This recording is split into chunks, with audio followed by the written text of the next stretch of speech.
Can't go out and play till we do our homework. It is my day off. I thought I'd just take advantage of it and head on down to the batting cage. Is it baseball season already? Yeah, football is over. You know, I just can't understand how an intelligent guy like you doesn't get the intricacies of baseball. It never fails. When somebody tries to compliment you on your superior intellect, they do it by insulting your intelligence. Dad, you just never gave baseball a chance. It is so interesting. For CPAs and statisticians. What, are you kidding? It is non-stop strategy. When you're at a baseball game, you can't stop thinking. How about beer and hot dogs? Well, that too, you know, light, regular, mustard, ketchup. I'll get that.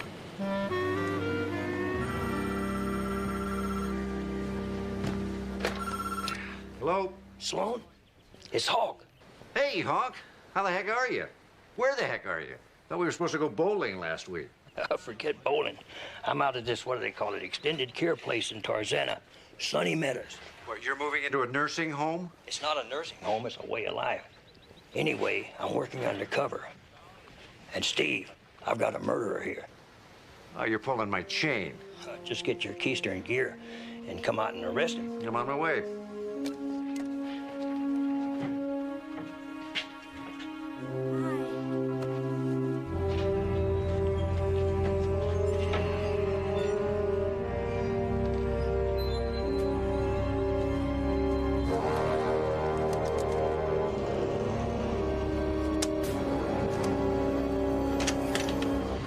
Ever since he pulled the pin, Hawk's been trying to crack cold cases. Had any luck? He claims he's cracked a murder case. Needs me to make the arrest. Feel free to use my bat if you want to go on down to the cage. Thank you. See ya. Say hello to old Hawk. All right.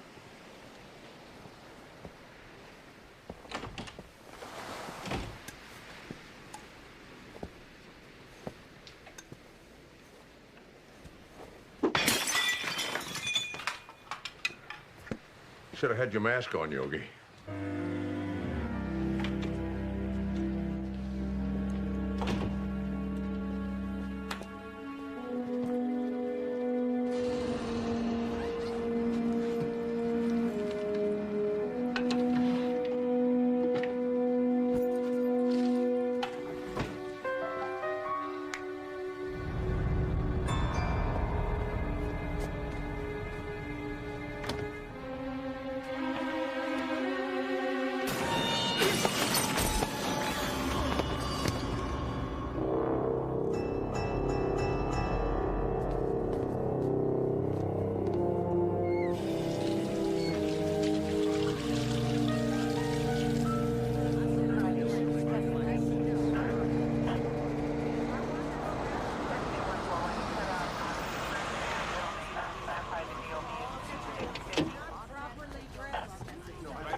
Please, if you can give us some space, people. We're coming out. We're coming out in a minute. Here, just please clear the way. You don't want to get your toes run over. People? What's going on? There's been an accident. If I could just ask you to stand back or move on. An accident? Dave Hawkins? Yes. How serious is it? Please, man, please, please. I'm sorry. I can't discuss this with you unless you're a relative. I'm a friend. A good friend. What happened? He slipped in his bathtub and drowned. Drowned?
Looks like a piece of ceramic, maybe from a broken vase. And there was one in Mr. Hawkins' room? Well, every room has one. I'm afraid there's not one in his room, Miss Hickman. Your point, Lieutenant? May have been used as a weapon. Oh, so now you're saying Mr. Hawkins was murdered? It's a possibility. Why am I not surprised? All anybody has to do is say old people's home, and immediately everybody assumes the worst. Every time you turn around, some busybody is doing an expose. I'm a detective, not a reporter. Well, you know what? I guarantee you, Detective, that if Mr. Hawkins had lived at home and slipped in his own tub, you wouldn't be snooping around for pieces of a vase that might have been broken weeks ago. Miss Hickman, I can assure you that is not the case. This is a retirement home. Our residents are elderly, and they die with some regularity. Now, that's sad, but it's a fact of life. He knew I was on my way to see him. And you were inconvenienced. Well, work in my business for a while, Lieutenant, and you'll find that death is a lot like the Jehovah's Witnesses. Always showing up at the most inconvenient times. I'd like to speak to some of the other residents. Well, I suppose I can't prevent it, but would you remember that our guests are easily upset? In fact, I think I'll have our administrator, Mr. Zenick, escort you. By the way, are those, by chance, the property of the deceased? Afraid not. As a matter of fact, they're property of the LAPD. Well, we have very good lawyers, Lieutenant, so give me the slightest reason and I'll sick the little devils on you.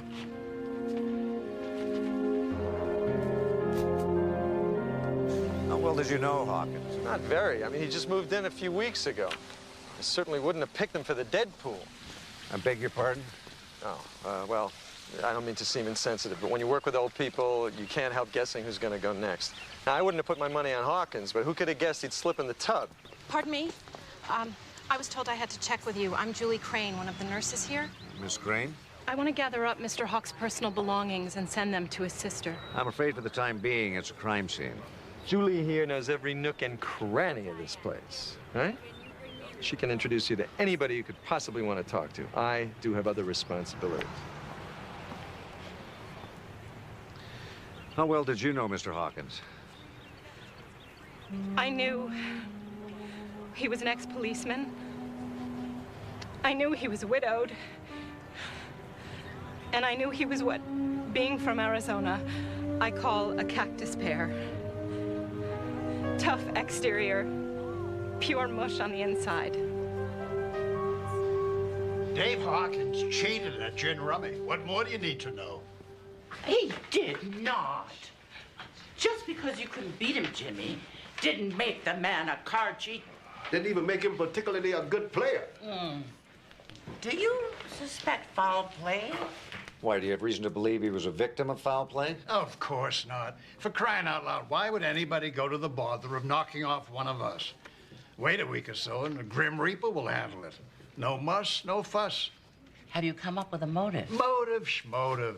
Estelle here thinks she's a regular Mrs. Maple, like in those mysteries she has in that gadget of hers. Her name is Miss Marple, Mr. Smarty Pants.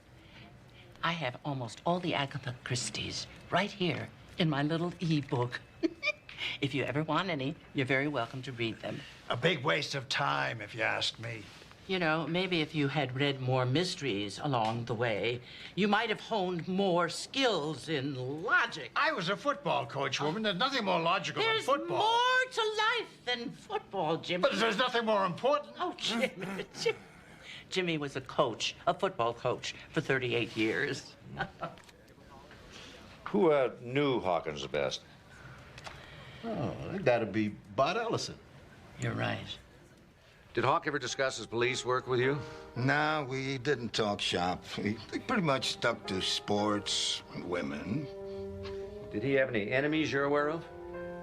Not that I can think of. He cheated at cards. Around these parts, that made him a paragon of virtue. Boy, I hope that garbage strike is over soon. Things are piling up all over the place. Don't remind me, we'll make a trip out to the dump this weekend. Did you finish the autopsy on Dave Hawkins? Yes, I did, and he definitely drowned. As for the bump on the back of the head, I'd have to say he slipped in the bathtub. No, I don't believe it. Is there some rule that old cops can't slip on porcelain? There's no sign of battery, no cuts, no bruises, no nothing. Look, it's not just that he wouldn't have rushed me over there to scrub his back. I looked at the towel in his bathroom. It was wet. So he washed already. Exactly. And nobody takes 2 baths in one morning. Ah, the answer to a girl's prayers. She means the ribs. I knew that. It's always the ribs. That's why I carry them around. What is all this? Hawkins' files. I stopped off downtown and got a list of all the cases he took with him when he retired. If I know one that's missing, it might just point me in the right direction. Kind of early for ribs for me. Let me see the list. Thanks. Ryder Fur Company. Yeah, I worked on that one. Jensen Jewel. Uh-huh. P&A train robbery? Your friend was looking for Jesse James? Now, he was old. I haven't seen anything in here about train robbery. You familiar with the case? Doesn't ring any bells. Well, maybe it was before your time. I thought train robberies were before my time. Oh, Mark. I think I got it.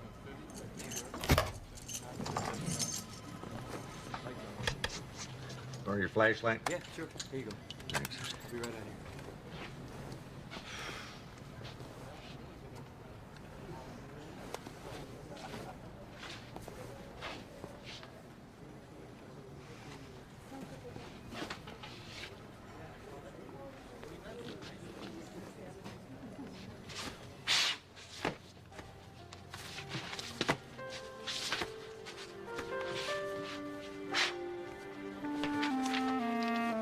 In 1947, two masked men robbed a P&A, killed a guard, and made off with almost $2 million. And one of them was gunned down when he tried to run a roadblock, but the other one got away. The guard was able to give a description before he died. And you want to know what he'd look like today? Can do. Can try. All right, scan him in. Okay, now keep in mind, a lot of this is guesswork. A lot of things can happen to a face. Should have seen my face 50 years ago, not a wrinkle. Okay, now we'll take in the cheeks a little bit. And then bushy up the eyebrows a little.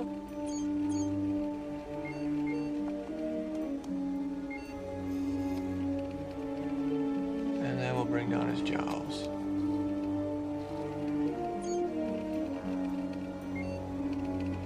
And of course, well, we have no way of knowing whether or not he kept his hair.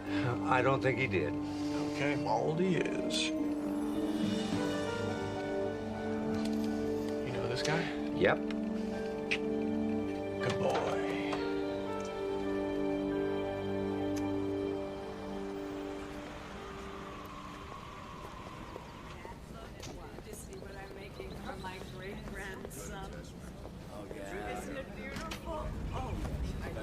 You must like this place a lot more than I do, the way you keep hanging around. You seen Bart Ellison around? Ha. You're too late. Well, he's gone? Well, that's one way of putting it. But around here, they like to talk institutionese. Nobody ever just drops dead or kicks the bucket. What? Here at the home, we prefer to say that the dearly beloved passed over to the other side. Or he's gone to his final resting place. Or gone to meet his maker. I love that one. Makes God sound like Geppetto. You're telling me he's dead?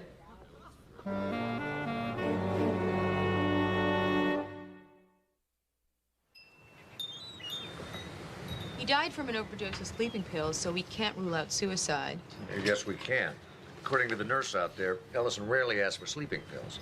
The other residents swear that he didn't borrow any from them. Look, I'll buy that Ellison murdered Hawkins because he knew he was onto him, but who'd have any reason to kill Ellison? Someone who knew about the money. Thief? Any hunches? Well, Ms. Hickman raises my hackles, but I guess that doesn't make her a murder suspect. You know, some of those residents are forced to sign over all their worldly goods when they move in. Hey, that's a pretty tempting situation for an owner who's both greedy and impatient. Yeah, but it's not always a bad deal. For instance, my friend's great-grandmother, she signed everything over to the nursing home, which was run by the church. That was 20 years ago. And from what I understand, the way this woman eats, she's ahead of the game. Hey, that was the church, though. I mean, what if Ms. Hickman is not the sort who'd rather give than receive? That's a pretty far-fetched conclusion. I'm not concluding, I'm just suggesting. It wouldn't hurt to check Hickman's bank account. And you should check your phone bills while you're at it. See if there's any long-distance calls to the Cayman Islands or Switzerland. You've been reading John Grisham again, haven't you? Yeah. And you know, I just thought of something else. Who's to say that there's any money left? I mean, even back then, $2 million could only buy so much wine, women, and song. Short time after he robbed the train, Ellison was arrested for a bank robbery he committed a year before, in which a bank clerk was killed. Ellison got a life sentence. And even with time off for good behavior, he still served almost 50 years. I mean, he just got out. There's no indication he went on any kind of a big spending spree before he checked into Sunny Meadows, either. How could all that money just vanish? You know, it's too bad Hawkins didn't tell you everything he knew when he called. Well, he just wanted to see the look on my face when he handed me the case all wrapped up in a big fancy ribbon. I gotta get back out there, do some more snooping around. Yeah, somebody's got to. But this time it's not gonna be you. No, Dad. Look, the job needs somebody who can slip right in there and fit in. But don't even think about it. It's an old folks' home. I'm just planning ahead. Way ahead, I hope. Yeah, that's not funny. Besides, you're too well known. Somebody would be bound to recognize you. I'm not that well known. And I'll disguise myself as an old man. You're a relative of Mr. Brinkley. Drink tea? No, coffee. I prefer coffee. No, actually, I'm just a good friend. After his housekeeper, Bessie, passed away, my wife and I took him in, and we both work, so you know how that is. Oh, you mustn't be too hard on yourselves. Caring for the elderly is best left to the competent professionals. Now, as to payment. Yes, we've decided to go with the monthly plan. Oh, you're certain that you wouldn't want the peace of mind that comes with knowing... Oh, no. At $4,000 a month, I think that Mr. Brinkley would be $180 before you'd ever have to consider evicting him. I see. Well, I'm sure you both know best. Oh, arrest? Had arrest. Had arrest before, tell her. Oh, no. Okay. Well, why don't we get started? Oh, I did? I'm sorry. Must have been those cucumbers. Oh.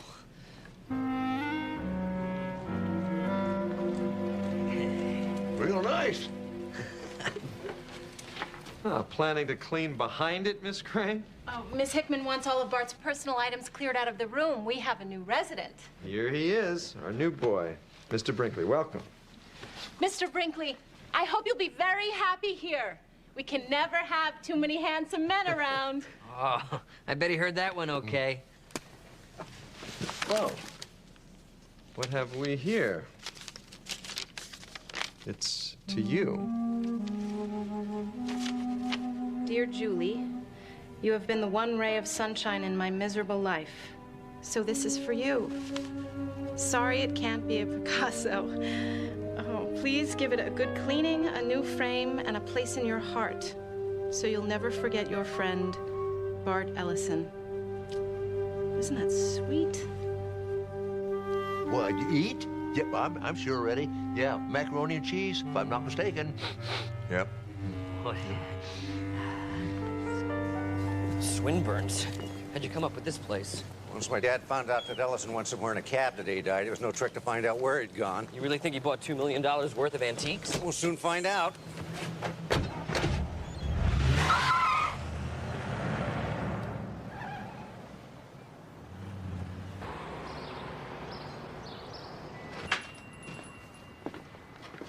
He must have converted the cash into something else or it would have turned up by now. It'd be a lot easier to hide a bag of money than 1,000 armoires. Good afternoon, gentlemen. May I help you? You'd like to know if you recognize this person? Might I ask what he's done? He's died. Oh, what a shame. Well, the gentleman had taste. Only the other day he purchased a very handsome timepiece. I don't think he'd spend $2 million on a watch. Actually, sir, I can assure you there are any number of antique timepieces worth considerably more than $2 million. Well, can you tell us how much you paid for this particular timepiece? I'm awfully sorry, sir, but at Swinburne's we never divulge such matters, except, of course, to the Internal Revenue. I'm with the LAPD. Oh, your mother must be so proud.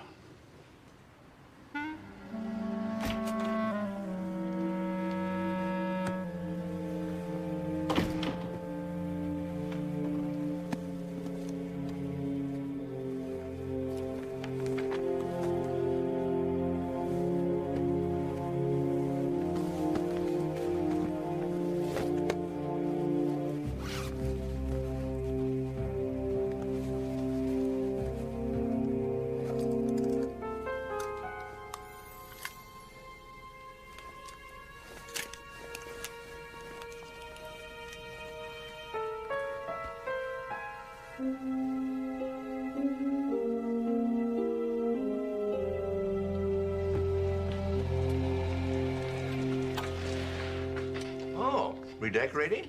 I thought I'd hang Bart Ellison's painting here in the hallway where everyone can enjoy it. What do you think? Oh, a little higher on the left. Yeah. Nice. I'm fine. Everything's just fine. I want you to tell us how you feel. Yeah. Go ahead, come on. Well, I mean, you know, I only first met him like 3 weeks ago. What are you watching? Oh, crapola. That fellow with the little piggy eyes is married to the lady with the goiter. But he's really stuck on his brother-in-law. No. The lady with the goiter is his sister. He's married to his sister?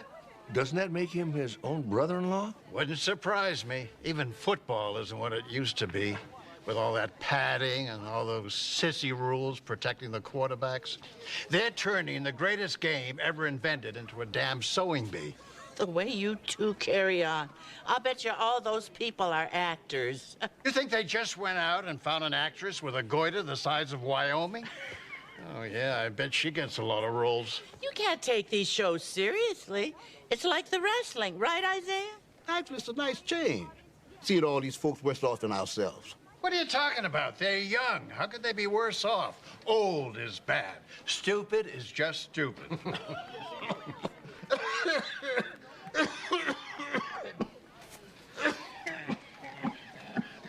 Isaiah, you know, you ought to have that checked out. Oh, it's just a cold.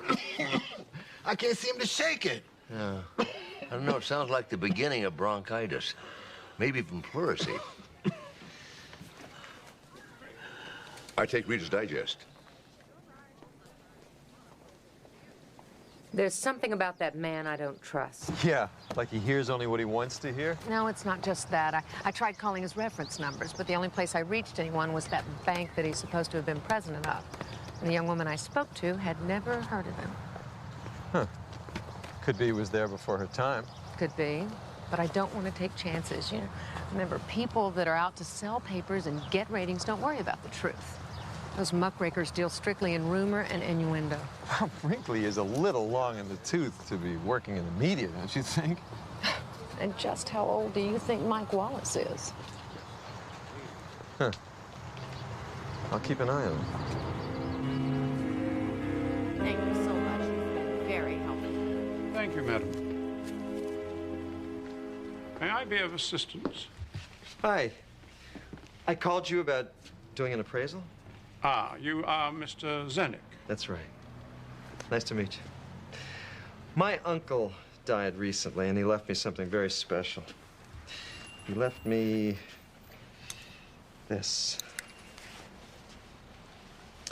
I'm pretty sure he bought it here, and I was just curious what you thought it might be worth. You wish to sell it? Well, maybe.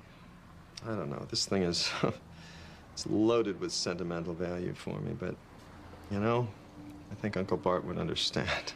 Oh, yes. Dead relatives are so much more understanding than the other kind, aren't they? Yeah. So, just ballpark of how much are we talking here? As you are the gentleman's nephew, I'll give you $3,000 for it, sir. Come again?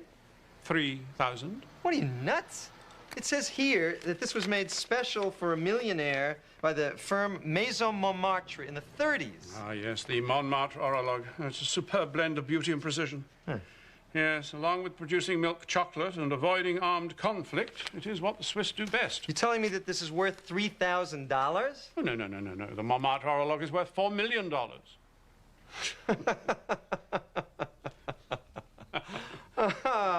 I knew it. Regrettably, sir, this is not the Orologue. This, as I explained to your dear departed uncle when he purchased it, is a very cunning copy.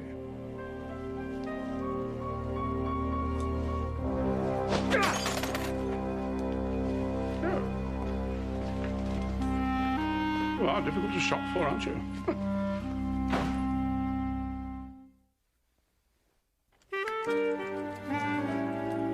Well, listen, Bonnie Hickman's not the only suspicious character around here. I'm also keeping my eye on this guy, Todd Zenik. I'd sure like to have a look at his resume. What was that? No, nothing. Something's going on. I know you, Dad. I can tell when you're not telling me everything. Well, there's nothing to tell. Hey, I gotta go. Wait a minute, Dad. There's something I need to talk to you about. Hey, somebody's at the door. I gotta go. I thought it might be a good idea if Amanda... I can't talk about this now. Brinkley! Hold on. Just a minute. Daddy there? Come in. It's time for lunch. Oh, I'm not very hungry. We're having your favorite. Macaroni and cheese. What are we waiting for?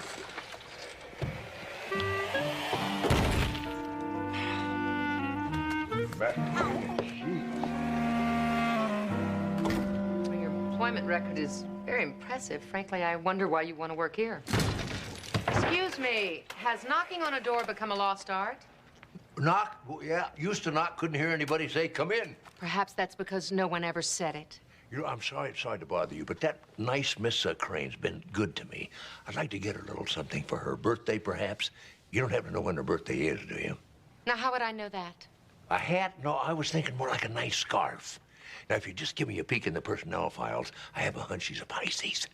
Well, those files are confidential, and if you'll excuse me, I'm really quite busy. I could wait outside. No, thank you, Miss Reynolds. That won't be necessary. I'll come back a little later.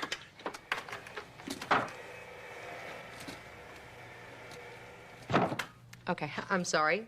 As I was saying, your regular community general seems excellent. Do you mind telling me why you want to leave? Well, believe me, Miss Hickman, I have no problem working hard. Matter of fact, I love to work hard. But they work me like a dog over there. I've got 2 kids. I simply want a job that has regular hours. Well, Miss Reynolds, I guess that's that. If you want the job, it's yours. Well, thank you. You can call me Charlene. Thanks, Jimmy. Bye. What are you doing here? Scared me half to death. We thought it was a good idea if you had a second pair of eyes out here. Besides, Steve was supposed to call you and let you know I was on my way. You don't think I can take care of myself, do you? It's not that. Hawkins was a tough cop, and Ellison was a killer, and look what happened to them because no one was watching their back. Listen, the only danger to me is tapioca, poisoning. You get it twice a day. Well, Mr. Brinkley, my name is Charlene Reynolds. Miss Reynolds, nice to meet you. Listen, as long as you're here, there's a nice man down there named Isaiah Patterson. Got a very nasty cough. Have a look at him, will you? Okay. Okay.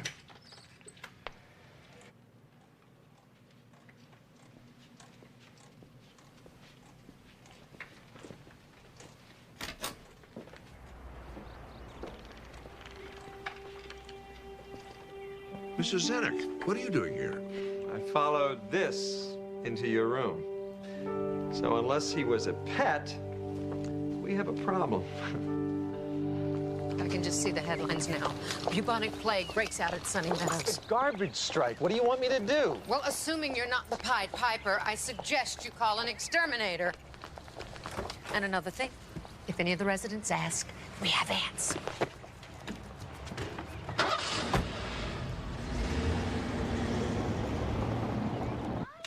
Stay bundled up, Mrs. Jackson. Oh, this is crazy. Whoever heard of fumigating at night? Well, it's probably just a trick so we all could sleep through breakfast and they'd save a few bucks. Shh, don't give them any ideas. Is all this for one little rat? Well, if you're speaking of Zenek, he's not so little. Are you okay, Isaiah? I'm fine. Well, you sound terrible. Yeah, I agree. Isaiah, you should be in bed. Let me see what I can do. Oh, it's a shame that sweet girl isn't in charge instead of that awful Zenek. Yeah, doesn't seem to be cut out for this kind of work, does he? Really makes you wonder what he's doing here. Test control.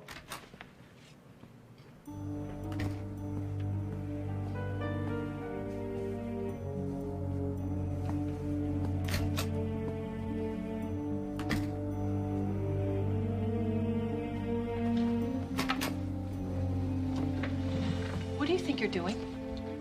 I'm looking for rats.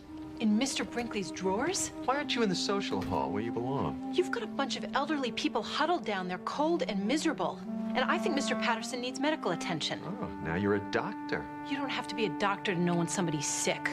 And why couldn't the fumigating have taken place in the morning? You know, Julie.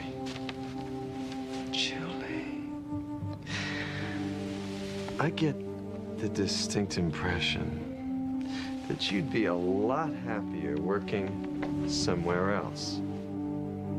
No. I'd be happier if you were working somewhere else. You're fired. You don't have the authority to fire me. Watch me. I'll give you 15 minutes to clear out of here.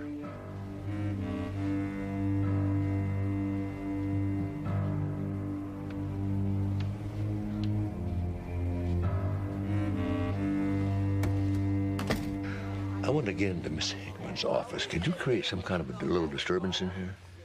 Why don't we just burn the place down?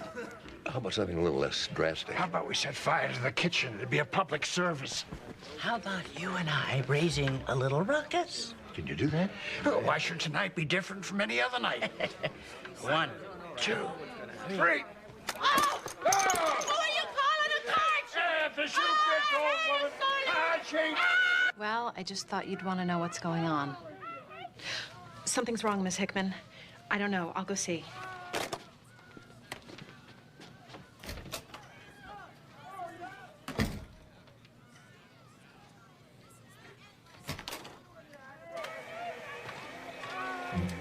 You cheated cards. You cheated checkers.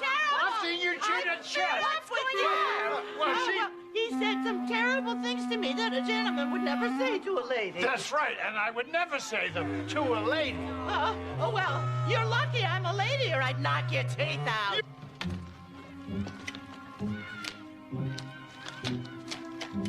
And after you take your teeth out, I'm going to crush them. Oh, you Hey! Will you two knock it off? Please. And I thought I told you to leave.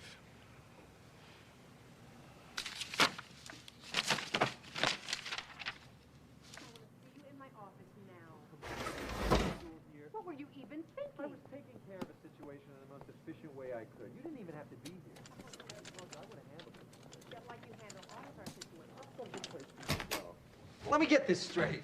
I find a dead rat. You tell me to call in a fumigator. I do, and now you're upset. I didn't tell you to do the job in the middle of the night. Oh, it's hardly the middle of the night. Well, it is to these people.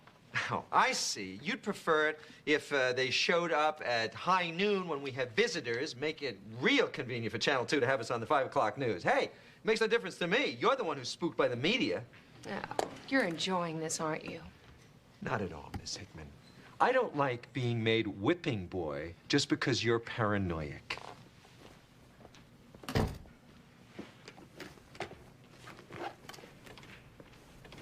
Excuse me? What? Is it the invisible door? Doesn't anybody even see it? It's Isaiah. He's having some sort of attack.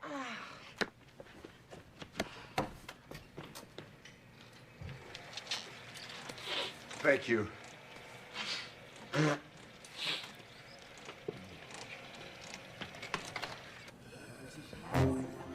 I've called 911. Mark, hurry. He's gonna need a trach. Go to the infirmary, see if you can find a scalpel. Okay, I think my medical bag is in my room. Hang in there, Isaiah. Oh, he's dying. Somebody do something. You're right. Has anybody got a... Jimmy, you had a Swiss Army knife, I saw it. Why do you want it? I have to perform an emergency tracheotomy. Over my dead body. Jimmy, I'm a doctor. What do you do in your spare time? Leap over tall buildings? I'm Dr. Mark Sloan from Community General Hospital. You have to believe that. He's going to choke to death. You have to trust me. Come on.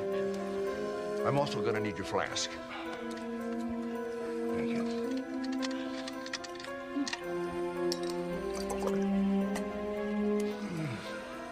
If he dies, there's nobody to blame but Jimmy Corley. Oh, all you did was try to save your friend. You did right, Julie.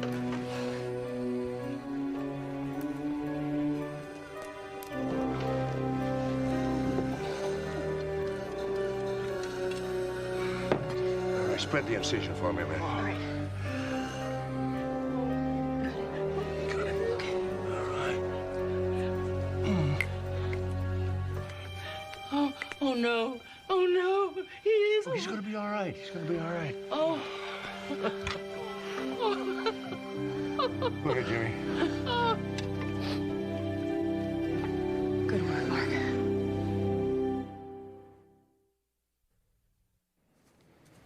I don't know what your little game is, but as you can see, I'm returning the unused portion of your monthly fee. Tell your bosses that my lawyers are on the alert. Now I want you out of here. We're not reporters. Oh, I see it's a hobby. You just can't help yourselves. You see a nursing home and you have to start snooping around. Get out now.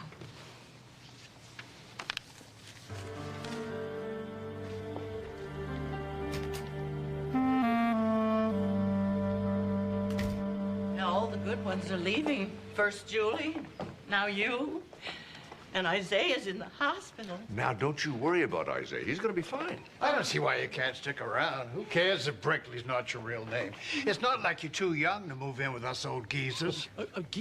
I'll geezer you. You know, I'm just sorry I couldn't do what I came here to do. Oh, you were here for Isaiah. That's what matters, Doc. Without you, he'd have been a goner. Oh, baloney. Amanda could have handled it fine. You're forgetting the only reason why I'm here is because you're here. Oh, you're not going to be here for the sweetheart dance.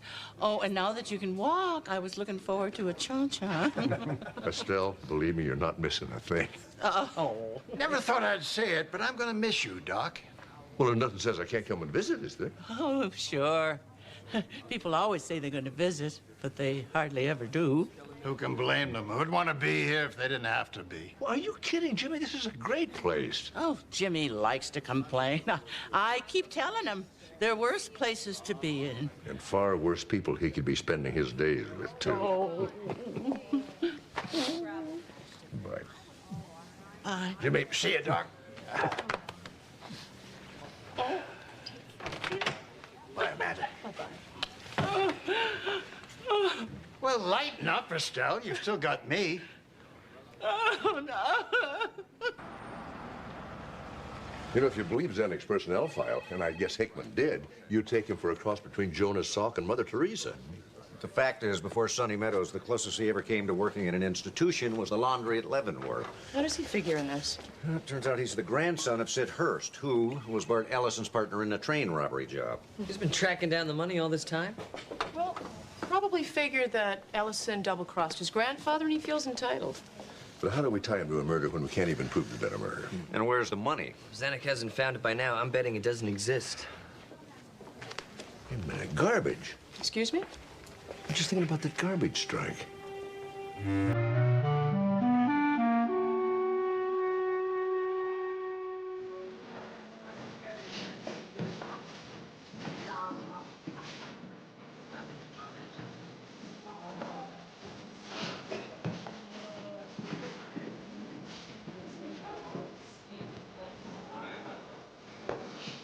Excuse me.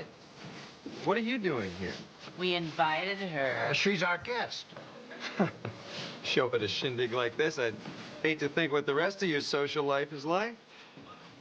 Do you realize that if that man weren't greedy, selfish, and mean, he'd have no personality at all? I've missed you guys. Oh, we've missed you too. Have you seen Isaiah? Yes, and he's doing just fine. Dr. Sloan said he'd be back on his feet in a few days. You know, we really owe Dr. Sloan. And I think I know how we can repay him. No, now don't start on that again. What are you talking about? She's talking nonsense. Says you. I'm not letting you get involved in anything foolhardy. You're not letting me? Oh, Jimmy, I'm not one of your little football players who jumps every time you blow a whistle. You're a feeble old woman, Estelle, and somebody has got to look out for you. You're a feeble old busybody. You come with me, dear. Dr. Sloan thinks there's been a murder, and we're gonna solve it. The screwiest person I ever knew was a fullback named Wabowski. Well, Wabowski is now in second place. I've got to go stop her from herself. You might want to think twice. Estelle has a pretty bad temper. You're right. Let someone do it who's getting paid to. Hey, Zenek!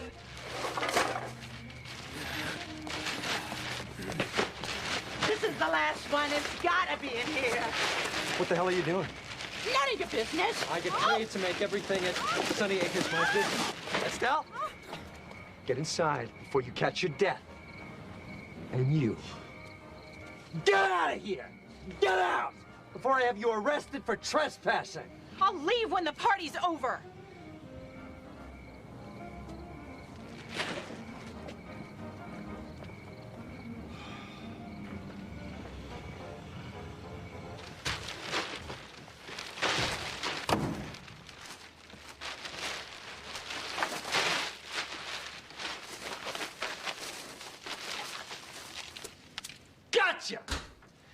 Ditto. What? What, is some law against having a messy room? You think that's the murder weapon, don't you? This is what you're looking for, Zenik. There are no usable prints on it. Well, gee. Then why don't you guys take a hike? Unless, of course, you want to help me clean up. You still don't get it, do you? What do you plan to tell the judge when he asks you why you were rummaging around in all that garbage? I mean, who else would do that but the killer? Zenik, you're under arrest. It's Mrs. Yabot.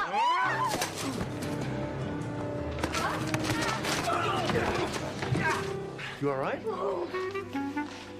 Kick ass! Right. Jimmy, no! You should have punted when you had the chance. Oh, Get out of my way.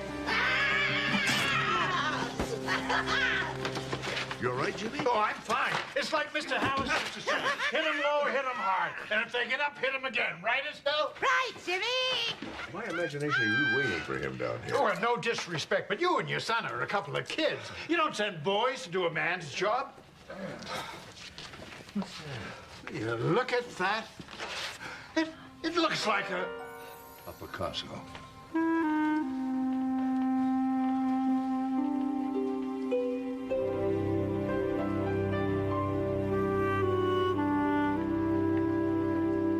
How you feeling, Isaiah? Tip-top. I'm only hanging around because the food is so much better here than at Sunny Meadows. But you got to promise the Buddha's sorry butt out by Sunday. Sunday? Why is that? He's going to be my best man. You're all invited, of course. Well, we'll be there with bells on. Congratulations, you two. Now I'm going to get that cha-cha. Well, as long as your husband doesn't object. You leave him to me. I think it's great, but isn't it kind of sudden? At our age, Sonny, you do it sudden or you don't do it at all. I just find it so hard to believe. It's true, though. Ellison bought that Picasso and covered it up with a painting of his own, figuring nobody would know the difference. That's why he left it to Julie with instructions to have it cleaned and reframed. Yeah, I almost feel sorry for Zenik. All that effort, nothing to show for it. Oh, I wouldn't call 20 years to life nothing. You know, the best part is Julie's going to sell that Picasso, and she's going to buy Sunny Meadows. Hooray! You know, it was really kind of nice out of the home. Yeah, right. Pleasant surroundings, nice, friendly people, and the food really wasn't half bad. I was thinking maybe when the time comes... Oh, no, you don't. Your home is with me. Can you learn to make tapioca? Sure thing. Well, don't.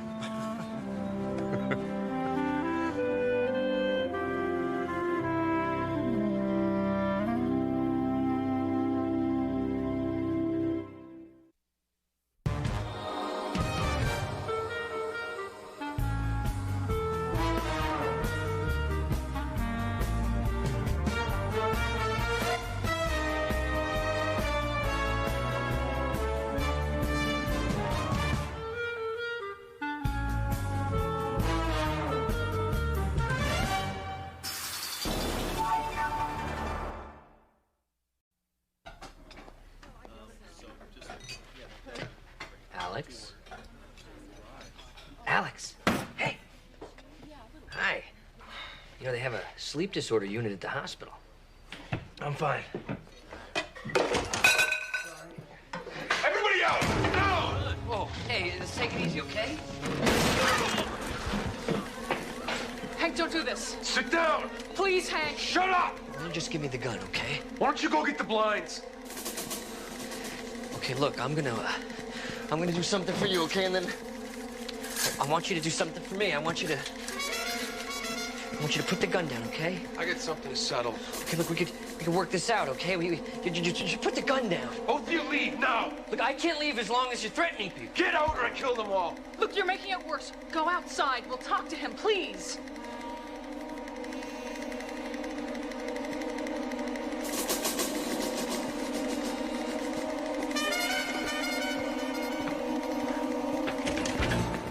I'm gonna make you sorry for what you did. 911. Deceased is a Captain Hank Thomas. He's attached to the Malibu Point Marine Air Station. Death was instantaneous. Anybody else hurt? No. When he came in, he fired a shot into the ceiling and then ordered everybody to leave. Everybody except the 3 Marines that were here at the table. Captain Paul Davis, Lieutenant Gene Romansky, Lieutenant Robert Martinelli. This is my father, Dr. Mark Sloan. He's a consultant with the police department. What happened? Said he was gonna make us all sorry. Put a gun to his head, pulled the trigger. Sorry for what? Well, I was engaged to Hank, but he was so jealous all the time. You know, I couldn't live with his accusations, and I had to break it off. When did you do that? About 2 months ago. Well, after that, he just started stalking me. It was, well, he scared me, and I finally talked to Lieutenant Martinelli about it. You're with military police? That's right. Did you arrest him? It wasn't that easy. Why not? Look, we can do this by braille, or you can actually talk to me and help me get to the bottom of this. Well, Hank was always careful to make sure there are no witnesses. There's nothing really Lieutenant Martinelli could have done. Well, he did ask to meet with me about the situation. That's why we were all here. I'm the adjutant to Colonel Chandler. Chandler's your CO? That's right. Now, Lieutenant Martinelli had briefed me on the situation. I was hoping, well, we were all hoping we could find some way to defuse the situation. I just can't believe he killed himself. Jesse, Alex, I'm sorry. I'll have to conduct a gunshot residue test on you. In fact, I'll have to test you all. That's okay, but you should know we're all covered in residue. We were at the range this morning, qualifying test. Lieutenant Sloan? Hannah Bernstein, NIS. I understand some of our people are involved in a situation. Steve Sloan. Who called you? I did. NIS has jurisdiction over cases involving military personnel. Not off base. Within the city, it's LAPD jurisdiction. Well, there were no civilians killed or wounded. No, but... No civilian witnesses. What's that got to do with anything? This is a Navy investigation. I'll take over. Nice try, but this one belongs to the LAPD. You're only making work for yourself, Detective. And I would think you would have other more pressing matters. Why don't you let me worry about my time management, Warrant Officer Bernstein? I've started my investigation. I'm going to see it through. Do as you like. I intend to. Fine. So, Thomas's death was suicide? Yes, sir. It appears to be, sir. What would make it definitive for you, Detective? I'd like to take a look at Thomas's medical records for state of mind. Medical records are confidential. Yes, but Thomas is dead, and I want this cleaned up quickly. Release the records. Yes, sir. Were you ever in the service, Lieutenant Sloan? Yes, sir. Infantry. No? 2 tours. Well, then you understand the military likes to clean up its own mess. This is just routine, sir. We'll tread lightly. Good day, sir.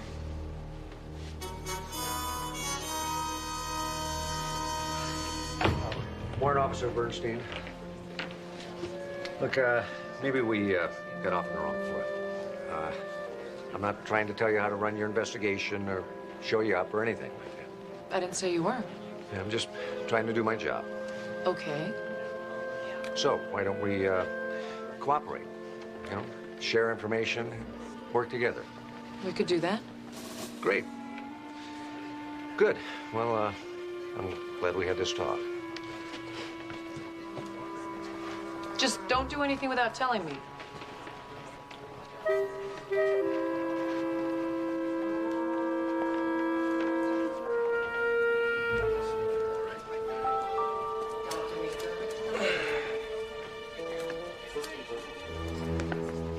You okay? Yeah, it's just been a long day. It's only 10 o'clock. Well, I didn't get much sleep last night. I was working a double shift at the mini-mart, and then I still had to study when I got home. What time did you get to bed? You remember what med school was like? Fortunately, I forgot all about the not sleeping part. I'm glad I ran into you, though. I was wondering if you had any odd jobs that need doing around the house or anything. You looking for more work? Well, I don't have my dad to go to anymore for help, and I'm a little short. Pretty much got to take care of everything on my own. Well, Alex, I admire your work ethic, but I'm a little worried about your studies and your health. It's temporary, just until BBQ Bob's reopens. Who knows how long that's gonna be?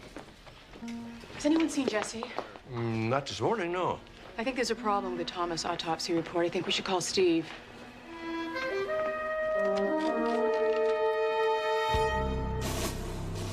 Thomas's medical records support the coroner's findings that he was right-handed. I could have told you that. I used to play softball with him. You were friends? We weren't friends, but I knew him. It's a small post. I know most of the officers. Thomas was shot in his right temple. Now, why would he take the gun in his left hand and try and shoot himself in the right side of his head? I don't know. He was holding the weapon in his left hand. Why would he do that? I mean, if he was right-handed, why would he hold the gun in his left hand? I don't know why he did. I know that he did. The coroner only found traces of gunshot residue on his left and significant residue on his right. So what? I'm left-handed. I do lots of things with both hands. For example, I bat right-handed. Which hand do you shoot with? What does it matter what I do? Hank Thomas had a weapon in his left hand. He shot himself in the head. I saw him. Now, you can ask your friend Dr. Travis. He saw him holding the weapon in his left hand. He saw him fire it into the ceiling.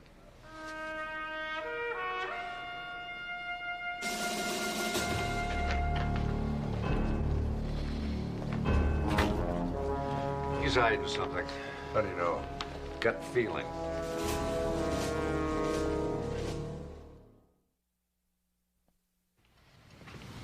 Okay, guys, tell me what you think, honestly. I'm thinking about getting a machine for the restaurant. A cappuccino machine and a barbecue joint? Yeah, ribs and latte. That makes a lot of sense. Right there. What's Alex doing out there? I've got him repairing those broken tiles on the roof. I hate flower puzzles. All the pieces look the same. Jess, are you positive Thomas had his gun in his left hand? Steve, I saw what I saw. He used his left hand. Yeah, but it's possible that he transferred the gun to his right hand before he shot himself. After he fired one shot into the ceiling with his left hand. And 3 Marine officers are lying about what happened. Yeah, Jesse's right. Why would they all lie? There it is. No, I already tried that piece. You had it upside down. Oh. How's the coffee? It's great. You went to the air station and interviewed Captain Davis without me? Hannah, yeah, What happened to let's cooperate? Or I think we got off on the wrong foot. Well, I was acting on information that had just come in. I made a mistake. I'm sorry. You said you would keep me informed. I know. I forgot. I'm sorry. Can we talk about it? I'm sorry.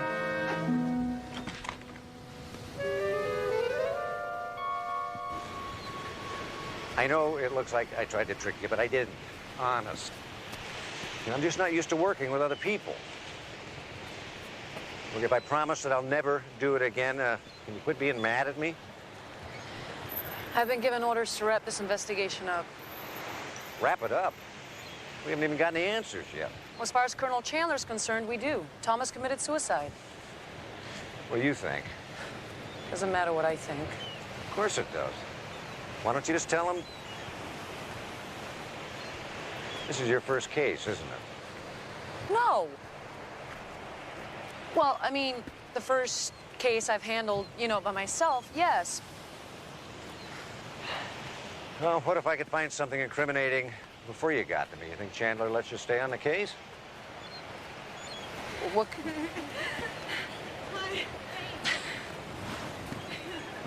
What could you find? Think you could get me into Thomas's quarters?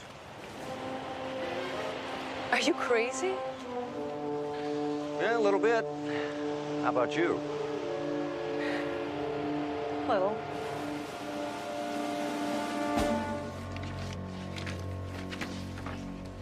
What are you hoping to find? A suicide note? Well, it'd certainly clear things up. I don't think we're going to get that lucky.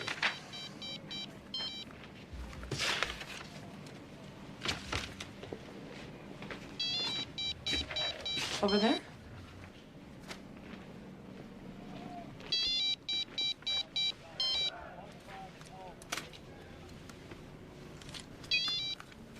Hello?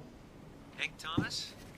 What can I do for you? Western State Annuity is delighted to offer you our Gold Service life insurance policy at a substantial discount if you sign up today. Yeah, Now, this not policy... interested, but thanks anyway. Oh, well, I'm sure once you see the generous terms we have to offer... Let me ask you a question. You offer a retroactive policy? Retroactive? Yeah, life insurance for the already deceased? Of course not. Then I'm afraid you're out of luck. telemarketer? Uh-huh. So annoying. Hey, look at this.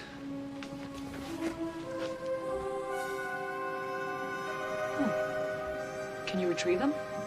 With a little help. You still there, Mr. Tate? Yes, And you received the search warrant? I have it right here.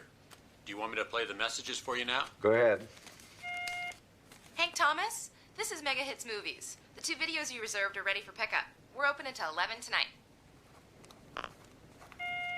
Hi, this is Vinny at the Pro Shop, confirming your tea time for 2:45. Thanks. He reserves videos, makes a golf date, and then commits suicide? This is Susan Chandler. Please call me when you get this. It's important. Thank you. Susan Chandler? Colonel Chandler's wife. I'm confused. I thought Thomas's death was ruled as a suicide. We haven't made a final determination on that yet, Mrs. Chandler. Your message said it was important for you to talk to him. Can you tell us why? Well, certainly, but it had nothing to do with his death. I would still like to know, ma'am. Well, my husband's being promoted to general, and Captain Thomas was personnel officer at the station. And what I needed was a list of all the pilots, so I could invite them down to the officers' club for a surprise wedding down party. A wedding down party? It's a celebration, a break-in, or wet down his new star with a few drinks. Did Captain Thomas call you back? No, I never heard from him. Thank you very much for your time, Mrs. Chandler, and we're sorry to have bothered you. You didn't think that maybe the investigating officers would want to know about that phone call? No, I couldn't imagine what my phone call would have to do with his death. And then I heard the investigation was closed. Not by the LAPD. Well, I'm sorry I couldn't have been more help. Good day. Nice to meet you.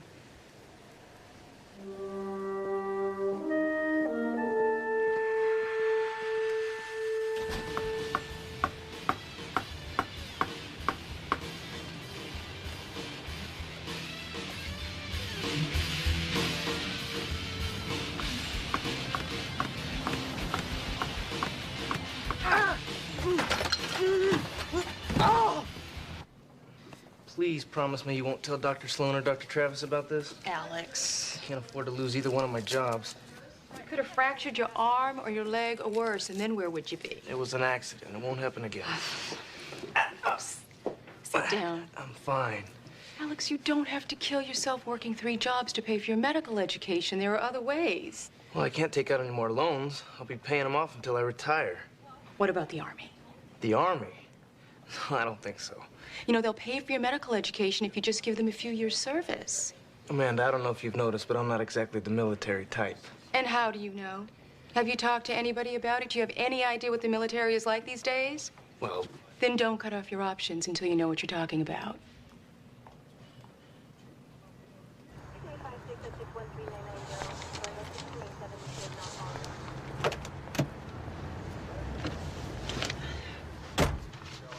So that's it. A quick lunch and we close the files on Thomas's death. Maybe not. Did you find something? Whoops. What is your point, Lieutenant?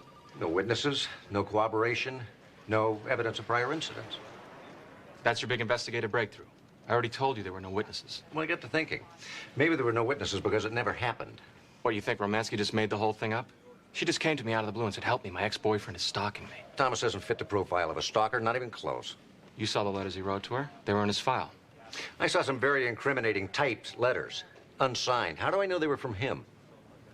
You're going along with this? Just because the letters were unsigned? Well, there is one other thing.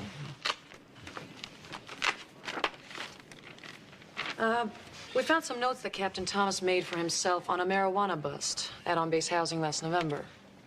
Where'd you get this? 2 officers were court-martialed and given dishonorable discharges. I remember. I was the officer on duty at the time. How do I know this is Thomas's? We found these notes at his quarters. I'm sure we can verify the handwriting. Although, according to you, he generally typed incriminating documents. Captain Thomas wrote that he was present at the time of the raid, but he was never charged. In fact, his name doesn't even appear on your report. That's correct. Why is that?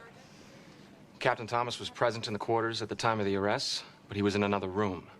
No drugs were found on his person, and he assured me he had no knowledge of the presence of the drugs. Somebody was smoking marijuana in those small quarters, and he didn't know it. That's what he said, and I believed him. You not only excused him without testing for any drug use, you even eliminated his name from the report itself. It was a judgment call. It was dereliction of duty and conduct unbecoming an officer. Captain Thomas was the station's personnel officer. I chose not to report something that would only harm an innocent man's career. Lieutenant, if Captain Thomas was using any personal information about you to convince you not to arrest him... I'd be very careful if I were you. Don't make any accusations you're going to regret. Lieutenant Sloan, Warrant Officer Bernstein. Colonel Chandler wants to see you in his office. ASAP.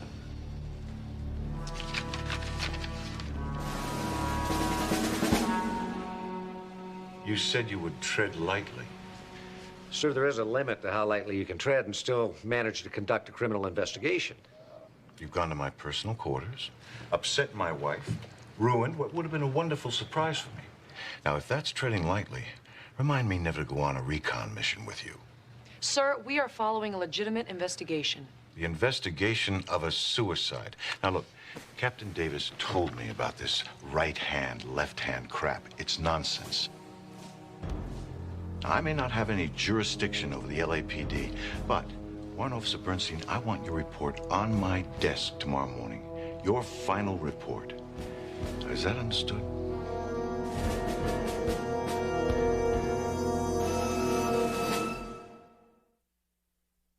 I feel so sorry for Hannah. It's her first case. She feels like she's failed. Well, I guess if you're a naval investigator, you're supposed to follow orders, not hunches. Yeah, I guess. You know, I hate to admit it, but maybe Colonel Chandler's right. We're looking so hard at this thing, we're making something out of nothing. No, there's just too much that doesn't smell right. Even the gunshot residue alone is enough to keep the case open. Well, GSRs aren't always reliable, you know. What, are you kidding? Yeah, there's always room for doubt. Not in this case. Thomas had only a small trace of gunshot residue in his left hand. And if he in fact fired the gun, he had to have done it with his right. Sloan here. Oh, hi. Yeah, I can meet you there in about an hour. All right. Who's Hannah? She wants me to meet her at the air station. Says I could have something to do with the case. So much for following orders.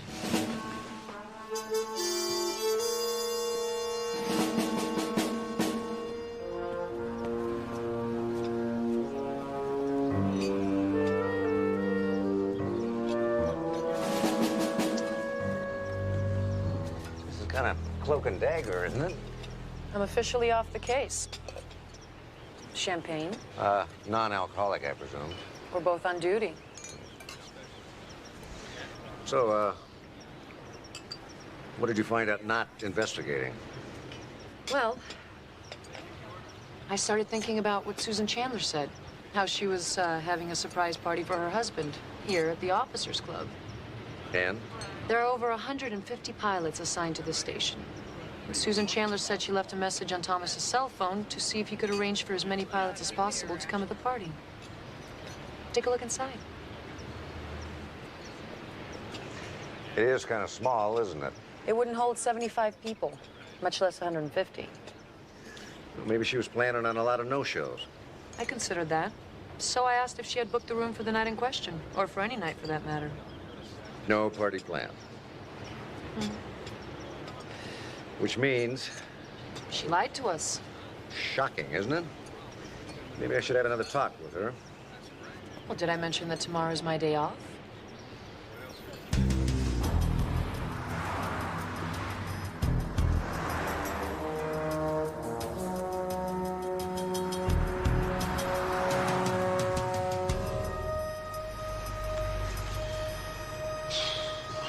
No, nothing more thrilling than a day spent on surveillance, huh? You don't think this is exciting? Following Susan Chandler from her manicurist to her bank to her dry cleaners? What were you asking Martinelli about yesterday? What do you mean? Well, when you were asking if Thomas had anything of a personal nature on him. Oh, just fishing. Whenever you get the feeling you're not telling me everything. Maybe you're just experiencing guilt pangs because you ran off without me the other day. Come on, I was in the service, I've been on military bases. Even the bigger ones are like small towns. Everybody's got their nose stuck in everybody else's business. You telling me you never I'm heard... telling you, Lieutenant, that if I knew anything that had the slightest bearing on this case, I would tell you. Unlike some people, I wouldn't just forget. Here she comes.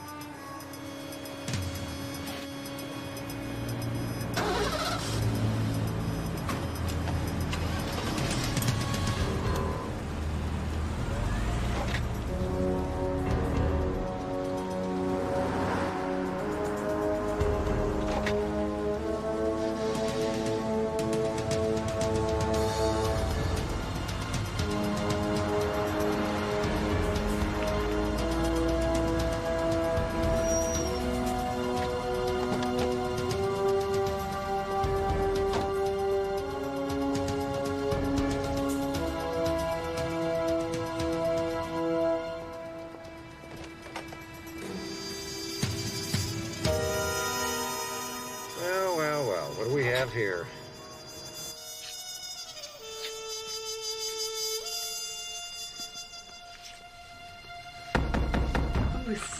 Don't worry. It's probably just a maid. You think this dump has a maid service? Captain Davis, Mrs. Chandler, open up. It's Steve Sloan, LAPD. Police?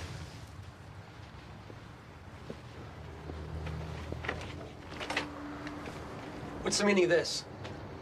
Can we come in, or would you prefer to talk about this in public? What are you doing here? It's not very smart to lie to the police, Mrs. Chandler. I don't know what you're talking about. We want to know why you left that message on Thomas's cell phone. And we'd prefer the truth this time. All right. The message is easy to explain. Funny, it wasn't the first time around. Obviously, Susan and I are having an affair. Thomas found out about it and was threatening to tell the colonel. Susan was calling him to ask, to beg not to tell him. Is it possible you've already dissuaded him? Permanently, perhaps? You really don't give up, do you, Lieutenant? You got that right, Captain. Why did you lie to us, Mrs. Chandler? I don't think that's any more your business than it was Thomas's. Listen, after Thomas killed himself, we felt safe again. Now, why would we elect to broadcast our affair? Of course, by not doing so, you were impeding a criminal investigation. So, the intrepid crime-fighting duo has uncovered the truth. The adjutant is sleeping with the colonel's wife. Scandalous, disgraceful, irrelevant. Oh, I don't know, Captain. Blackmail's a pretty strong motive for murder. There you go again, talking about murder. Get it through your thick skull. Thomas committed suicide. How awfully convenient for you. Convenient for me, inconvenient for you. But that doesn't change the facts. Nor does it change the fact that you, Warrant Officer Bernstein, are disobeying a direct order from the base commander. So, do you want to tell Colonel Chandler, or should I?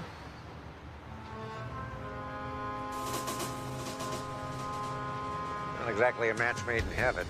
My experience, most matches aren't. You must be older than you look.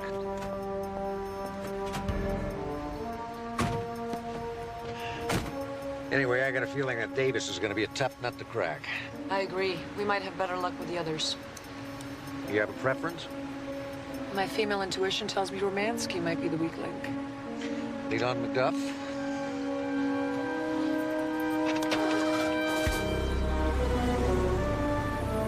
I was told I didn't have to talk to you, okay? On base, maybe. But the second you walk off this base, I'll have you picked up and brought in for questioning. Could be very inconvenient. Lieutenant Romansky, we just want to clear this thing up. A couple of questions, and we'll leave you alone. You had an affair with Captain Thomas. I told you that we were engaged. According to your 201 file, you were married to someone else. Yeah, my first husband died in Bosnia. I'm sorry. But before he was transferred overseas, he served in the same battalion as Captain Thomas, isn't that correct? Yes, but we weren't having an affair then, if that's what you're implying. I barely knew Hank before my husband died. Was Captain Thomas the battalion personnel officer back then? What does this have to do with Hank's suicide? Isn't it possible that Captain Thomas was responsible for having your husband transferred to Bosnia? I think that's more than a couple of questions. And despite your threats, Lieutenant Sloan, the next time you question me, I'm gonna want a lawyer present.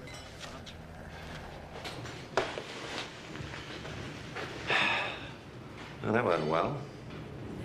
Oh, I was doing fine.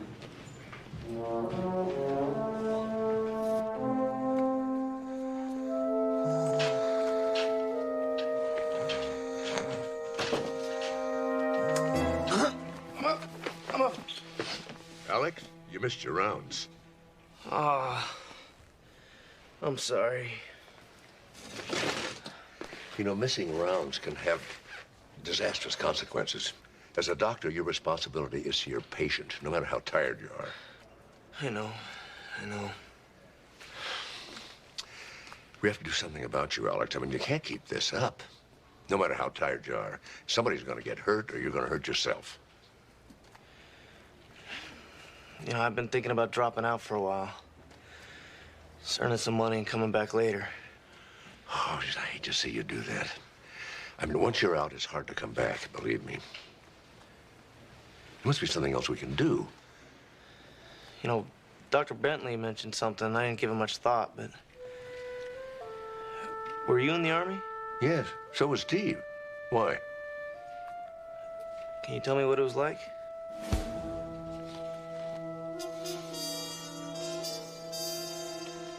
Me with my old MASH unit in Korea. God, I was barely older than you are right now.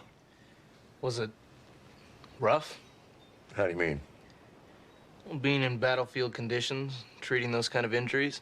I mean, how'd you know you could handle it? You don't. I know some of them couldn't. Had to be sent home. How about you? Scared to death. Oh, I got introduced to myself over there. I learned self-discipline, though. I think it made me a better doctor. How?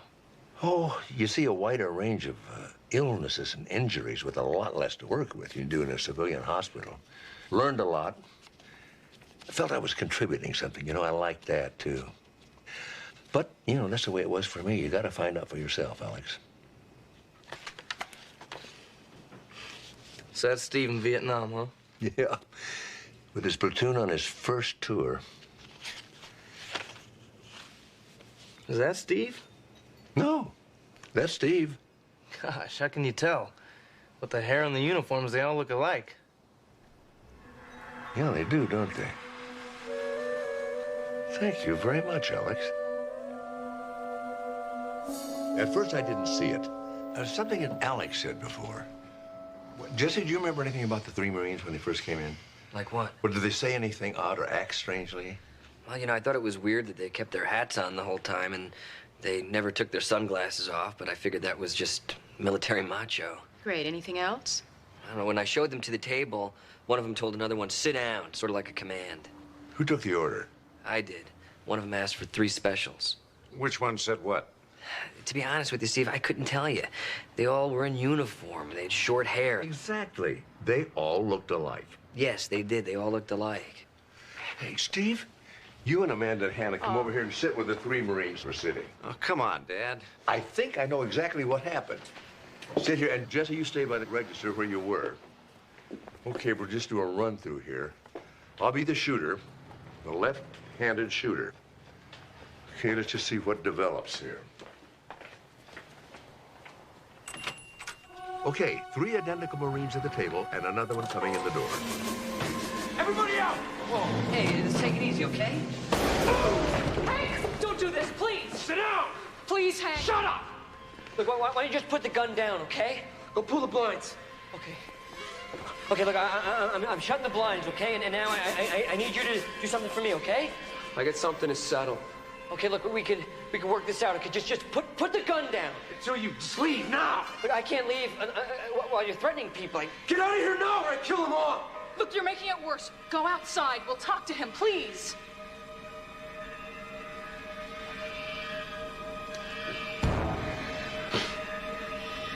So as soon as Jesse and Alex are out the door and can't see what's going on, the Marines stood Thomas up.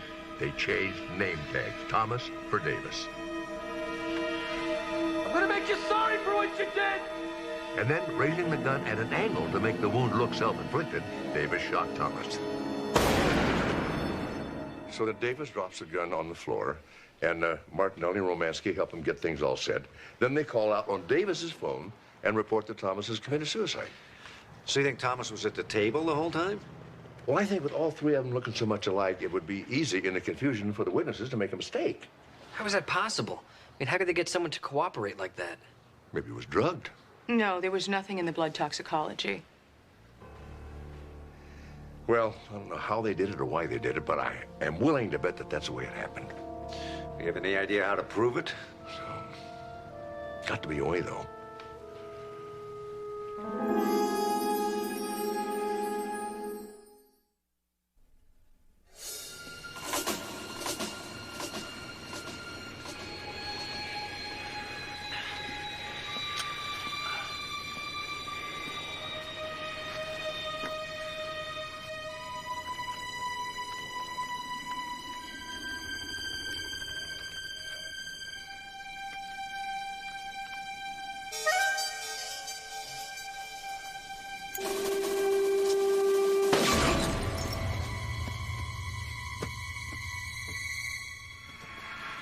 You're sure about this? Well, Jag considers her one of their top lawyers. Glad I'm not in your shoes, Lieutenant. Falling out among thieves is never pretty. You've made some mistake, ma'am. I'm the victim here. Somebody tried to kill me. And you have no idea who. No, ma'am. What about Captain Davis or Lieutenant Romansky? Why would they want to kill me? They're worried you might be the weak link in the murder of Captain Thomas. Forgive me for saying so, ma'am, but that's crazy. Whose idea was it to kill Thomas? Captain Thomas committed suicide, ma'am. That's what the three of you wanted everyone to think, but that's all falling apart now. I don't understand what you're saying. I thought I was here because somebody shot at me. Why are you questioning me about Thomas's suicide? Because they're connected.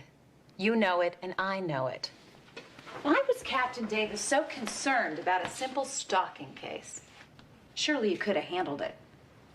Captain Davis was aware of the reports. He asked me about them. You originally said that you asked for the meeting with Captain Davis to seek his advice. I did, but Captain Davis had already asked me to keep him apprised of the situation. I don't think there ever was any stalking. I think Thomas threatened to ruin Captain Davis by exposing his affair, and Davis turned to you for help. And why would he do that, ma'am? Have you ever been to a bar in Calabasas called Hunky's? Excuse me? It's a simple question. Have you ever been to a bar called Hunky's? I don't know. Couldn't say that I have. It's a well-known gay bar, isn't it? I have a report that says that you've been there often. You knew about this. That's what you were asking him about. I thought it was pertinent to the investigation. With all due respect, ma'am, I don't believe you're allowed to ask me a question like that. Like what? I'm not asking if you're gay. All I'm suggesting is that if someone, say Captain Thomas, had proof that might suggest that you were gay, and you didn't want it found out, he might be able to force you into covering up any problems he might have. An arrest for marijuana, for example, which might make you willing to go in on a plot with Captain Davis and Lieutenant Romansky. There is no plot, ma'am. Then why did they try to kill you? I want to see you now.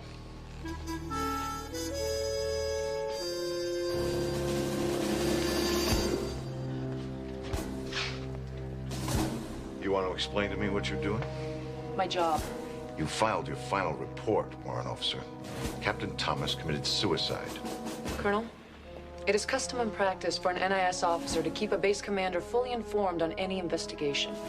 But as you well know, technically, you are not my ranking officer. I report to my own independent chain of command. It is my prerogative to reopen this case. And if you have a problem with that, I suggest you take it up with my superiors in Washington. Excuse us, Colonel. We have work to do. Am I being charged, Commander? Not yet, Lieutenant. Then I'd like to be allowed to return to my post, ma'am. Fine. Just don't end up dead before you come back to us. Dismissed.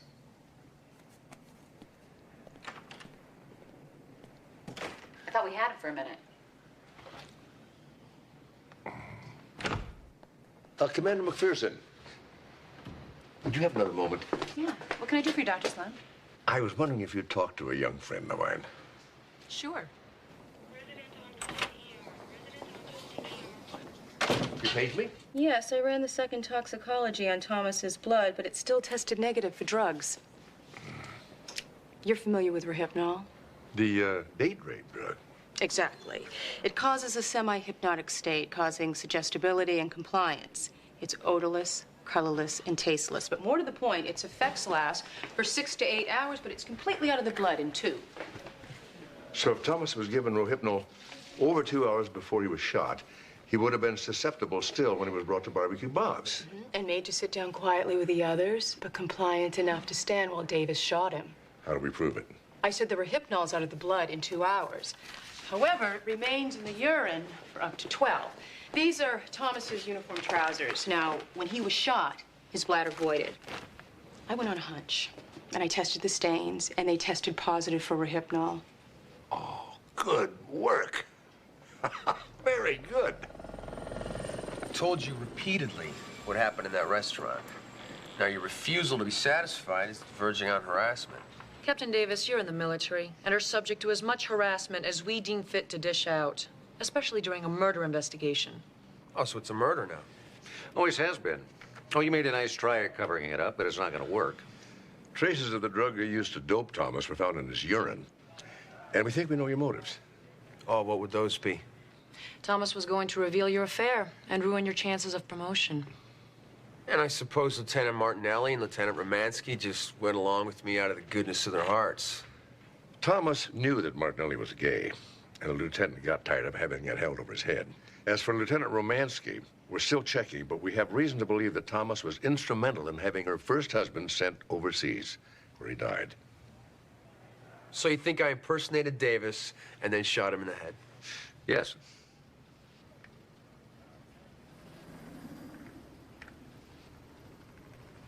Did you find any fingerprints on the gun? Only Thomas's. Any skin flakes? No. Any traces of fluorocinolone? Fluorocinolone? It's a hydrocortisone cream used to treat severe eczema. Well, in this case, dyshydrotic eczema, caught it at Camp Lejeune. See, even with the fluorocinolone, I can't get rid of this stuff. And if I had shot Thomas, there'd be skin flakes and cream on the gun grips. So give it up. It was a suicide. I keep thinking about Davis and the smug look on his face when he held his hands up. We almost had him. And without proof, it's all just a bluff. He was right about the Rohypnol, too. You can take it as a sedative like Valium. You know, we know he wasn't using it that way, but knowing and proving are two different things. Took the old 45 out the range today, huh? Yeah, good way to blow off steam. You know, Thomas and the others were out at the military range before they came to BBQ Bob's. Yeah, is that important? I got an idea it could be very important.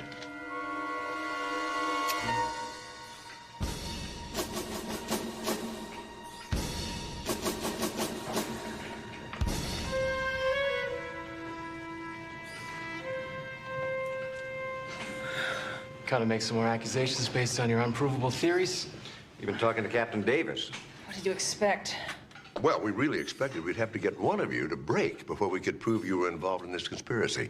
But then it became unnecessary. What do you mean? Well, I had the dynamics of this situation a little bit wrong.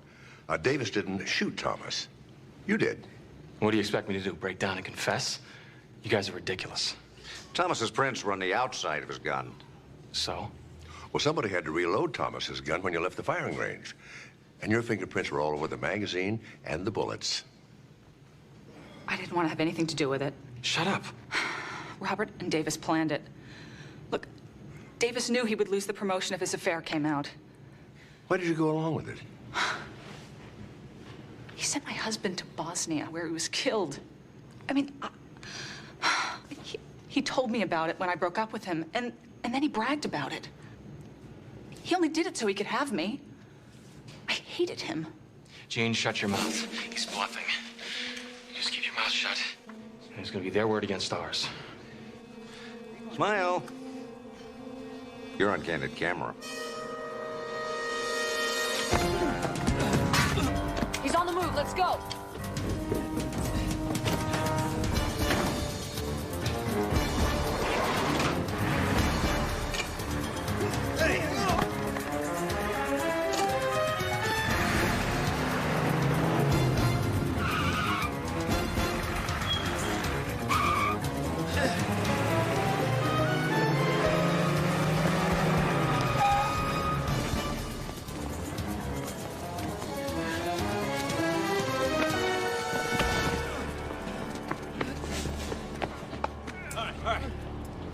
Got it.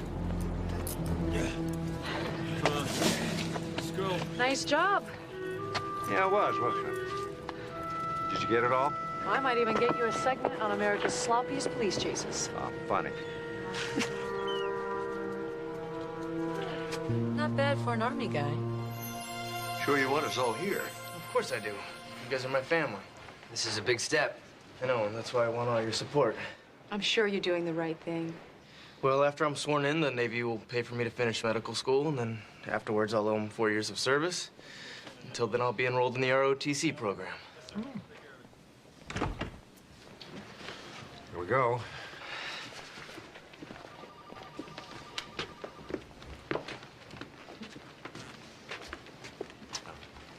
We'll be right in. You know, I did some checking. Both Davis and Romansky have solid alibis for the night Martinelli was shot at. They've all confessed to the murder. Why worry about who shot at Martinelli? Because this time their alibis are real. Hannah, an investigator that wasn't very good or didn't believe in himself might have to stoop to tricks like that to force a confession. But you shouldn't have to. You're too good, Hannah. Come on, they're waiting on us.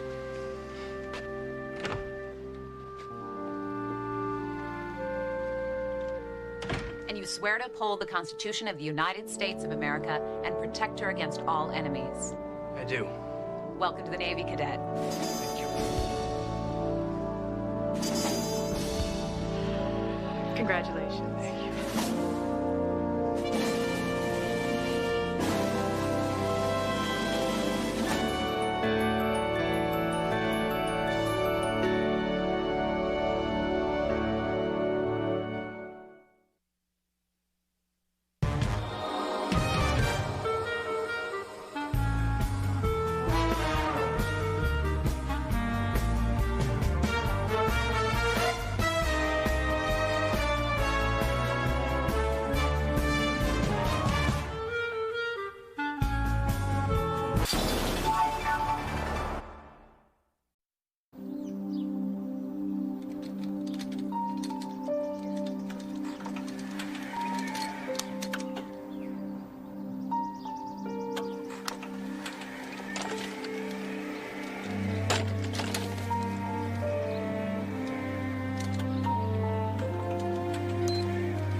Evers, November 11th, 1918. Pete Best in the cave. 22nd parallel. 5440, your fight.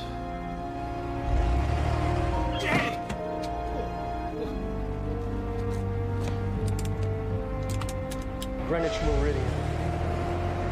Mia Farrow, 93 million miles, Costa Rica.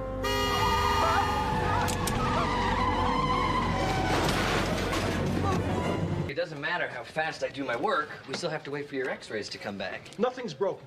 Well, you can't know that. I know everything. That's where I know you from. No one knows everything. Ah, this is Saul Singer from Through the Roof, the game show. Oh, I've been meaning to catch that show. For $500,000, Doc, how soon can I get out of here? Well, Dr. Travis is right.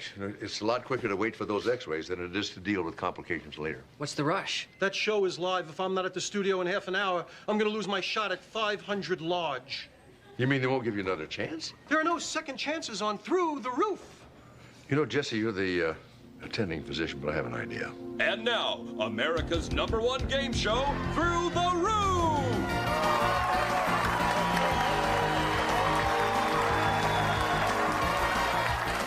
Let's welcome the man who makes people rich, Drew McIntyre!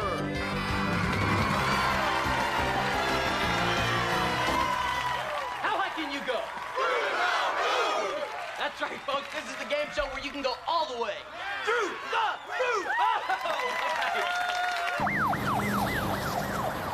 I really appreciate this, Doc. No, you're welcome, but just remember, if any fractures show up in that x-ray, you're going back with me. You're not getting rid of Saul Singer that easy.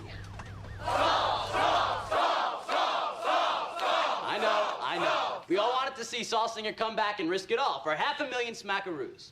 My friends, Saul never came to the studio. I guess he just couldn't face you and say, enough is enough. The man decided to keep his money, and that's okay. We got 2 great new contestants. Let's see how they can do. Let me introduce... Not so fast. I'm back. Then I'm a player.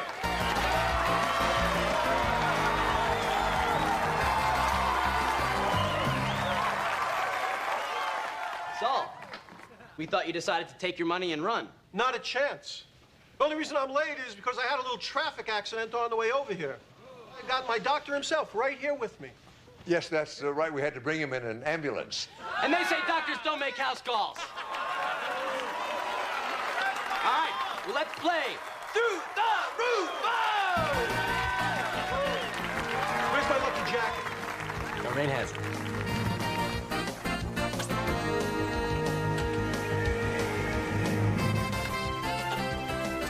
Drew, Saul will be challenged by Krista Fallow from Sault Ste. Marie, Michigan. Krista, welcome to the show. Let's get We can watch from in here. We got some really Saul said to do the show live. Well, you know the old saying, you gotta have a gimmick. Well, it's not such an old saying, really. It's from a show called Gypsy. You know, I saw that show 3 times. Once with Ethel Merman, once with Angela Lansbury, and once with Tyne Daly. Not bad. Oh, it's a great show. No, I mean, if it was a question, you would have all the answers. Oh. Start the clock. The subject is pseudonyms. Mark Twain was Samuel Clemens. the mystery writer, Ross MacDonald. Well, that's a tough one. Kenneth Millar. Kenneth Millar. The novelist, George Eliot. That's Mary Ann Evers, I think.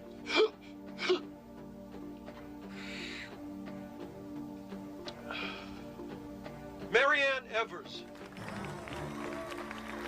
Saul uses that asthma inhaler all the time? Only when he's nervous.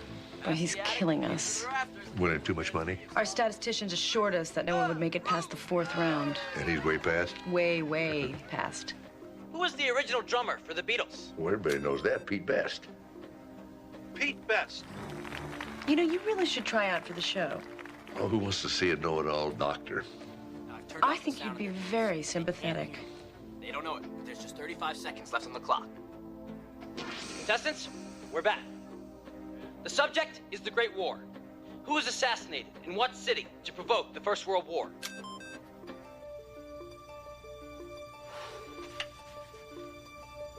Archduke Ferdinand in Sarajevo. I knew that. You know, that was just an excuse to start the war. On what date was a peace treaty signed that ended World War I?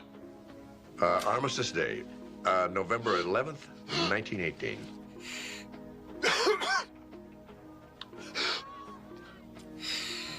You know, he's using that thing way too much. You could save him from himself. Play against him, you'd win. Anytime now, Saul. Saul, we're running out of time. November 11th, 1918. Right again. Next question.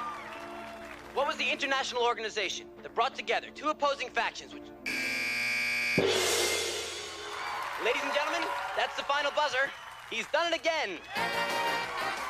Get him out of the booth. Saul Singer, you've just won $500,000. Now, you know what that means. You're way up in the attic. From here on out, each round is worth $100,000. Let's play, Drew. Whoa! Hold those runaway horses there, Saul. Let's think about this for a minute. Are you really gonna put $500,000 on the line? You don't get off that easy. Saul, I produced this game. I host this game because I like making people rich. Now, you're rich. All you've got to do is walk away. If only I could walk away, Drew. Roll away, then. I'm not done with you yet.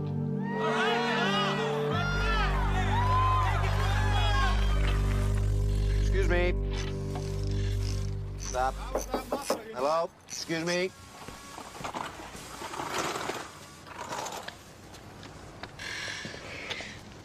No accident. That's the answer. What's the question? Had the van been tampered with? That was the question you were gonna ask. You always answer before you hear the question? You're a detective. Detectives are predictable. Now you're gonna tell me what I'm thinking. I'm a regular soul singer. Hey, you ever notice how first he buzzes in, then he thinks about the question?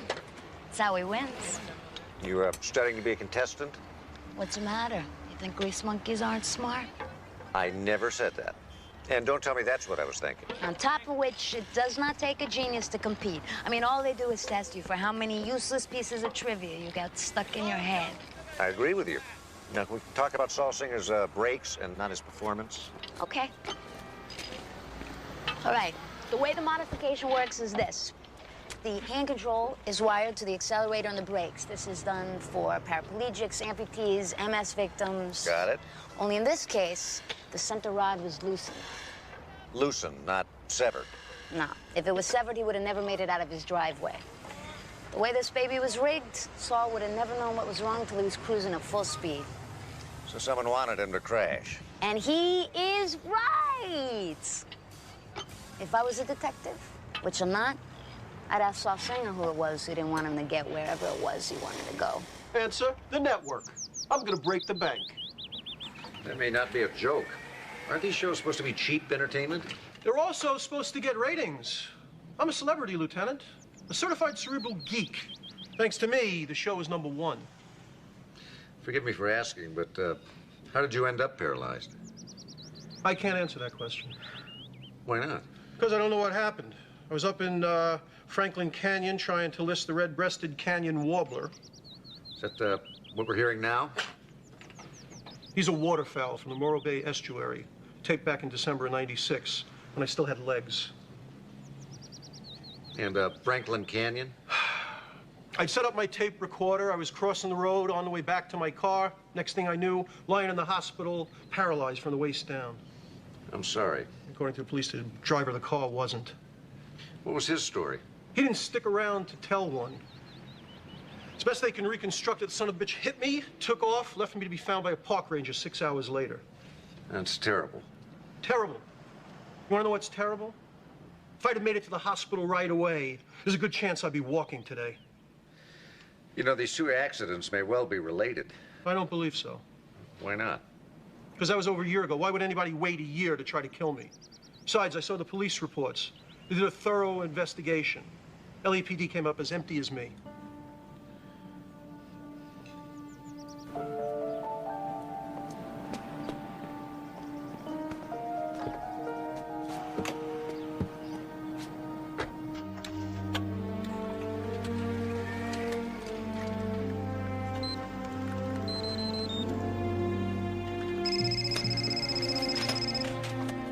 Your winner. It's your favorite contestant. Jesus, are you out of your mind? You know better than to be calling me on my cell. I'm playing a dangerous enough game as this is. Do you want to end up in jail? Oh, it's not my jail time you should be worried about. The police were here, telling me what happened to my van. God, when is enough with you? When I say so. All right, you know what, Saul? Just give me a number. How much more do you have to win? You know, Bubala, I had a number, a nice little figure in my head. But after that little accident you caused yesterday, it's double. Oh, yeah? Well, maybe I'll stop feeding you the answers before each show. Let the television audience see what a genius you really are. Yeah, and maybe I'll tell that same audience just how it is I've been winning and why.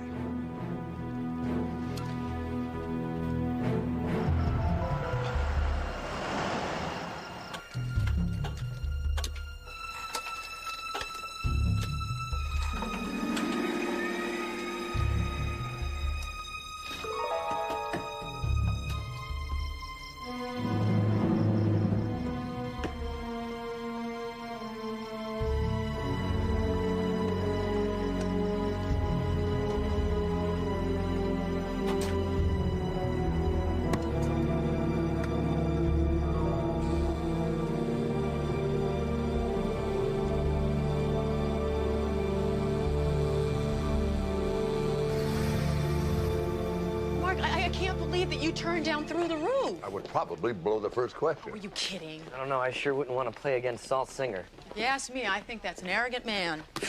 He's smart. There's nothing wrong with being smart. Smart? He's risking $500,000. You sound so smart to me. Guys, just watch. Sal's gonna go all the way to $1 million. 5 more rounds to go. 5 Will more Sal rounds? sing I a don't break? think so. I know what I'd do. Yeah, quit. Yeah, well, I'm ahead. Yeah, Sal is no quitter. He's got guts. What popular actor named himself after a popular actress who named herself after a famous comedian?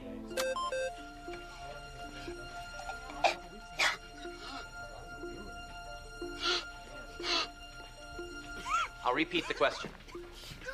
What popular actor named himself after a popular actress who named herself after a famous comedian? Saul, your time is running out. Saul, we'll be right back after this message. Get him out of there! Get him out of there! Get him out! Get him out! Hurry up, go, hurry! Go. I'm gonna speak. Hurry!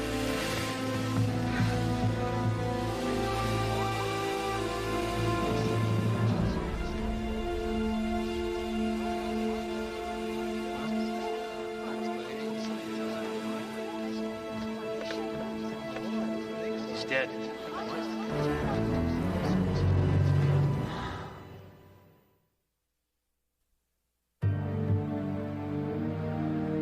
Death was due to acute respiratory failure, apparently brought on by his asthmatic condition. No foreign substances in the body. Not even metaproterenol. That's the main ingredient in his asthma medicine. Not only was it absent from his blood work, it wasn't even in his bronchial secretions. I have to deduce that the inhaler was empty. You think maybe it was tampered with? No, there was no obvious tampering. It was empty. I'd have to say that Saul Singer died of natural causes. 2 days after his car was sabotaged? Well, coincidences do happen, Mark. Boy, I tell you, this guy had a lot of books about birds, huh? Tapes, too. Yeah, played them instead of music. Amazing. Actually, I thought it was pretty weird.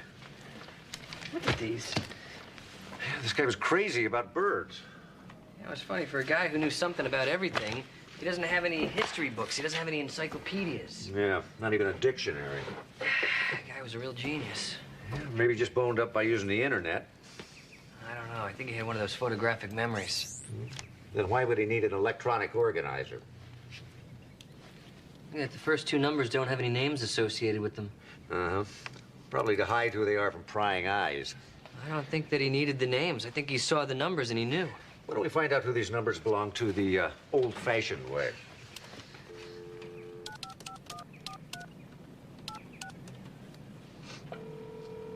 You've reached Valley Brook Investments. Enter your PIN number.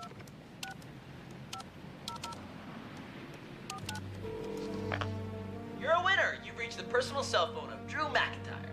Leave the right message, and I shall personally call you back. Dr. Sloan, so nice to see you again. What changed your mind about being on our show? All my colleagues insisting what good publicity it'd be for the hospital. Well, you'll have to thank them from me. You're going to make a terrific contestant. Thank you. Drew, you remember Dr. Sloan, don't you? Oh, right, Saul Singer's physician. God, what a tragedy.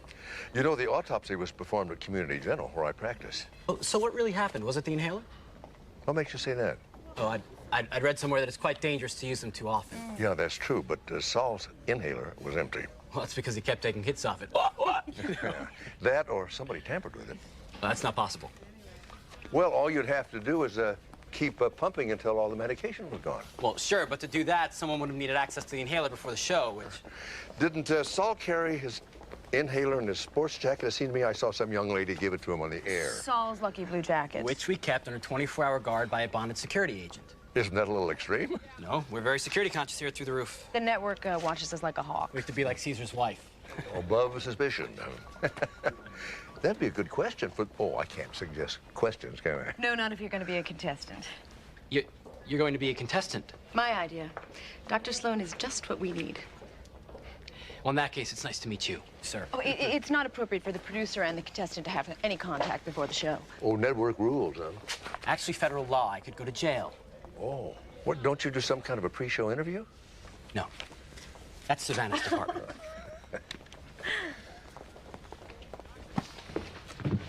Drew, you know, Saul was absolutely positive the car that hit him did so by accident. Oh, he said that in the autopsy, did he?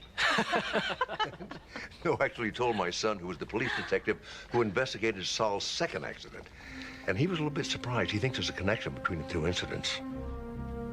Savannah, did you know Dr. Sloan's son was investigating Saul's death? Oh, I didn't disqualify myself. No, not at all. Your connection is with Mr. Singer, not the show. No, Savannah will test you, Doctor. Just like any other contestant. You'd be surprised how few professionals make the first cut.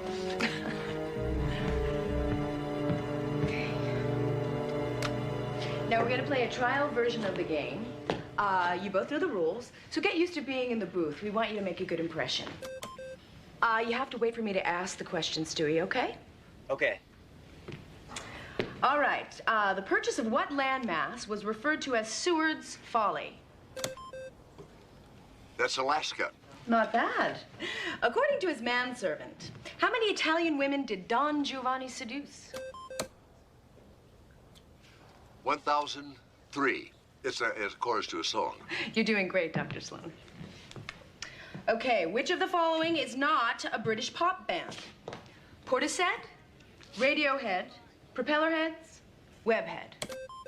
About time you stop asking old guy questions. And the answer is? Propellerheads. No, I'm sorry. Dr. Sloan, you have a chance to answer this question. Webhead? How did you know that? Lucky guess.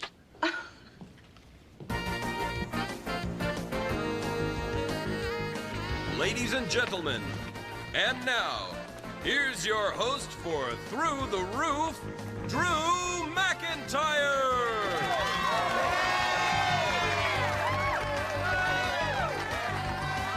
Our next contestant on Through the Roof will be Dr. Mark Sloan of Community General Hospital.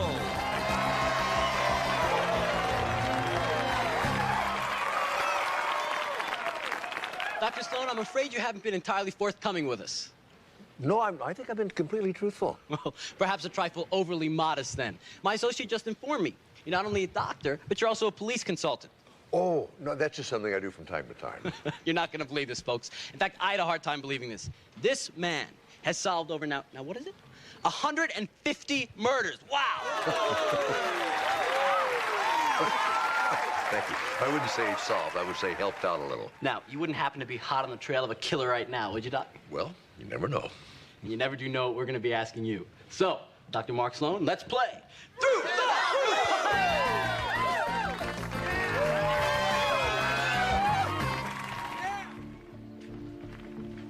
The subject is musical comedies. What real-life incident inspired the musical Bye Bye Birdie? Elvis Presley being inducted into the U.S. Army. I always liked that show. Let's see if you like this one. What's the night rental on the Biltmore Garage? $1,000. Or like they said in Guys and Dolls, $1,000. Right you are. Okay, folks. Now, our contestants don't know this, but they're tied. And time is running out. This could be the $50,000 question. All right, contestants, we're back. What was the phone number of Judy Holliday's love interest in Bells Are Ringing?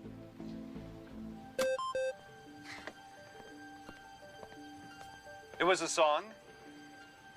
And his number is Beechwood 45789. And that's not right. Dr. Sloan, do I need to repeat the question for you? I'm in love with a man, Plaza O4433. And he sings.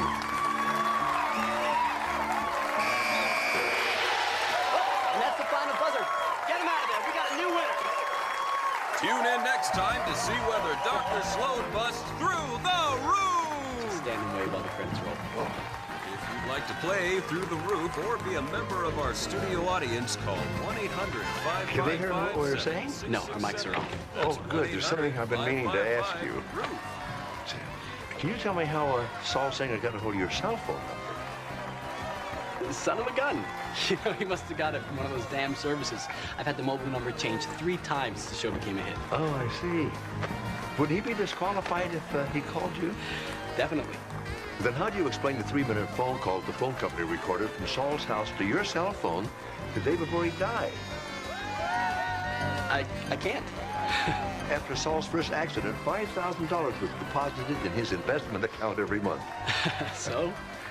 It stopped right after he started winning money on this show. Dr. Sloan, I'm beginning to wonder if you'd even become a contestant on the show under false pretenses. Time's up. We'll play again tomorrow. And if your son has any more inquiries, he can call my attorney.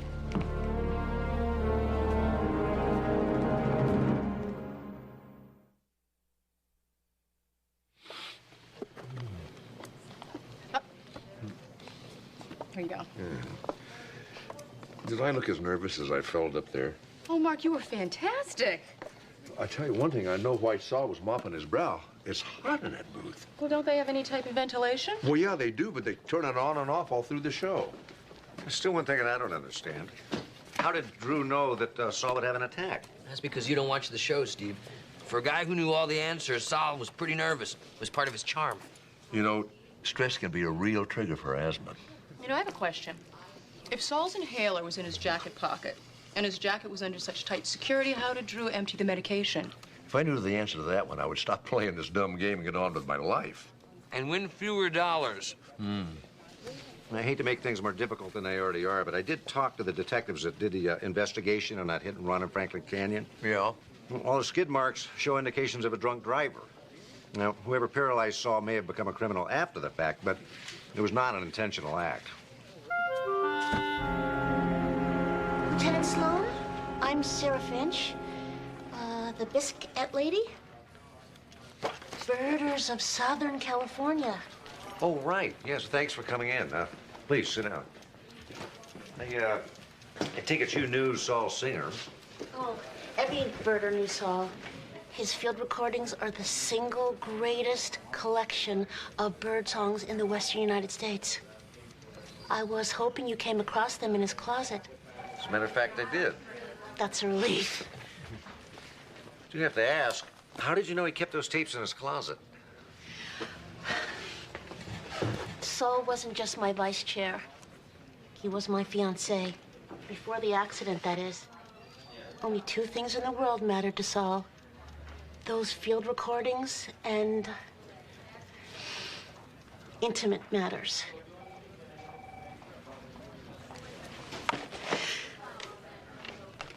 I'm sorry. Nothing to be sorry about.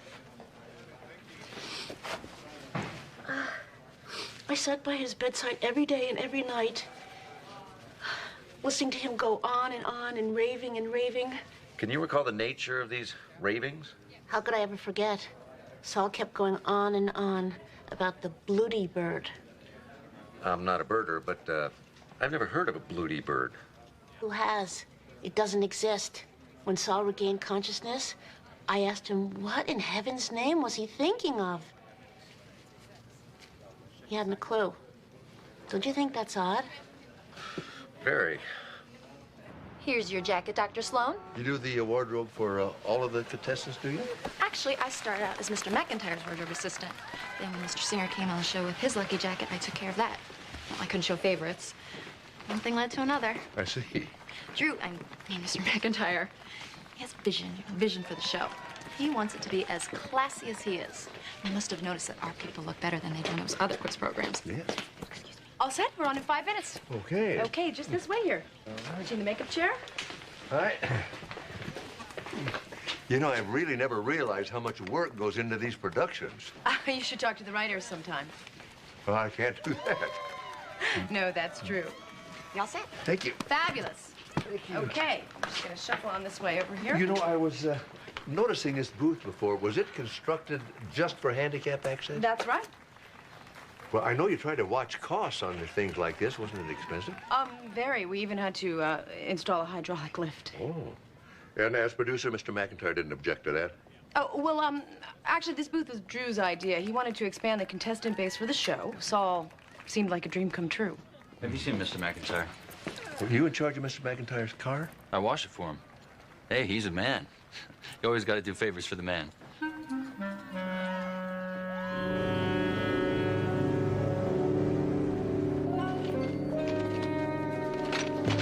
I had always believed in the competency of the Los Angeles Police Department. What's wrong? Those tapes are blank. 10 years' work erased. All of them? Every one. Then it wasn't an accident. I am so mad I could spit. Oh, believe me, I'm going to look into this. No, I'm not mad at you. I'm mad at Saul. He sent those northern birders, those snobby northern birders, a complete set of copies. Now I'm going to have to beg. Well, save your pride, Miss Finch. We're going to want to listen to those tapes ourselves. As a matter of fact, I've got a civilian volunteer.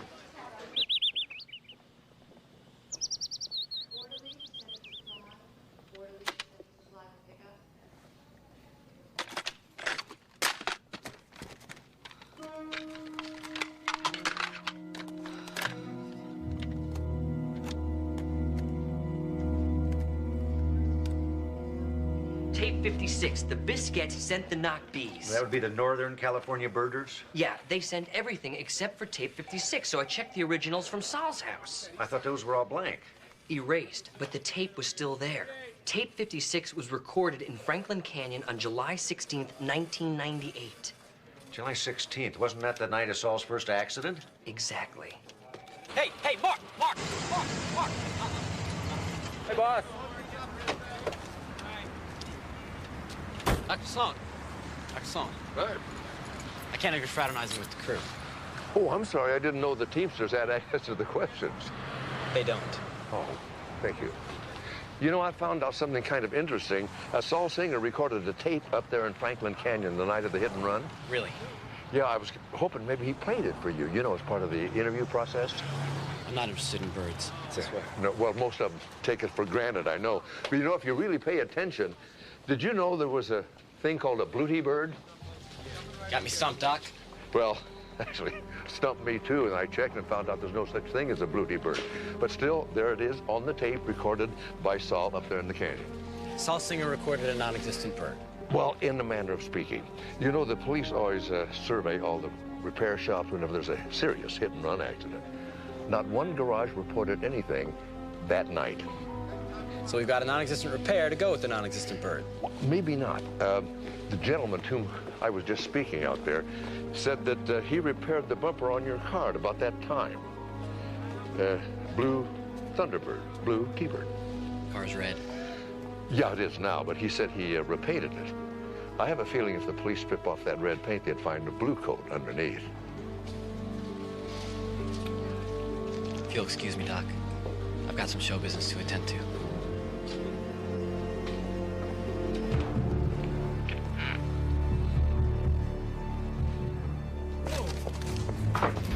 What kind of writers are you? They are killing us out there, killing us. First Saul Singer and now Dr. Sloan. I mean, what is the matter with you people? This is supposed to be a cheap show. Nobody is supposed to get past the 4th round. Nobody. I want harder questions. Can your little minds begin to comprehend that? Harder questions. Thank you. Morons.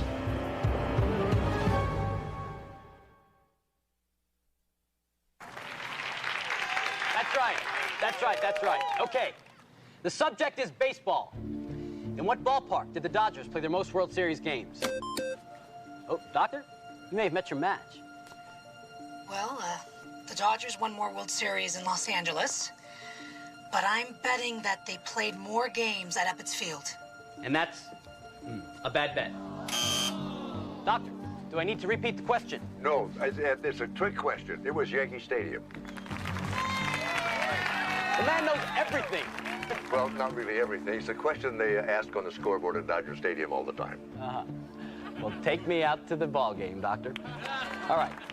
Let's see if you can get this one. Who was the only Major League player to wear the uniform of all 4 modern-day New York baseball teams?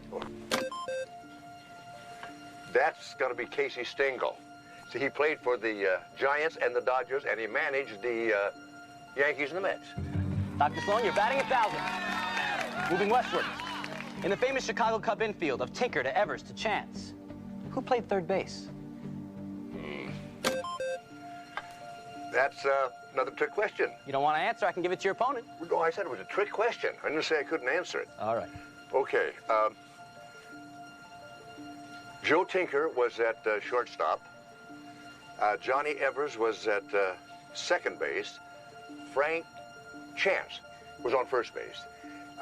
Third base didn't figure into that the double play combination, see? But that player on third base was just as good as the rest of them. His name was Harry Steinfeld. Oh, well, we just can't get you out, can we, Doctor? He's right, ladies and gentlemen. What? And he's done it again. You know, I didn't think anyone could get that last question. But Dr. Sloan just keeps on coming. Doctor, our audience adores you. You should see yourself. Oh, I thought the show was live. Oh, it is, but we have to edit it for syndication. Oh, thank you. Did you take anything? Yes, sweetener, please. Does that mean you have copies of everybody's performance? Yes, we do. What artist has won the most Grammy Awards?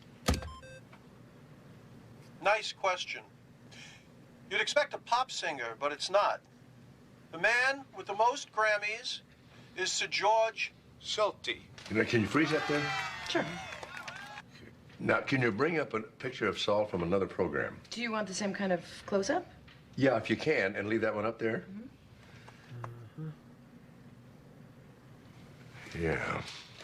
Now, what about that last question, the one just before he died?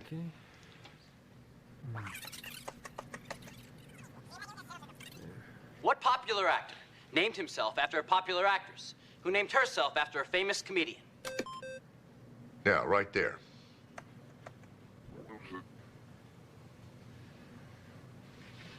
That's interesting. No kidding. You know, no one ever got that. Oh, well, you know, Michael Keaton named himself after Diane Keaton, who had named herself after Joseph Francis Buster Keaton. I was a big Buster Keaton fan. But that's not what's interesting here.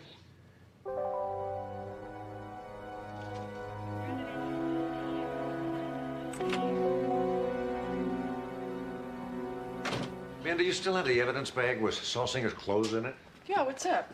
Well, my dad said he always had a pocket handkerchief with him when he appeared in a program. Right, well, I checked all of his clothing for foreign substances, but I didn't see any handkerchief. Well, maybe it got stuffed down inside the breast pocket. I don't think so. Why not? Because this breast pocket has been sewn shut. Doctor, you may be winning a lot of money, but I think you are great for the show. Well, thank you. If there is anything I could do for your wardrobe, not that you're not perfectly dressed. I mean, not that you don't class up the show. Actually, I didn't want to see you about my wardrobe. I wanted to ask you about Saul Singer's lucky jacket. Oh. You know, I watched all the shows that Saul was on, and in all but the last one, he had a pocket handkerchief. Oh. But the one he was wearing the night he died, this pocket was sewn shut. Oh. It wasn't the same jacket, was it? I feel so guilty. About what? You're right, that wasn't Saul's lucky jacket. Somebody sneak past the guards and switch it? Oh, no. Is that what you think? Oh, no, not at all. We had an accident. What kind of an accident? Oh, the sprinkler system in the wardrobe room went off somehow, and Saul's jacket was ruined. It shrank 3 sizes. What'd you do about it? I went right to Drew. He told me to go out and buy another jacket, you know, identical like. Drew swore that Saul would never know the difference, but I knew. I knew it wasn't the lucky jacket. Don't you see? Why don't you tell me? I thought that unfortunate man was gonna lose. You know, go home without any money. He'd never know that he lost because he wasn't wearing the really lucky jacket. I just never thought that new jacket would be so unlucky he would die in it. Well, I don't think it was the jacket that killed him, Charlene. He went from the guy with all the answers to dead. I call that really bad luck. Well, one more question. What about the inhaler? Oh, that was the right inhaler, all right. Drew gave it to me himself. I put it in the new jacket before I gave it to Saul.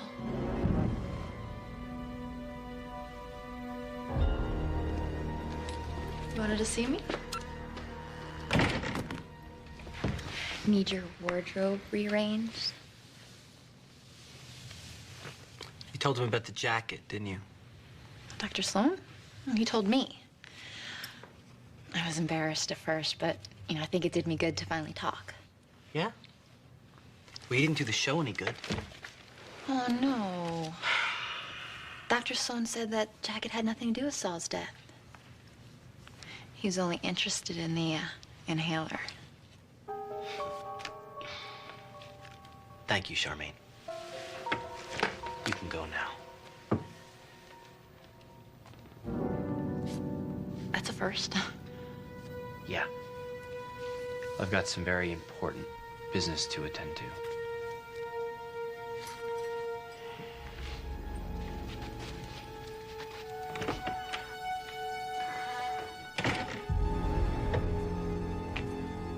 Hello?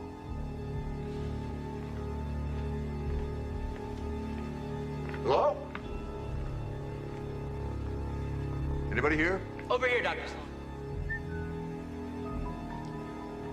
Sorry to call you out on a Saturday. I just thought we better set some things straight. Oh, we really don't have that much to discuss, do? I was going to walk away after the next session anyway. You wanted to know how Saul got his answers? Why don't you take a look in Saul's special little booth? I had it brought back on stage just so I could demonstrate.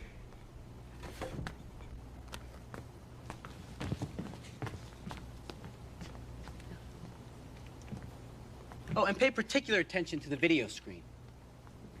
Where you show the contestants the questions. That's how you did it.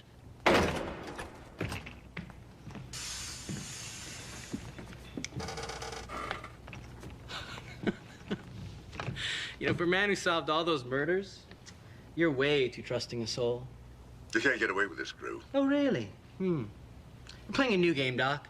It's called You Bet Your Life.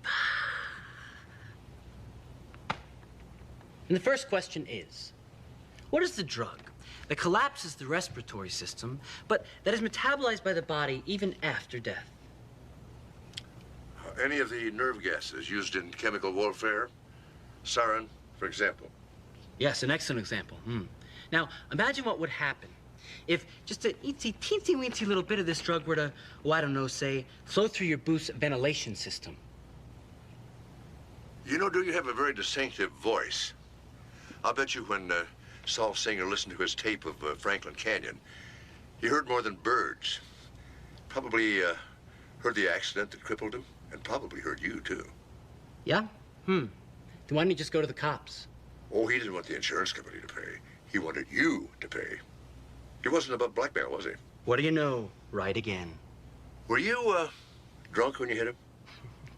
As a skunk on moonshine, Doc. You know, almost got away with it, too, if you hadn't come up with the idea of having the show pay for your blackmail. Yeah, call that a business deduction. Most people would call it murder. Yeah, well, too bad in this game you can't win. You're dead, Dr. Sloan. Now, how long before sarin takes effect?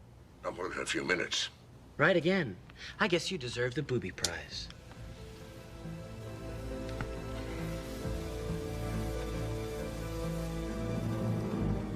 I just want you to tell me how you killed Saul. So stupid. I put an empty inhaler in the guy's new jacket and watched while nature took its course. Ooh, difficult. Sounds like an admission of guilt to me, Drew. Yeah, well, too bad you can't use it. You never read me my rights. Wrong answer. See, you weren't under arrest, but now you are. My father's not entirely trusting. We checked out the ventilation system before you arrived. That was a very unlucky jacket, Charmaine. Intentionally unlucky jacket. But it's all there on videotape along with your confession. I guess this is the end of Through the Roof. I'm not so sure about that.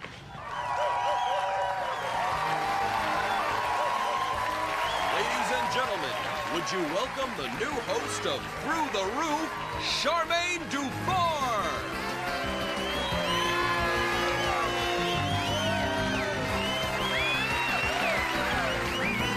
Is this a great country or what? So sweet. I'm so excited.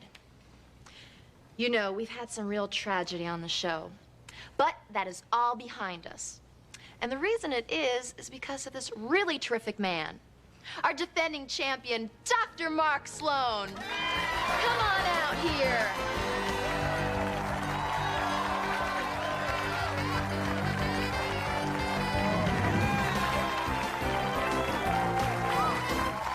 going to be, Doctor. You have won $150,000. Are you going to risk everything, or are you going to walk away? Well, I'm not the greedy type. So you're leaving us a winner. What are you going to do with all that money? Well, half of the money is going to go to the Community General Pediatric AIDS Unit. That's great. Wow, is that great. So tell us, what are you going to do with your share? New car? No. The other half is going to go into breast cancer research. That's the best answer I've ever heard. Isn't he the most darling thing you've ever laid eyes on?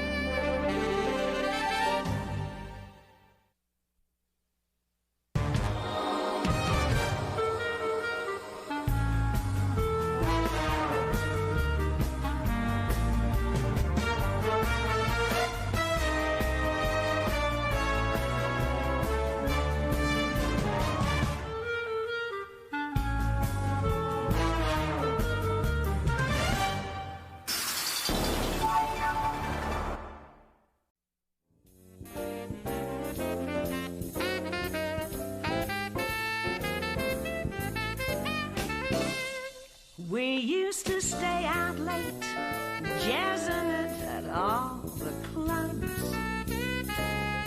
Now you're in bed by 8, yawning that you're tired and weary. Well, bye-bye, dearie.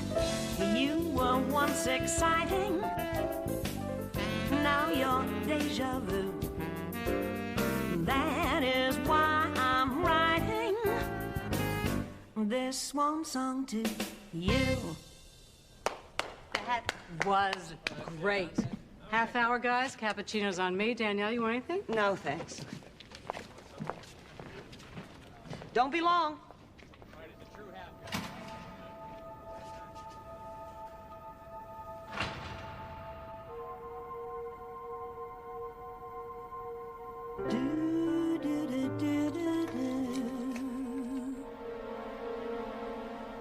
Rhonda?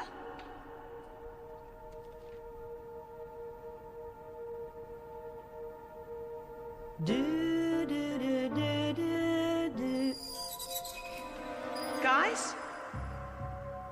Who's there? Is anyone there?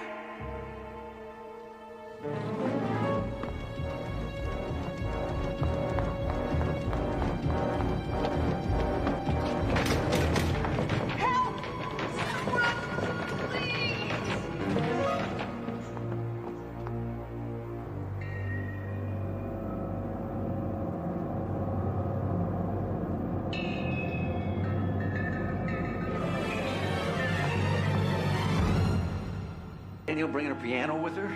Not just a piano, a grand piano. And she's bringing it with her from New York. Yeah, well, you know how artists are. She gets nervous in front of an audience, and she figures if she has her own piano, it's one less thing to worry about. I see. Oh, she's here. Dad, you look fine.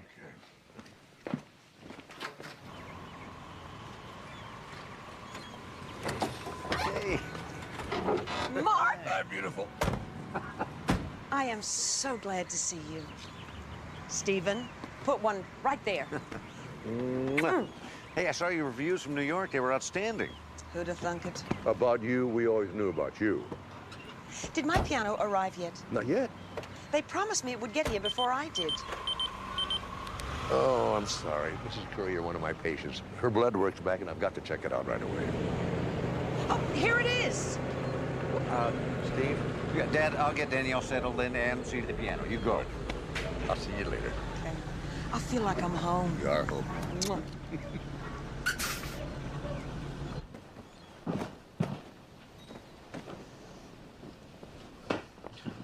You take this piano with you everywhere?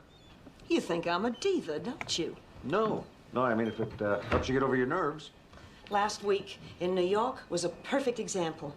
I was in a hall that I know, in a city that loves me, and I was so nervous on stage, I didn't know if I could speak. But the minute I sat down at the piano, my piano, it was just me, alone in my living room with an old friend. Piano tuner will be here in about an hour.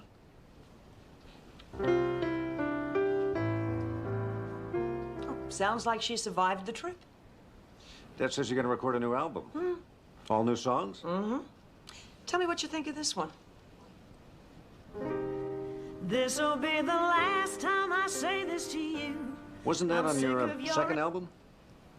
Oh, yeah, I'm doing a new arrangement, going to re-record it. Oh. You can't tell what it sounds like until the piano's tuned. You feel like taking me somewhere terrific for lunch? Sure. You, like barbecue? Oh, I love it. Sure. Dr. Travis, I need a really, really big favor. It's about Danielle Marsh. The singer? The singer, Dr. Sloan's best friend, or one of his best friends. Anyway, she's staying with him. And? She's my absolute total idol. I thought Amanda was your idol. Oh, she's my idol now, but before medical school, you know, when I was a kid, I really, really wanted to be a songwriter, and I used to fantasize that I was Danielle Marsh. You write songs? If I do say so myself, I've written some pretty cool lyrics. Of course, they're mostly about death. Sweet. Wow. You know, remind me to listen to those when I have a little more time. So, when can you introduce me to her? Oh, you know, Ellie, I don't even know the woman myself. Yeah, but you know Dr. Sloan, and he knows her. I wrote this song that would be absolutely perfect for her. You know, I'm sorry, I just don't feel comfortable imposing on his friendship like that, so you just have to find a way to meet her on your own.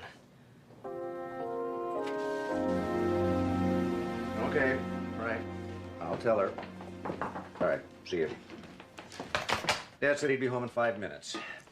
You know, he's been acting like a kid ever since you said you were coming up to stay with us. He's always been my best fan. He also said he arranged to give you a physical tomorrow. He said he knows you, and he's sure you haven't had one since the last time you were here 5 years ago.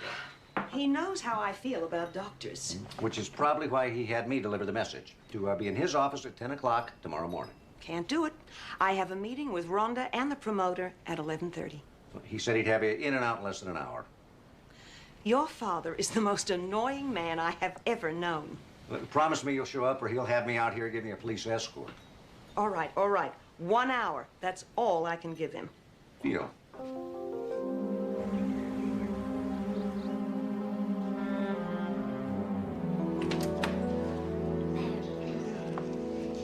Miss Marsh, I'm Ellie Rose, third-year medical student, pathology rotation. I brought you some coffee while you wait for Dr. Sloan. I don't want coffee. I want Mark Sloan. Hi. Dr. Sloan had an emergency, and he asked me if I would get the exam started. What? I'm Jesse Travis. Have you actually graduated from medical school yet? Oh, no. My mom just dropped me off here for some after-school daycare, and Dr. Sloan lets us play with the shiny instruments. A physician stand-up comic. I'm out of here. No, actually, I'm sorry. You know, he'll be back in a couple of seconds. I'm just gonna take your vitals. I'm gonna listen to your heart and lungs, and then we're gonna draw a little blood, okay? Young man, I would no sooner let you touch me than a psychic healer from the Philippines. Miss Marsh. Don't speak. Look, I know. Don't argue. Just open the door.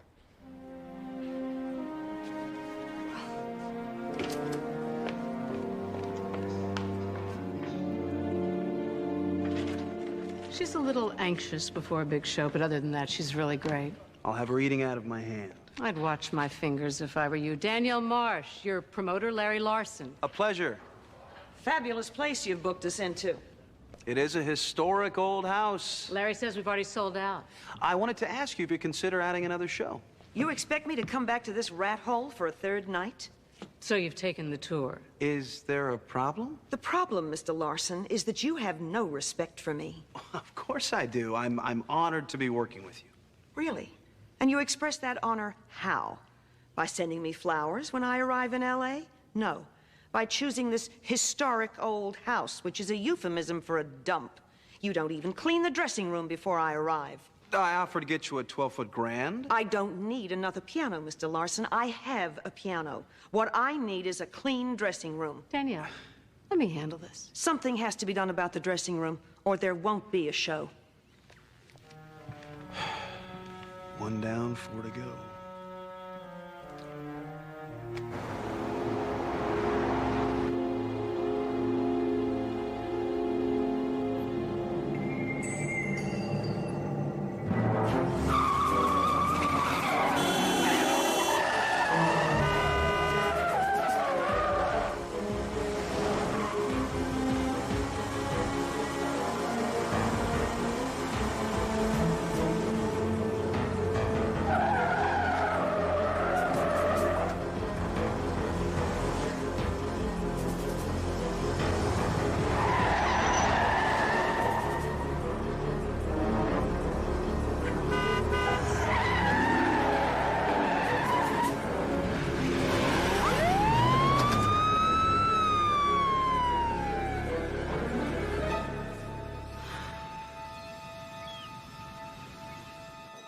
No, wait, I think this is her now.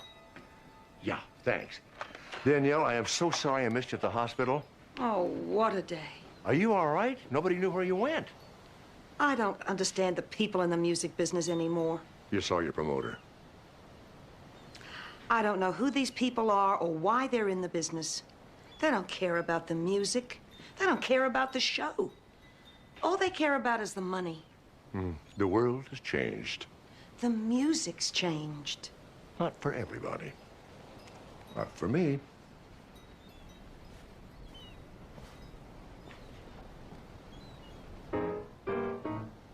I know you're eager to advance this love, but first I need you to enhance this love. But what I really need the most is you to be a bit verbose. So, baby, talk to me. I know you're ready to be physical, and I can see your lips are kissable. But before we get to that, those lips were also built to chat. So, baby, talk to me. Do you know that's the first song I ever recorded? Really? You know, the first time I heard it was in that bar. Tinker's. Oh, that was a lifetime ago. I can't believe you know that song. Tell me that you love the way I walk and all the other kinds of pillow talk. So if you're ready to rehearse, hold me tight and let's converse. Oh, baby, talk to me.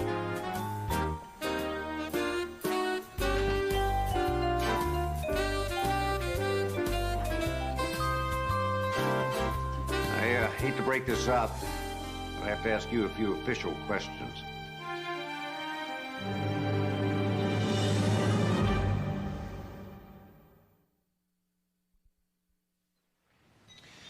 When you gave this address at the scene, the police report got kicked over to me. What scene? What happened? Thank you. Actually, I'm kind of relieved you found out. Why is that? Because the more I think about it, the more I worry. About what? Will somebody tell me what's happening? I was chased by a man in a red car this afternoon.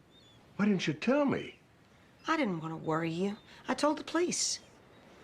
Did you see the license number on the car? No. How about the man? What did he look like?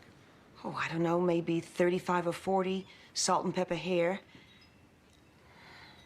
It was the same man who chased me in the theater in New York. You've seen him before? Why didn't you tell the officer that? Because a story like this winds up in the newspapers and brings out every weirdo in town. I don't need that. I guess I was hoping it was a fan, somebody harmless. Danielle, if somebody chased you in New York and followed you all the way to California, I wouldn't call it harmless. I was afraid you'd say that. If you've got an hour, why don't you come with me and talk to a sketch artist? And maybe we'll get lucky and find this guy. I've got a board meeting. I'll see you two back here at dinner.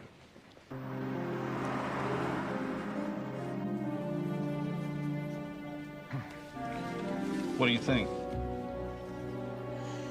His hair was a little longer, and his face was a little thinner, I think. We'll just say he's wanted for questioning. No one will know he's connected to you. Thank you. Better? Yes, I think so.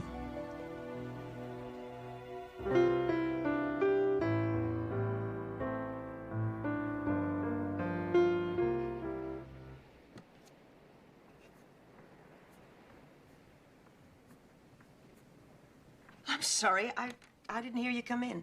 Please, go on.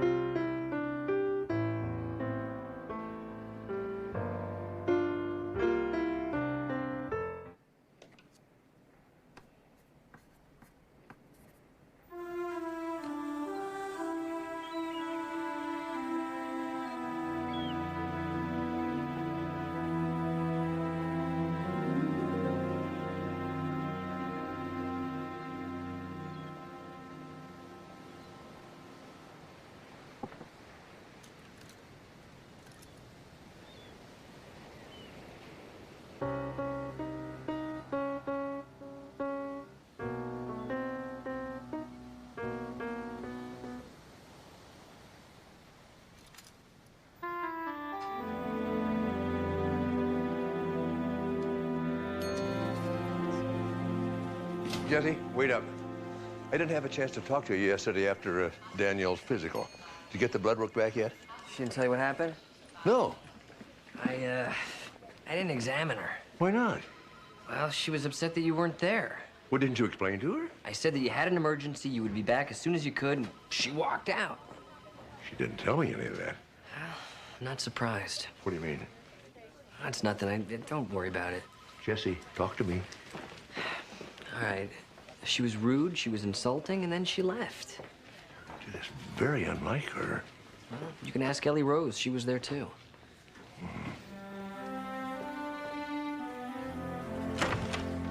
Hi.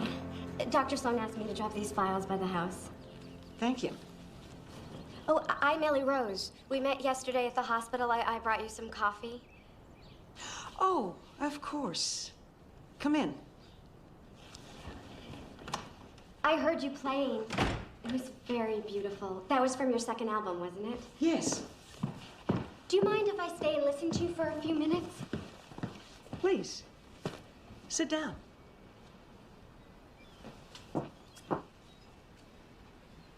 I don't know why I just lied to you. Dr. Sloan didn't send me down here with those papers. He doesn't even know that I'm here. When he finds out, he's probably going to be furious with me, and Dr. Travis will probably kill me. I have been a fan of yours since I was a kid. I mean, you were my idol. You inspired me to play the piano and to write songs. I memorized all of your albums, even the double album. You're kidding. The one that only sold in Europe. My mom bought it for me for my 16th birthday. I played it so many times I wore it out. I don't want to cry anymore. And so there I was at work today singing the song that I wrote, and then the next thing I know, I'm standing on Dr. Sloan's doorstep ringing the bell. I just had to meet you. I wanted to talk to you about writing songs, and I wanted to play this song that I wrote for you. It would be absolutely perfect for you. Oh, Ellie. You just think I'm a crazy groupie. No, not at all. I was just remembering what it was like to have a dream and follow it with all my heart. I kind of gave up that dream for medical school. Oh, I don't know. You're here. That tells me a lot. Go ahead. Let's hear it.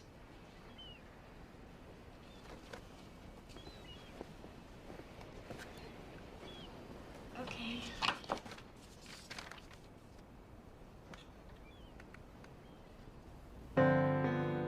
You're more than just my friend. You give me strength inside. I know at times I tend to swim against the tide, but you're always on my side. I count on you, you count on me. Who knows what lies ahead? What would we do if our paths should split? We'll cross that bridge when we come to it. I'm sorry. That's a terrific song. You really think so? I wouldn't say it if I didn't mean it.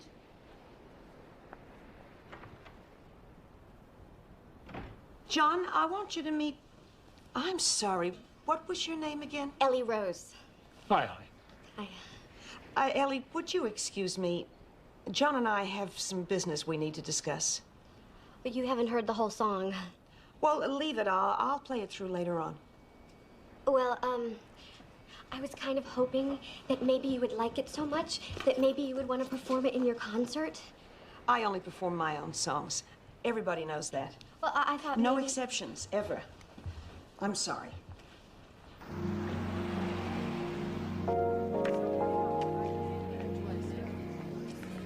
Mrs. Courier's files. Yes, all done. Not me.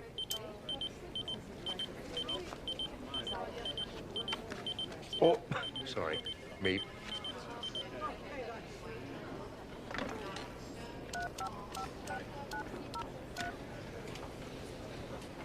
Steve, something wrong? Dad, we have a problem. I'm really worried about Danielle.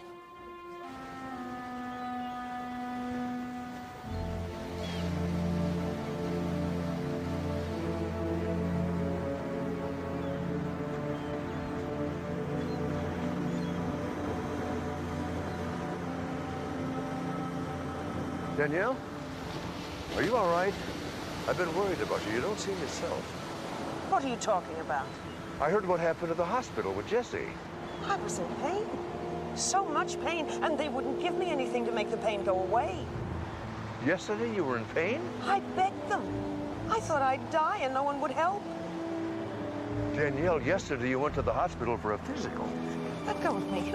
Who are you, and why are you asking me these questions? Danielle. Don't leave me alone. Just leave me alone. Danielle, it's Mark. Look at me. It's Mark.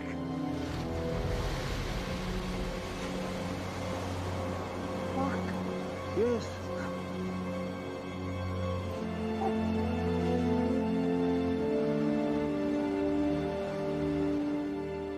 I don't know why this happens to me.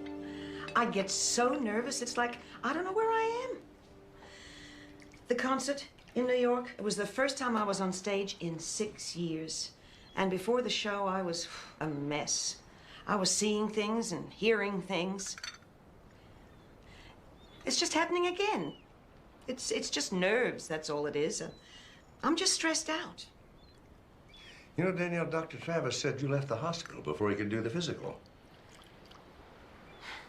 I'll bet he said I was a real pain, too. Look, I hadn't met my promoter yet. I hadn't seen the concert hall yet. I was nervous. I know that's no excuse.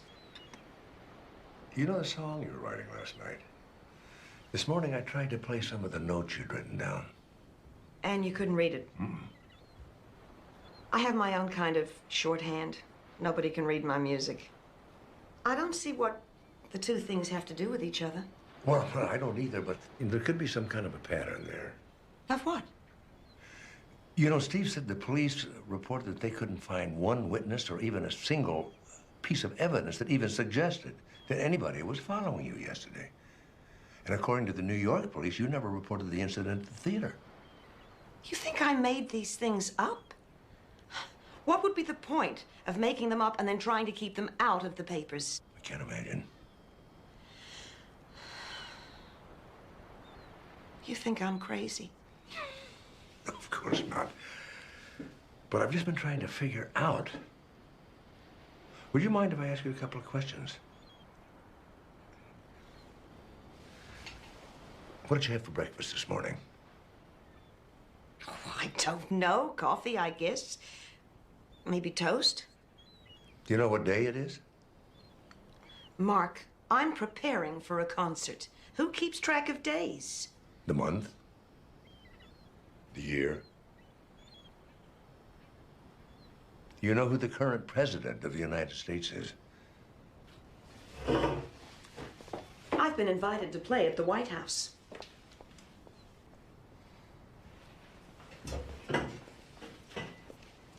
I was thinking of playing this song. I wrote it this afternoon.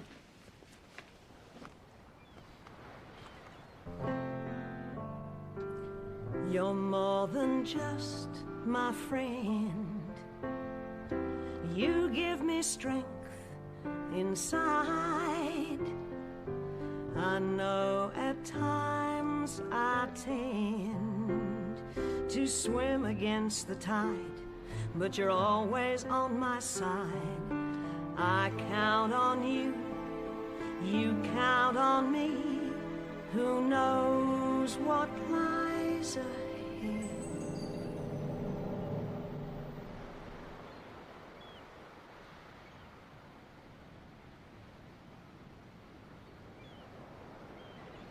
I count on you, you count on me. Who knows what lies ahead? What would we do if our paths should split? We'll cross that bridge when we come to it.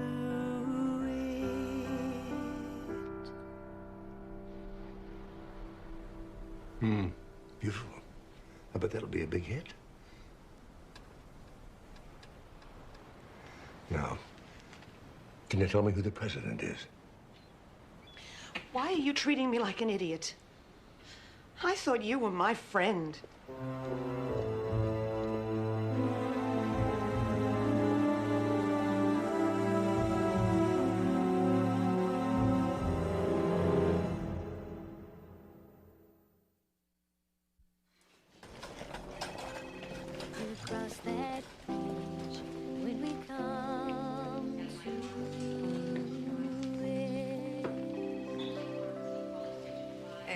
that again. You're more than just... Isn't that Danielle's song? Everyone thinks it's perfect for her. Yeah, Ellie wrote it. Maybe you can get Danielle to listen to it. I think she already has.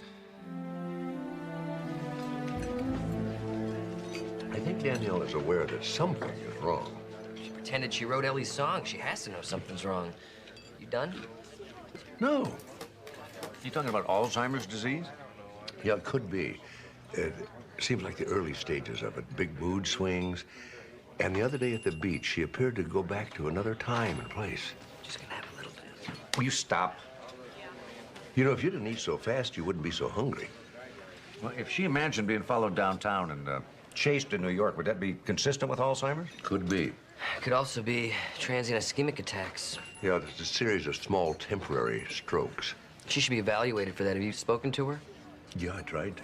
I asked her a few simple questions trying to test her short-term memory. And I guess she thought I was patronizing her because she just left the room. Look, I was going to save this till later, but you go ahead and eat it. No, I don't want. Nah, it's fine. I want it. No, please, go ahead. Take it. If you're not gonna eat it, you know, someone should.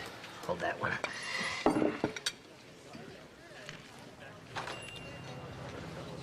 Need some salt. On a bacon and anchovy sandwich? A sense of sadness surrounds me. I've lost the one thing that grounds me. Please call and say you're coming home to stay. Then unpack, get us back on track. I know I haven't been blameless, and your behavior was shameless. It's hard enough playing this piano without the keys turning pink. Just trying to give you some mood. I create the mood with the songs, Larry. I don't need any help. All right, cut the light. Yeah, we keep it pretty stark. Just some flowers on the piano, a spotlight on Danielle. That's about it. Little stagecraft never hurries. Now, why don't you let me worry about the show and you take care of the details, okay? Like paying this man for shipping my piano from New York. Or are you too busy working the lights to cut him a check? Danielle, are you okay? Are you sure you can get through this? Get through what? You're so on edge. Everything seems to set you off. I'm just worried about you. What is your problem? My problem is you can't finish a song. I don't know if you can make it through the show. Larry, she's fine. I don't believe this guy. Danielle, pay John and get her piano down here, and don't worry about her. She's gonna be great. Don't leave until he pays you.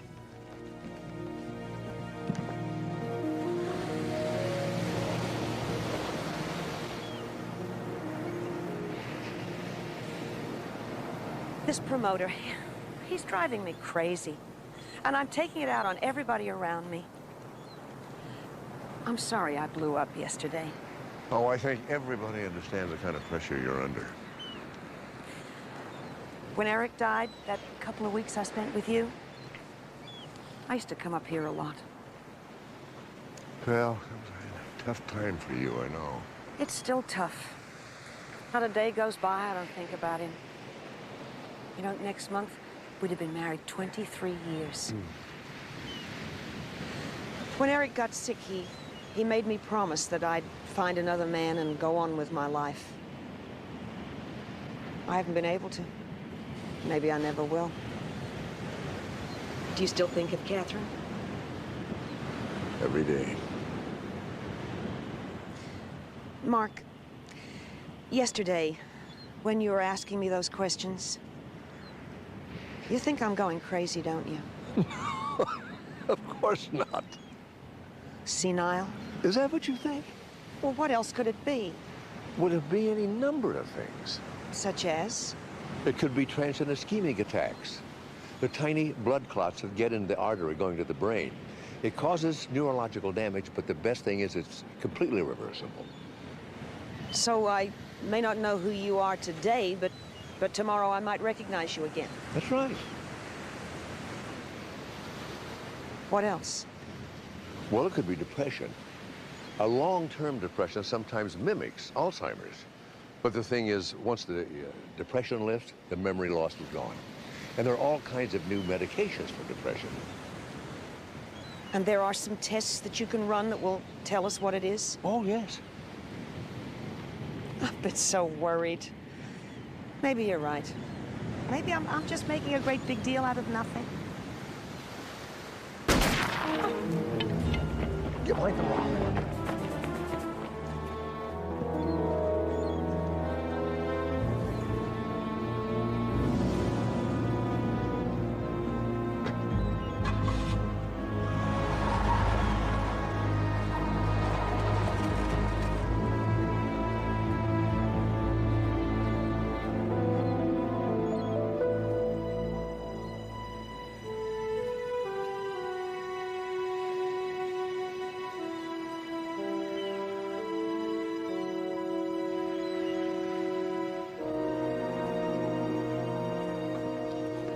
The cellophane wrapper came from a candy or a mint of some kind, and the tire tracks and shoe prints were too smeared for any identification. I owe you an apology. So do I. I was beginning to think the car chase downtown and the incident in New York never happened. You're forgiven. I've got some men going door to door just to see if anyone saw anything. Can you describe the man who chased you again? Well, he was about 5'10", maybe, athletic, salt and pepper hair. I keep thinking I know him. He does sound familiar. Oh, Mark, before we do the physical, there's a couple of people I need to see. Sure.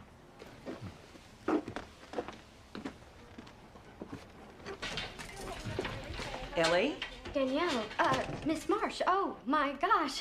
I never expected you to come down here. I mean, nobody ever comes down here. Well, Dr. Bentley does, but Ellie, not that I don't keep things neat and tidy usually. I mean, I do. Well, usually you know how things get when you're working. I mean, if I had known that you were coming, I certainly... It's okay. I just wanted to tell you how good your song is. My song? Yes. It's good? It is. In fact, it's so good, I wanted people to think I wrote it. I've been doing some things lately that just aren't like me. You like my song? I mean, you really like my song? I'm going to record it on my new album. I'm speechless.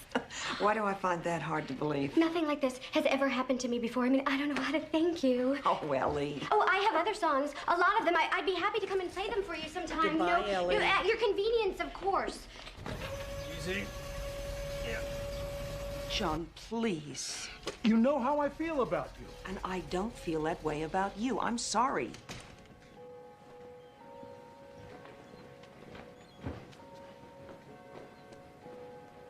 Just a little, You don't have to explain. He's been a good friend for a long time. He'll get over this. Okay, tell me. How did the tests come out? Oh, they'll call as soon as the results are in. I pulled some photographs that match your description of the man that was following you.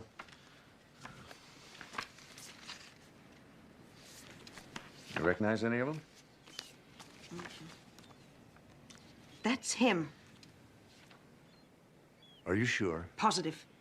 You know him? No, I don't think so. We're gonna split. Are you going to the concert hall? Yes. I'll ride with you. You know, I don't know whether it's a good idea if you go out alone. I'll be with John. Believe me, he won't let anybody get near me.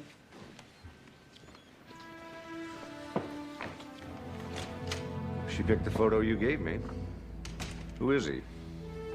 You met him a long time ago. That's Eric, Danielle's husband. Well, he's dead. He died 6 years ago.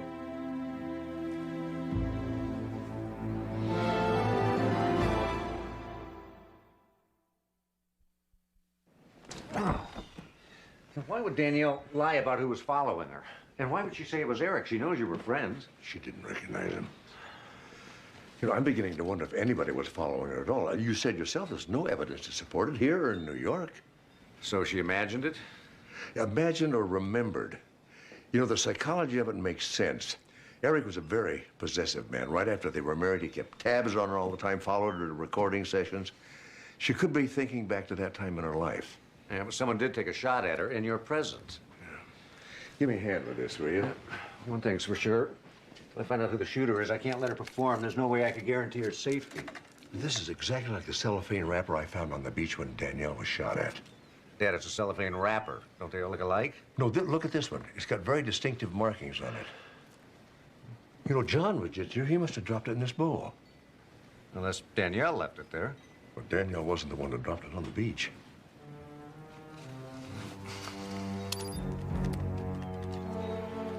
Yeah, this is Lieutenant Sloan, badge number 384. I need you to dispatch a patrol car to meet me at the LA Concert Hall. All right. I'm going with you. We got here within 5 minutes of your call, but the woman you're looking for, Danielle Marsh, was already gone. Any idea where she went? No. Where's Danielle? I already told them. She got upset when she was playing a song and she cut out. Where'd she go? You got me. You like candy, John? You left a wrapper at the house. What's this, a littering bust? Don't you think you guys are overreacting a little bit? You also left a wrapper on the hill when you took a shot at Danielle. I never would have shot at her. Never would. Because you love her. Yeah, I do. She rejected you. Doesn't mean I'm gonna try and kill her. Oh, come on, that is twisted. I don't even own a gun. I've never even fired one. Where did that candy come from? Danielle, she kept him around for the crew. She had him in her dressing room. She had him backstage. Danielle never ate him herself, but she just thought the crew got more energy out of it. Did you notice anybody else eating the candy? Cut me loose.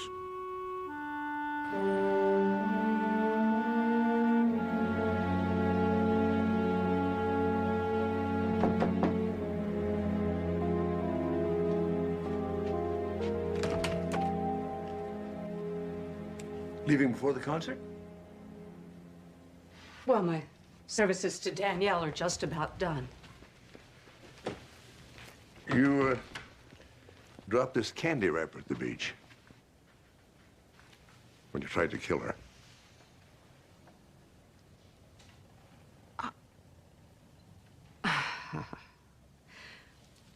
I didn't try to kill her. I tried to make it look like somebody was out to kill her. Why would you do something like that? She asked me to. She was scared. She knew you didn't believe her story, that someone was following her. She thought the press would get wind of it and make it sound like she was losing her mind. She came here today to ask me to try again, and this time not to miss. Why would she come to you? I started hunting with my dad when I was 10 years old. Danielle's seen all my marksmanship ribbons. So you agreed to this? Have you ever seen this disease, Lieutenant? Up close? Do you know what it does to people? Their bodies go on, and their minds just fall apart. They can't dress themselves or feed themselves. They don't know how to use the simplest thing like a fork or a napkin. They can't take a pill to make it go away. It is day in and day out. And the worst part is, they can see it coming. They see the madness settling into their brains. And they know the only way out is out. Rhonda. Oh, don't worry. I told her I couldn't do it. She was furious with me. She started screaming and crying, and then she left. Where'd she go?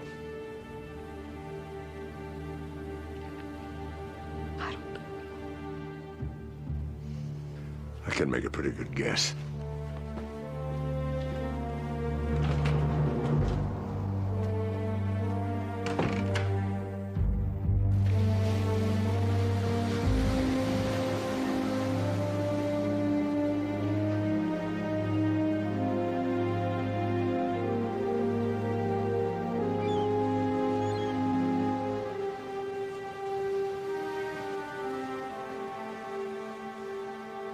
Danielle? Danielle, let's talk. Danielle, come away from the edge, please. Rhonda told us everything. Danielle, I know how afraid you must feel right now. Do you? Do you really know how it feels? what it's like to wake up in the morning and you're 18 again, living in your mama's house. And you jump up to get dressed, only someone else's clothes are there. And you go downstairs to have breakfast, and these people are talking to you and touching you, and you don't know who they are. You're in some stranger's house. And then all of a sudden, you're not. You're back in your own kitchen with people you love. Only you have no idea how you got there. And you think to yourself, oh, I'm stressed out. Tomorrow will be better. Only it's not, it's worse. Your friends start looking at you like you're walking around naked. Like they're embarrassed to be seen with you. And you think, what did I say? Am I drunk? Did I forget that I had too much to drink? And then you remember, you don't drink at all, so it can't be that. It's like being in some terrible nightmare and you can't wake up because it's not a nightmare, it's your life. Do you really know how that feels? No, I don't. But I know how I feel about you, and I'm not going to let you go through this alone. Not going to let me? What can you do about it? It's not exactly something I can share. There are all kinds of research going on. There are drug therapies to help slow down the process. Slow it down. But not stop it, not reverse it. Nobody gets that wild card, Danielle. We're all going to get older. We're all going to have parts that wear out. But you can't give up. You've got songs to sing, people to sing to. And how long are my fans going to want to hear me sing? Some broken-down bag lady of a pop singer. I don't want to be a pathetic old woman. All right, then don't be. Look, right now, today, tomorrow, who knows for how long, you can look at the ocean. You can smell the flowers, feel the breeze in your face. We can talk. You can go for walks. You can have a life. And when I can't play the piano anymore, when I can't remember the words, we'll cross that bridge when we come to it. You'll be there? Always. I'm so scared.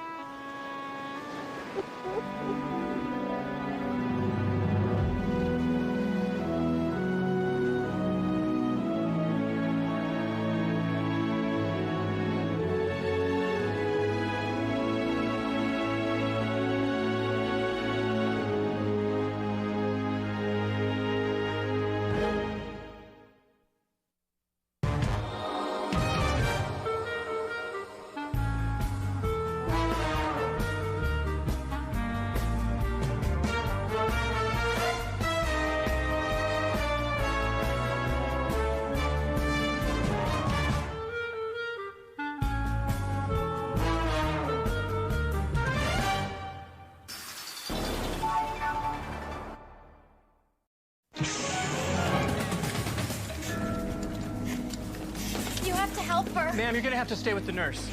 Dr. Alex Martin to the ER. Dr. Alex Martin to the ER. What do you got? 26-year-old female, name's Joyce DeParma. Too obvious GSW, right chest. Respiratory rate is 58 and shallow. BP 80/50. Trachea is deviated. We've got a tension pneumo. Set up for a chest tube. I want a trauma panel and stat chest film. Don't you worry, Mrs. DeParma. We're gonna take very good care of you here. I got the call. You need me? Yeah, Alex, scrub up. Meet me back here. Alex, did you hear me? Yeah, scrub up and meet you back here.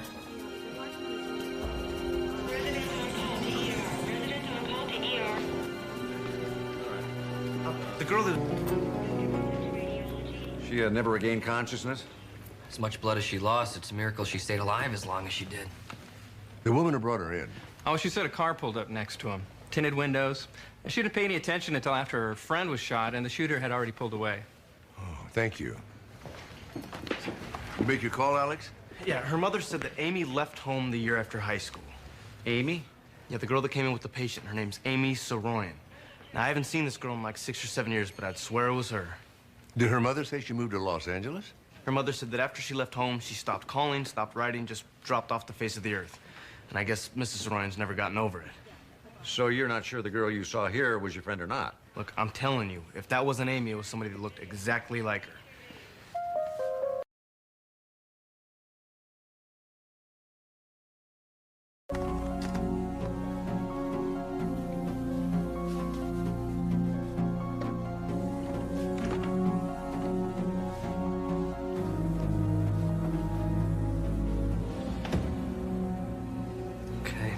This is gonna sting a little bit. The dog that bit you, they picked it up? Yeah, they brought it to the pound to make sure it doesn't have rabies. I'm sure it's okay. You know, I'm sure you get asked this a lot. No, don't. Don't what? A little slip of a girl like you. Aren't you afraid being a cop? I wasn't gonna ask that. No? Not exactly. I was gonna ask what made you decide to become a cop. I needed a job. You needed a job. You could have done anything. You could have been a secretary, school teacher. How about a stewardess or maybe a waitress? I wasn't even thinking along those lines. I was thinking a businesswoman or a scientist. I wanted adventure, excitement. A lion tamer. It's a 2-bedroom, but the lease is only in one name. Joyce De Parma. Does she have a roommate? People come and go. You can ask the neighbors. This place was trashed pretty good. Somebody must have heard something. But I gotta warn you, people around here pretty much mind their own business. You know, it's likely there were two people living here. One shampoo for oily hair, one shampoo for dry, and two different kinds of conditioners. May not have been Alex's friend, but I think there were two people living here. Teresa, see if you can lift some prints off these bottles. Maybe we can get a definite ID on little Miss wasn't here. What do you mean you're going on a ride-along? Every time I've asked you, you've always been too busy. Steve, you're a detective. You arrive on the scene after the fact. Jesse Travis is an action kind of guy. I want to be out there in the streets mixing it up, you know? I want to be with the uniforms on the front line, fighting crime. Move your butt, Doc. I'm leaving. I'll be right there. Plus, she's much cuter than I am. Oh, yeah. Yep. There you go. Go get him, Action Jess.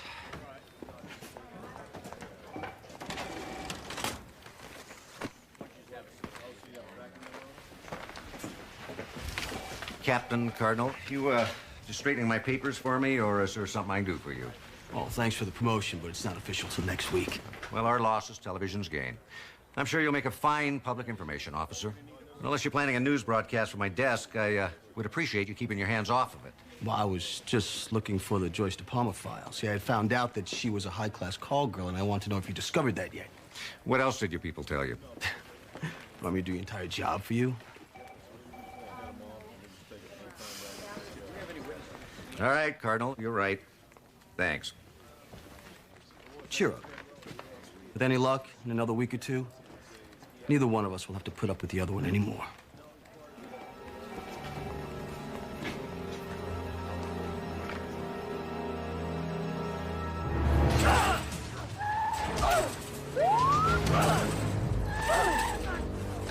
Stay in the car.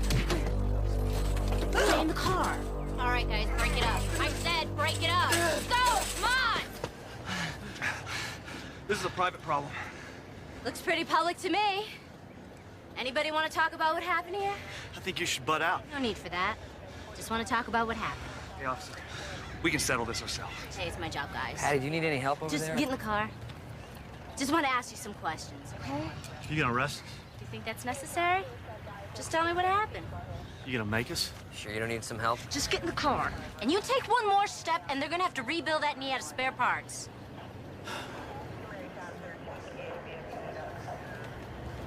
So, you prefer to talk about your problem here or down at the station?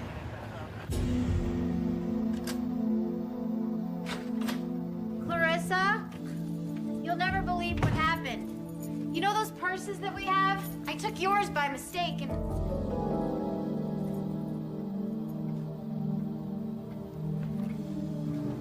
Clarissa?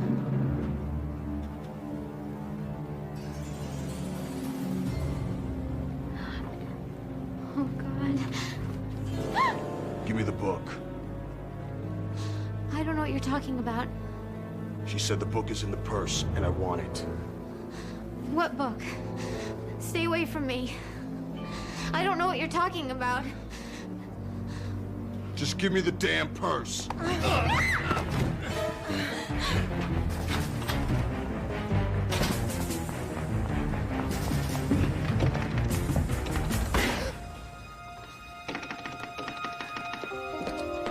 need to speak to Alex Martin. Alex? I know he works here. I saw him the other day. Okay, I'll page him for you. Please, it's important. Amy! Oh, God, Alex. You have to help me. I'm in really big trouble.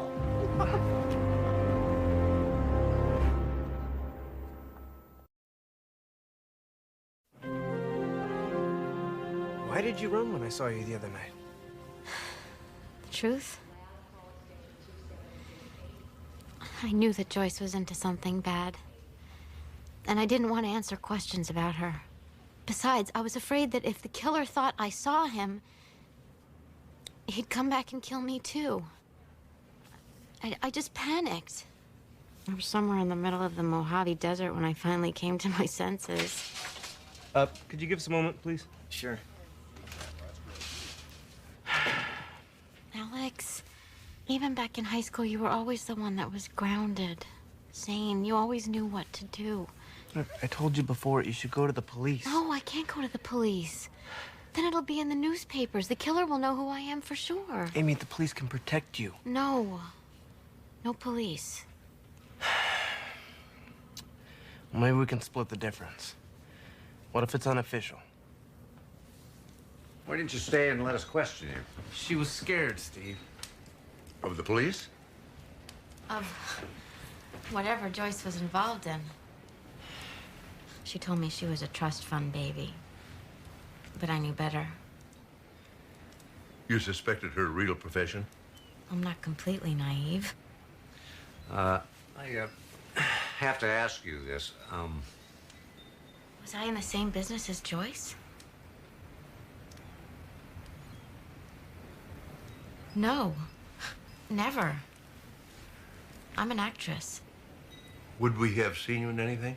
I've been in a few commercials. Some soaps.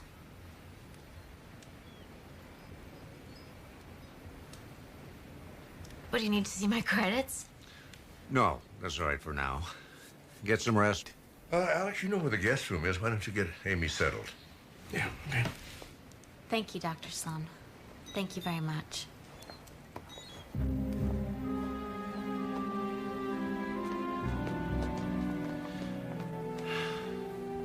Do you believe her story? Alex believes her.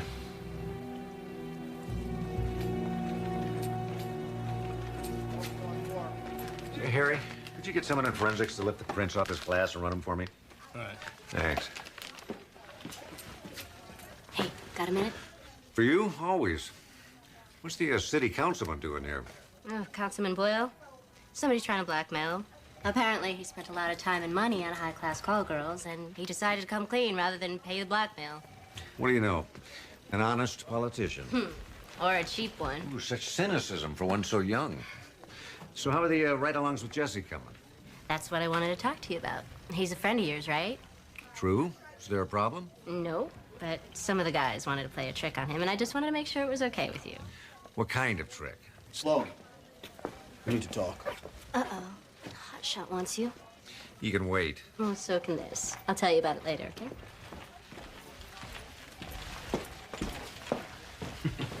Your little intra-departmental fraternization? What do you want, Cardinal? Caught a homicide yesterday.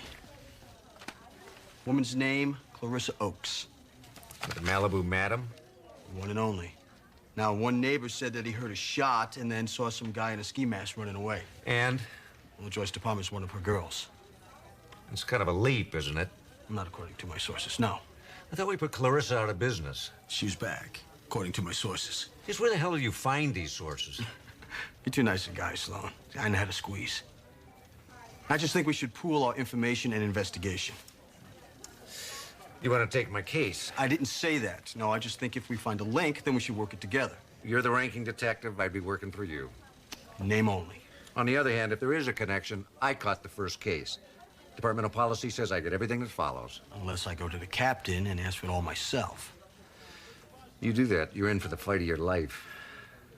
Bureaucracy, Sloan. I play the game better than you. That's why I'm getting promoted and you're stuck here. Take a look at the file. If you're smart, we'll work it together.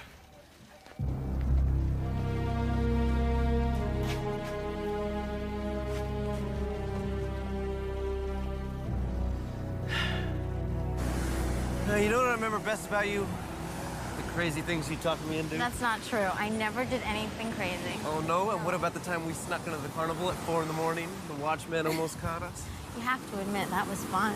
Almost had a heart attack. The guy almost stepped on us. And you would have caught us, too, if you hadn't put your hand over my mouth and stopped me from laughing. You saved me. Just like yesterday, bringing me here the way you did. You saved me again. Well, it was the only place I could think of. Steve and Dr. Sloan, they're good people. I know. So are you.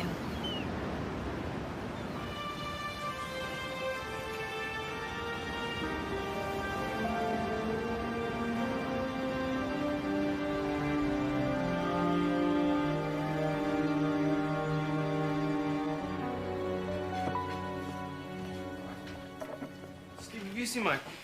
Here it is. Listen, Alex, I know it's none of my business, but... What? Well, I couldn't help but seeing you and Amy out there earlier. Yeah? I'm sure it's possible that she's a very nice girl, but... But you don't like her? Well, I don't know if I like her or not. I just know her story is... All I'm saying, Alex, is that until we get this thing checked out, maybe you should go slow. Go slow? Steve, I've known Amy since high school. Yeah, but you don't know anything about her life out here. No, but I know her. All right, look, Steve, I'm not a child. Okay, I know what I'm doing. Alex. Steve, if she's in trouble, then I want to help her. I would have thought you would have cut her some slack. Alex, I'm trying. Well, I gotta get back to my shift. Man, I'm telling you, you should have seen her. These two guys were duking it out like Holyfield and Tyson, and she wades in there like a principal at a grade school fight. Before it was all over, they're shaking hands and apologizing to each other. Wow, that's impressive. Impressive. She should work for the State Department. Maybe she enjoys being a policewoman. Yeah, she does. I'm just amazed that someone so small could be so effective as a cop. Well, maybe like a lot of women, she's just learned how to use different weapons. Madison, may I have a word with you? Of course. I'd like to go over the next rotation of students. Sure. Oh, this is Dr. Yortzberg, Dr. Yortzberg, Amanda Bentley, Jesse Travis. It's nice to meet you. I've heard a lot about you. Likewise. It's nice to put a face with a name. Dr. Travis. Madison, I've got to run. I'm meeting a patient at the Beverly Hills office, and I know I'm going to be late, so we'll talk soon. We certainly will. Right. Bye. Doctors. Isn't that the guy they call the plastic surgeon to the stars? Oh, he hates that title. Apparently, it's well-deserved. Well, there's no apparently about it. The guy has worked on hundreds of people. In fact, you know who he worked on just yesterday? Jesse, I never took you to be a gossip. It's not gossip, it's news. I saw it on E! Entertainment. All right, that's good. That's very good. It's healing very well. It's a miracle. You have to admit it's the most complete reconstruction I've ever done, but I'm very pleased with the results. I don't think my own mother would even recognize me. I just gave you what you wanted. Doctor, you gave me exactly what I wanted.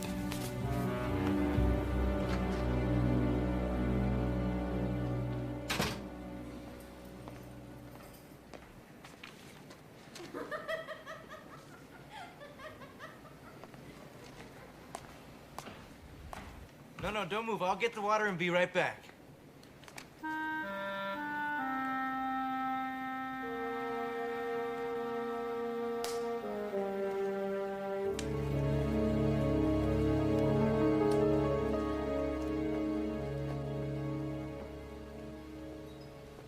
Dr. Sloan? What does Amy? I think she's, embarrassed. Alex, it isn't my business to dictate your morality. But when you're in my house... I know, sir. You're absolutely right. We've abused your hospitality. I mean, you've been good to me all through medical school, and now taking Amy in like this. I apologize. Me too. It was all my fault. No. If you want me to leave, I'll go. I wouldn't blame you. I'll just I'll find someplace else to go. Dad? In here, Steve. This is Amy. What's the matter? We took the fingerprints off of Amy's breakfast glass yesterday. You took her fingerprints? Let me finish, Alex. I bring a friend to your house and you take her fingerprints? It was a precaution, Alex. Why? Her fingerprints were all over a murder scene. Yeah, her roommate. She told you that. Another murder scene, Alex. The apartment of a woman named Clarissa Oakes. Do you know who Clarissa Oakes was, Alex? What, the one in the papers? The Malibu madam? You want to tell us how they got there? You were there when she was murdered. No. I found her. I ran to Alex and then we came here. Why were you in her apartment? What were you doing there? You were working for her, weren't you?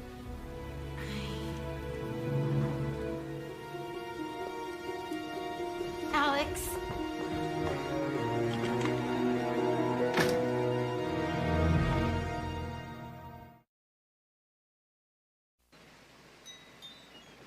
I swear I don't know anything. Please just let me go talk to him.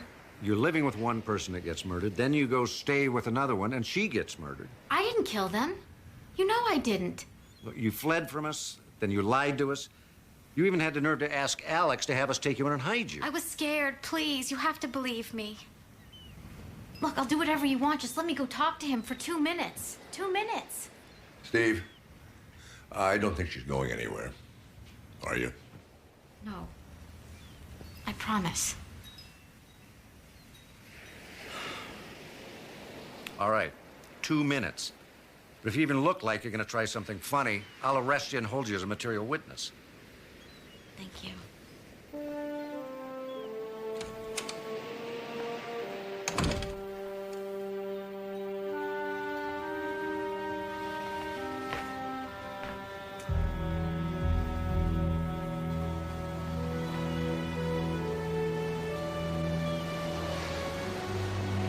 Alex?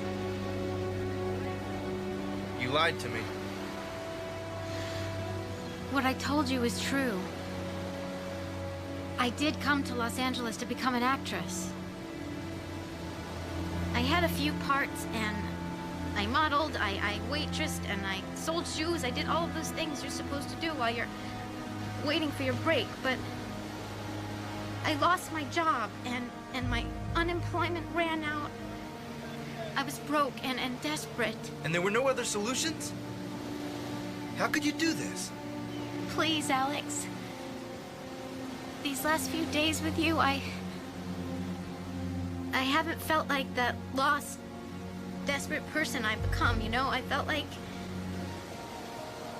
the girl I was in high school. You know, the girl that snuck into the carnival with you. And I liked it. I liked it a lot.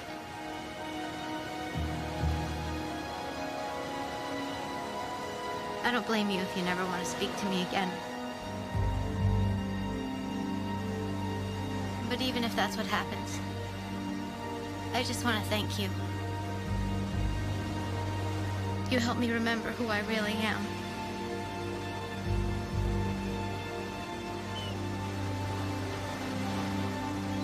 Amy? Look, I don't know that I can deal with this. All right, I don't, but...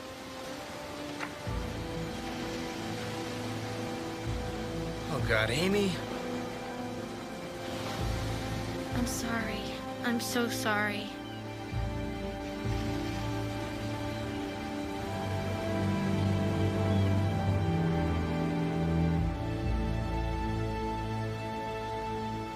I saw a man in a ski mask. That's it.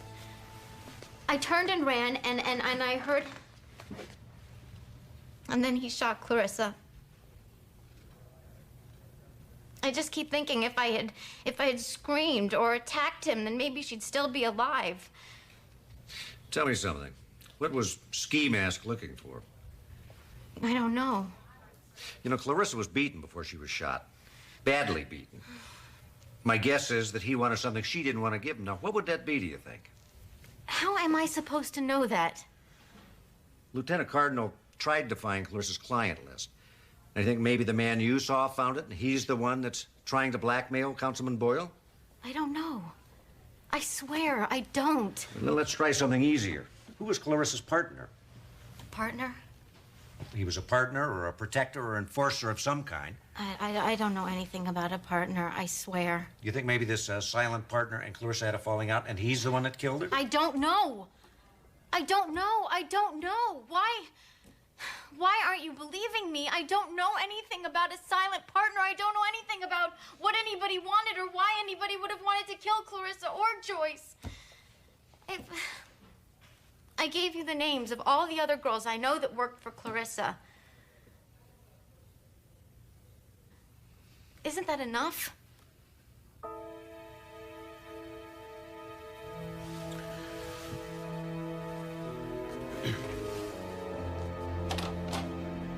What's all this about a silent partner?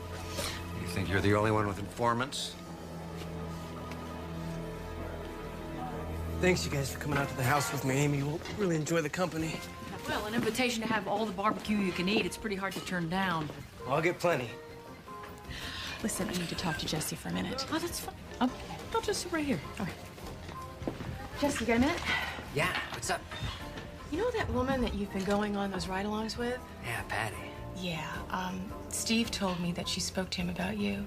She did. Yeah, she said that you were acting like, what was the phrase? Like a hot dog. She said that you were not following instructions and that you were a little too eager to rush in and help her out. Oh, yeah? Yeah, so they're gonna play a joke on you. What kind of joke? Well, a stupid joke. In fact, the next time you go out, they're gonna simulate a dangerous situation and Patty's gonna pretend to be in a lot of trouble. Why would they do that? I don't know. I think that they're betting that you're gonna freeze up or freak out or panic, whatever it is. They think that it's gonna take you down a peg or two. Personally, I think it's pathetic. Maybe it's their idea of cop humor. You like her a lot, don't you? Yeah, I did. You know, I thought about not telling you. And then I thought it was better that you just know ahead of time. Yeah. No, thanks. Sorry.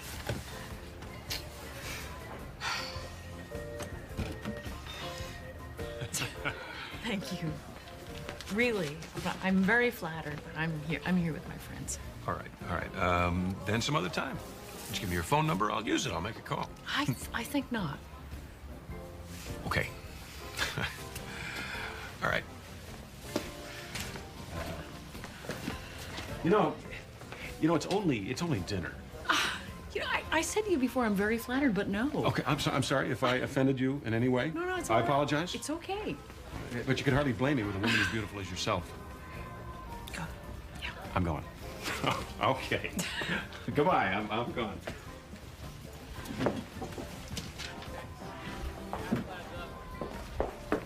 Madison, what was that all about? He was trying to pick me up.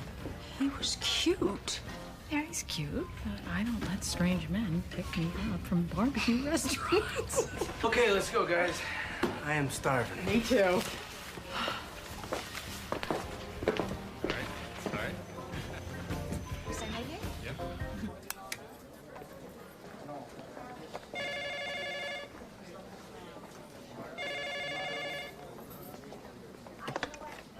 Sloan here. Steve? Madison? Hi. Listen, we're heading down on the Pacific Coast Highway for your house, and we think somebody's following us. You know, we're concerned that he's using us to find Amy. Are you sure? Tell him about the weird guy at Barbecue Bob's. He pulled out of the parking lot right behind us, and I'm pretty sure he's following us. And also, Steve... Yeah, I heard him. Where are you exactly? Well, we just passed the Getty Museum. All right, keep driving on the Coast Highway. I'll have a patrol car pull him over. I'll get there as fast as I can. Great.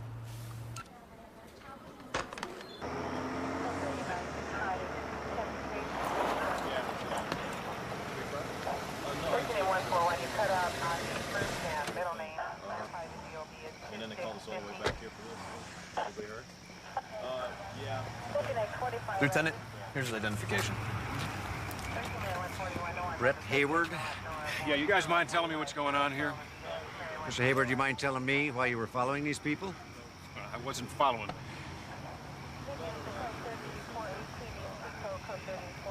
I wasn't following anybody. I was going to Malibu. This is still the road to Malibu, isn't it? And what were you planning on doing in Malibu? Well, if it's any of your business, I was going to the Blue Pelican. Why would you go to another restaurant when you just left one? Because I didn't like the menu. Look, come on, unless somebody's repealed the Bill of Rights, this is still a free country, right? I mean, I don't have to tell anybody where I'm going or what I'm doing. Lieutenant, he told us there's a bartender at the Blue Pelican who can ID him. Yeah, I've been going there every night for a week. You called? Yeah, bartender says he doesn't know this guy from Adam. Wait, that's crazy. Come on, let me make a phone call. I'll talk to the guy. You get one call after you're booked. Take him down to the station. I'll follow in my car.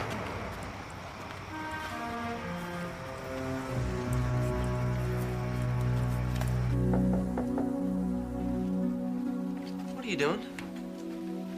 I'm leaving tomorrow. Why? I'm tired of being treated like I'm some sort of a criminal.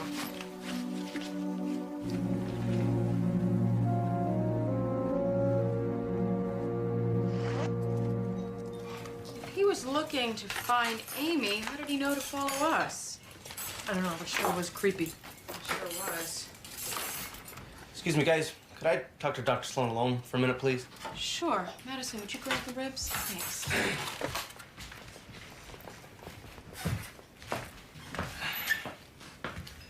Dr. Sloan, Amy's packing.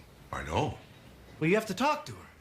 Well, she wants to go, Alex. I don't see what I can do to stop her. Well, you could tell her you believe her. Alex. But you don't, do you? You haven't believed her for 1 minute. Alex, I'm sorry, but she has lied to us from the moment we met her. She's in danger, Mark. She's scared. She doesn't act like it. I told her she should stay here and help the police any way she can. She doesn't even want to talk to them. That's because she doesn't know who to trust. Well, I don't know how I can help her with that, Alex. I mean, if she wants to go, it's her decision. He's right. It's my decision. Amy, if you leave here, they will find you and they're gonna kill you just like they did your roommate and just like they did the other woman. Look, if you hadn't seen that guy in his car, he would have followed you to me right here. Well, then you can stay at my place, all right? I'll talk to my... Alex. Look, if she leaves here tomorrow and we don't try to stop her and she gets killed, how are you gonna feel? Alex. I'm gonna go home. Nobody there knows what I've been doing here. Amy. It'll be fine. Nobody but you will know where I am. I'll be safe. You'll see.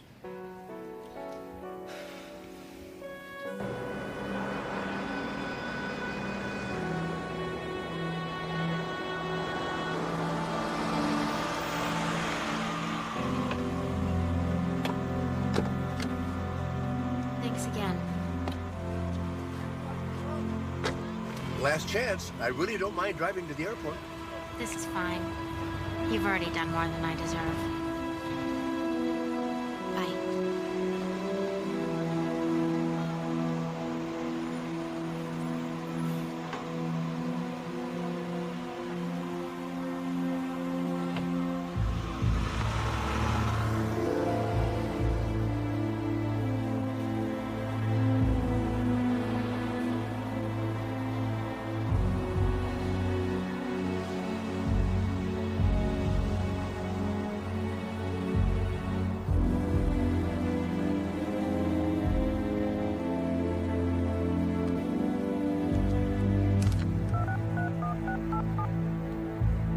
Steve, it's me.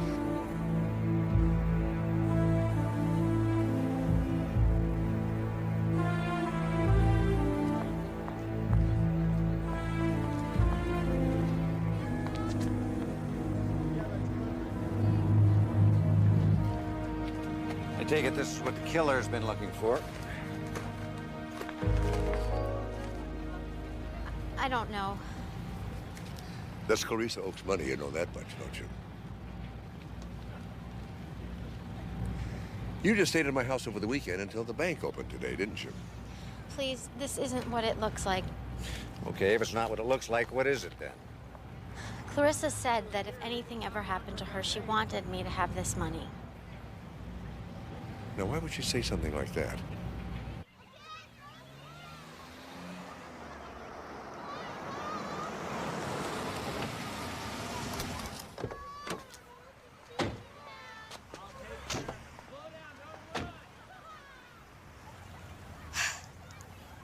That's my daughter, Shannon. She's the reason I left home when I did. I was pregnant, and her father didn't want to marry me. Everything that I've done these past few years, it's all been to support her. Well, that still doesn't explain why Clarissa Oakes wanted to give you the money. Clarissa was her godmother. She was so proud of her. So am I. The money would have meant that I could get out of the business, but Shannon could still go to good schools, all the way to college.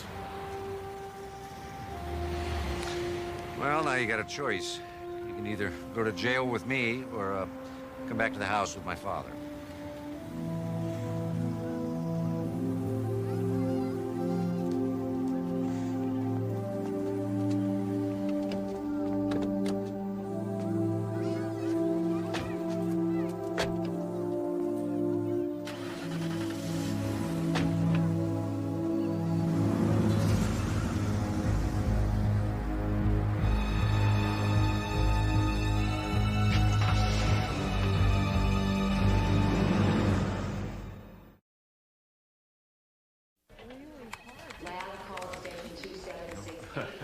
Madison? Oh, excuse me. Here's those test scores. Thanks, Mark. Brett, this is Detective Sloan's father, Dr. Mark Sloan. Mark, this is Brett Hayward. Yeah, I'm the fellow that was stalking her. Don't look so shocked. It was all a big mistake. Oh. Well, it's nice to meet you, Mr. Hayward. Just how did, Well, no, he really was on his way to a restaurant in Malibu. Oh, I thought the bartender didn't recognize you. Oh, he was a substitute bartender that night, yeah. And the regular bartender recognized him right away. Oh, I sure did. As I said before, I'm terribly sorry. Come on, don't apologize. It was an honest mistake, but with delightful consequences. Listen, I gotta go. I'll see you tomorrow night, 7 o'clock. You bet. Dr. Sloan? Nice to meet you. Pleasure.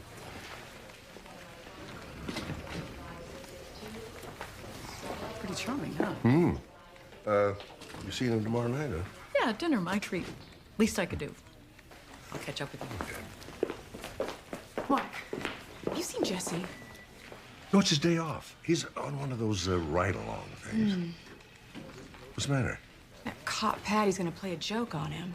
Oh, yeah, Steve told me. You know, after we talked about it, he asked him to call it off. Well, I wish I'd have known that. I never would have warned him. He was so upset.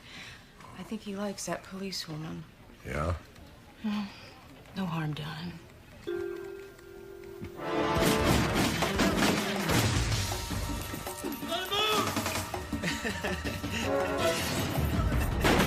Jesse, get back it down! Hey guys, don't stop on my account. I mean, I know you went through all this trouble.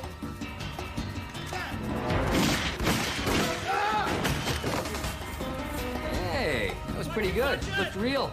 And I'm a doctor, I know what real looks like. And that was pretty darn close. Jesse, get back to the car. That was a little phony. I wouldn't quit your day job. You idiot, get down! Okay, that's enough, buddy. We've all had our fun and games.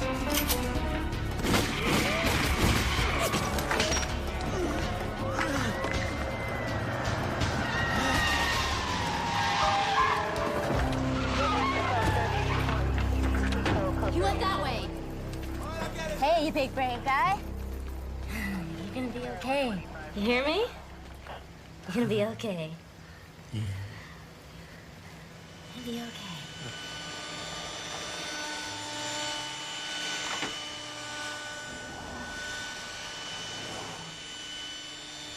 This can't be right.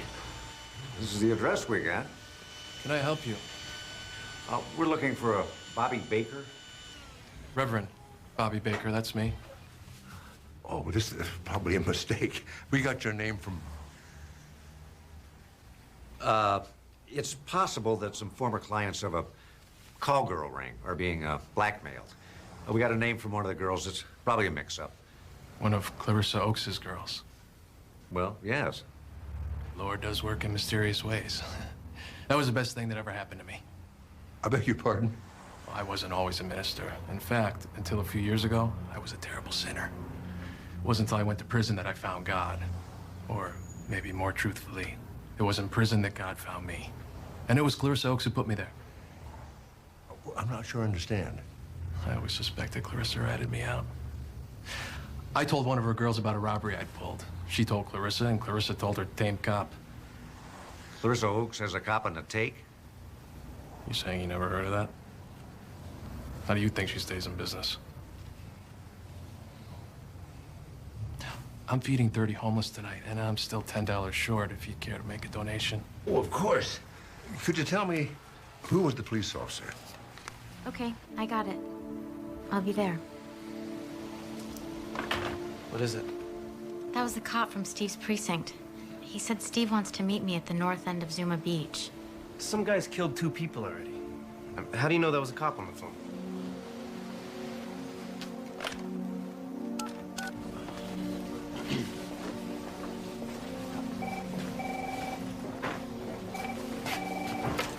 Cardinal here. Hi, it's Amy. I thought I should just call you back to make sure you were who you said you were. Well, that was very smart. I wish everybody was as cautious as you. Well, thanks. Thank you. Tim?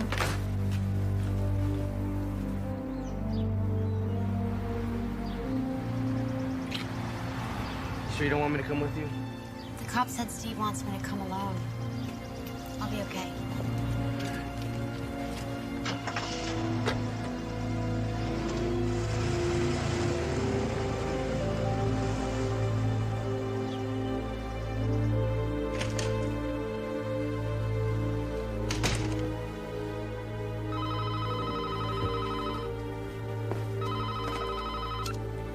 Sloan residence. Steve?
Drop the rifle, detective, and don't move. You're not wearing Kevlar. Just take it easy, okay? I'm gonna put the rifle down.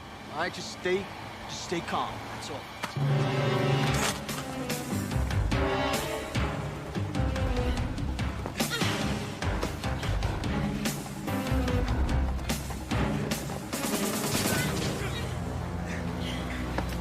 Give it up, Cardinal. It's over. Get up. I know why you killed Clarissa and Joyce. They knew who you were. They might have messed up your big promotion. Go to hell. What I don't understand is why you tried to kill Amy Soroyan. Like I said, go to hell. I'm not talking till I see a lawyer.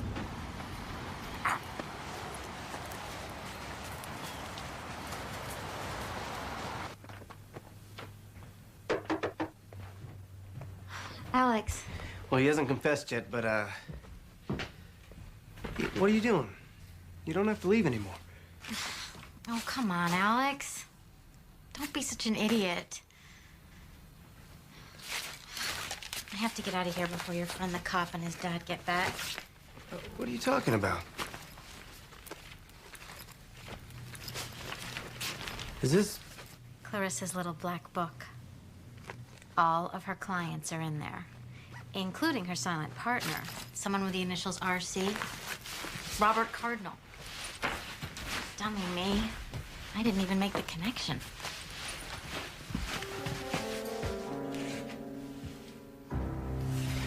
You don't have to do this. If you give it to Steve... Give it to the police? Are you kidding me? Do you have any idea some of the names in this thing? Boyle may have preferred to go public. But with most of these guys, there's a fortune to be made.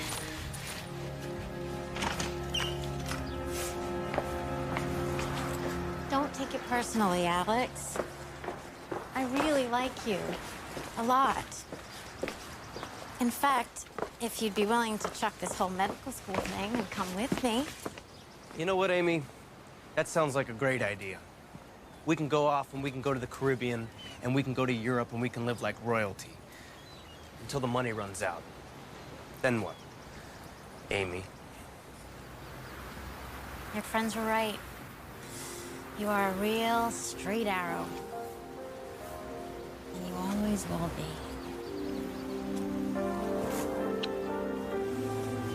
It was great seeing you. Let's do it again. In like 40 or 50 years.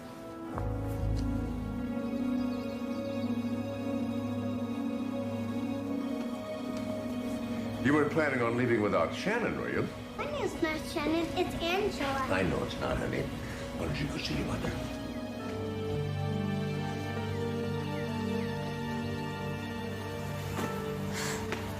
Dr. Sloan, Don't start, Amy. I never believed you, not for a minute. Amy Saroyan, you're under arrest for Get off the me. attempted extortion of Councilman Thomas Boyle. Get off me! You have the right to remain silent. Anything you say can or will be used against you for the law.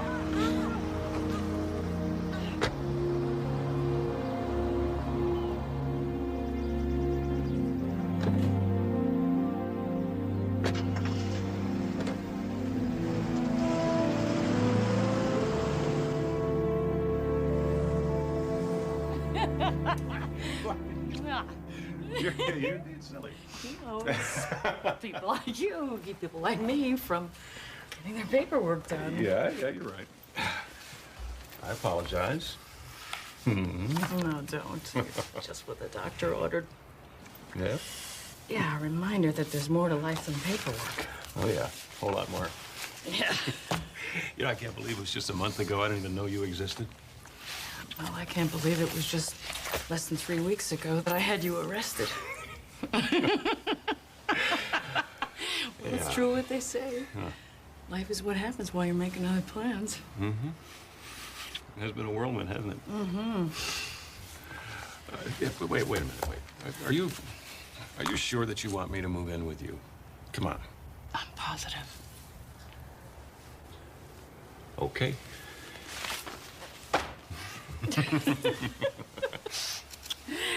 Oh, come on. You know, you can't postpone the inevitable.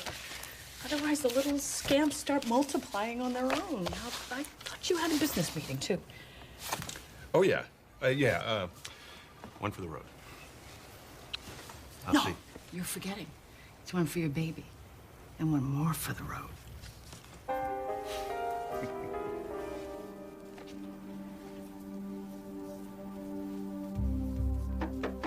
Yes. Dr. Ortsberg? Yes. It's me, Eddie Dagobosian. Eddie, is anything the matter? No. Sorry about barging in on you like this, but I didn't have time to make an appointment. And I knew you were working late on Thursday nights, so thought maybe I'd stop in for a quick checkup. Oh. Well, as long as you're here already, give you a look. All right. Yeah, I was surprised to see you the other night with my old friend, Dr. Wesley. Thought you might have spotted us. Mm-hmm. Are you two an item, as they say? Much more than that. Ah. All right, let's see. Uh-huh. Oh, yeah, this is looking very, very good. That's thanks to you, Doc. Huh? I expect I'll be seeing her tomorrow morning at Community General. She's a wonderful woman. You're lucky. You know, after the accident, the way I looked, I thought that suicide was my only option. Well, I'm glad you came to your senses. As they say in most cases, suicide is a permanent solution to a temporary problem. Yeah, but thinking that a beautiful woman like Madison could ever fall in love with me, that was an impossible dream. You are a miracle worker, Doc. Yeah. Well, as long as you're handing out kudos, Eddie, keep some for yourself. As your dream patient. Fastest, most complete recovery I have seen in 30 years of practice. Is that my file? Yeah. Oh. All right, now comes my favorite part, the taking of the after photo. You're not going to be needing that.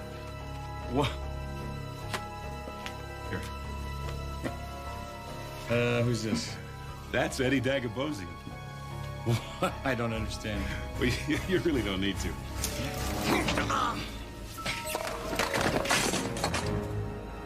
Promise you, Doc, I'm your most grateful patient ever.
I have to admit, it's the most complete reconstruction I've ever done, but I'm very pleased with the results. I don't think my own mother would even recognize me. All right. Then some other time. Just give me your phone number, I'll use it. I'll make a call. I think not. Okay. Steve? Madison? Listen, we're heading down on the Pacific Coast Highway for your house, and we think somebody's following us. Are you sure?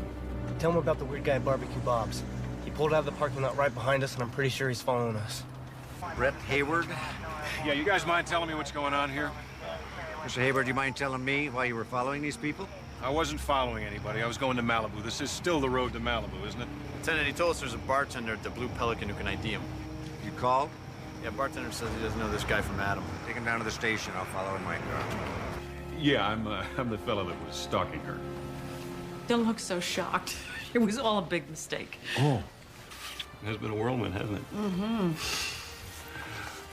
Wait a minute, Are you sure that you want me to move in with you? Come on. I'm positive. It's me, Eddie Dagobosian. Here. Who's this? That's Eddie Dagobosian. I don't understand. Well, you really don't need to.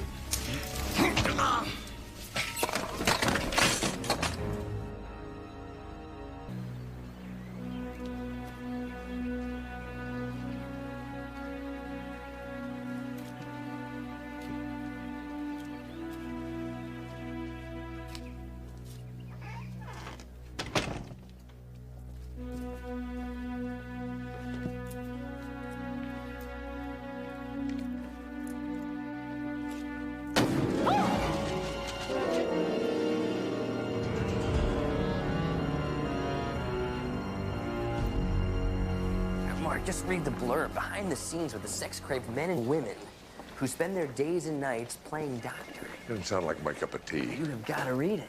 I don't know. It sounds pretty trashy, That's Jesse. why you got to read it. Somebody has written about us. Community General is Big City Hospital. What, you're sex crazed? I'm sex crazed? I'm not saying that Dr. Anonymous didn't take a few liberties, but we're all in here. You, me, Amanda, Steve. I couldn't put it down. You think somebody here in the hospital wrote it? Absolutely. Somebody at Community General is turning us all into literary fodder, and I think we should sue. I'd lend you this copy, but I already promised it to that cute nurse and OB. Oh, here, let me give you a hand. Oh, thanks, Mark. Been collecting boxes all morning. Yeah, why? Well, actually, they're for Brett. He's moving in with me. Brett? Brett Hayward. The man you had arrested? Yes, that was so embarrassing, and what a huge mistake that was. That must have made an interesting first date. Well, fortunately, we can laugh about it now. But you know, truthfully, I think it was sort of kismet. Well, that's wonderful. I'm happy for you. Do you think I'm moving a little too fast? What I think doesn't matter. You're both adults. Well, I know it seems like we just met each other, but it's as if we've known each other all our lives. I just wish that he had moved in yesterday. Somebody left an exploding box on my porch this morning. A what? Yeah, I thought it was flowers. I opened it, and this confetti exploded in my face. And there was a note inside that said, "Bang, bang, you're dead." I hate practical jokes. Did you call the police? No, it was just a childish prank. Doesn't sound like any child I know. I think you ought to talk to Steve about it. I don't want to make a big deal out of it. I'm just saying that I wish that Brett were there with me. Mark, I'm so glad you're here. Madison, did you hear the horrible news? Oh. Dr. Yortzberg was murdered last night. I'm sorry. Murdered.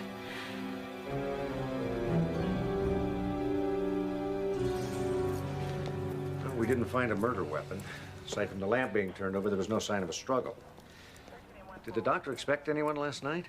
No. His last appointment was with Mrs. Resnick. That was at 5:30. She left at 6:15. The doctor told me I could leave and that he'd lock up. Well, then anyone could have come in here. Any drugs missing? Demerol, Percodan, cocaine. Cocaine? It's pharmaceutical grade. The plastic surgeons use it in nasal surgery to dull the area. We keep it in that medicine cabinet over there.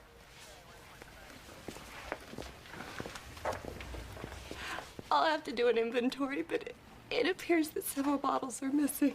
That guy probably found the door open, figured he got lucky, and came in, not knowing the doctor worked late on Thursdays. Damn addicts. 1 million of them aren't worth one, Dr. Yortzberg. Hey,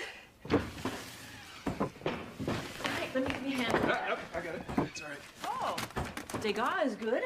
Oh, What's this? you have great taste. Billie Holiday, Anita O'Day, fantastic. Oh, I guess I neglected to tell you that I, too, have great taste. And this chic thing here? Okay, that's a reminder of my wild and crazy youth. Hey, hang on a second. Oh, only my favorite flowers. Yeah? All right, well, you did tell me that. Cute. Oh, you're crushing them. It's all right, I'll get some more. I had a good year.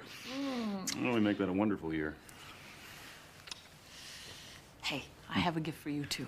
Yeah? Yeah. You know, I said to myself, what do you get the guy who has virtually everything? One of these or a Rolex watch?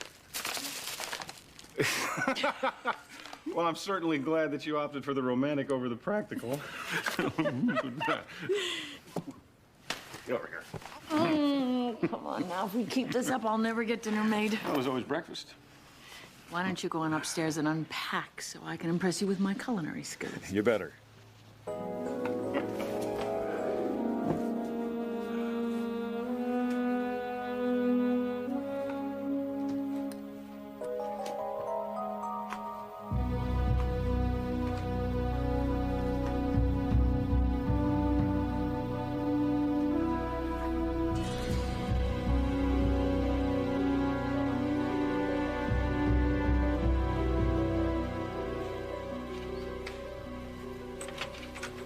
Sally, I need a file on a patient, Jack Curlin, please. Dr. Bentley, have you read Big City Hospital yet? No, Sally. I have better things to do with my time. Is there a reason why I should read the book? Well, it is all about community general.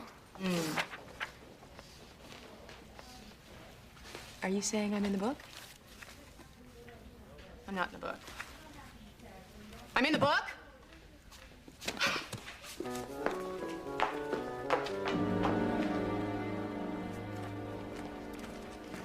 Hey, Dad. The drugs that were missing from Dr. Yortzberg's office turned up in a dumpster 2 blocks away. All of them? Well, apparently. Unless some druggie had an epiphany, we're not looking for an addict. Just somebody who wants us to think he was. Did the nurse have a chance to check the files? So far, the only thing she found worth mentioning was some photos of a patient she swears she's never seen before. The name, Eddie Dagobosian, rings a bell, but not the face. The hard name to forget. And I thought the same thing, so I put out an APB on him. See you. Yeah, see you.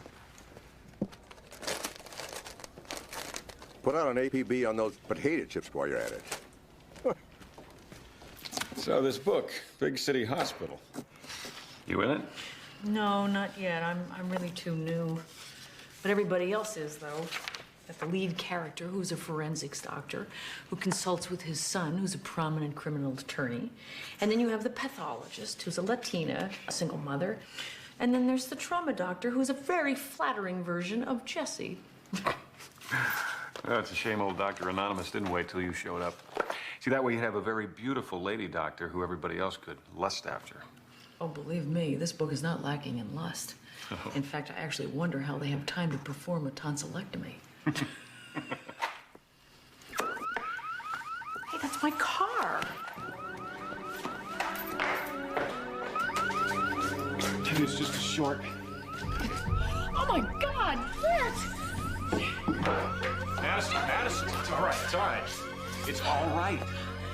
Calm down, I'm here. I'm here.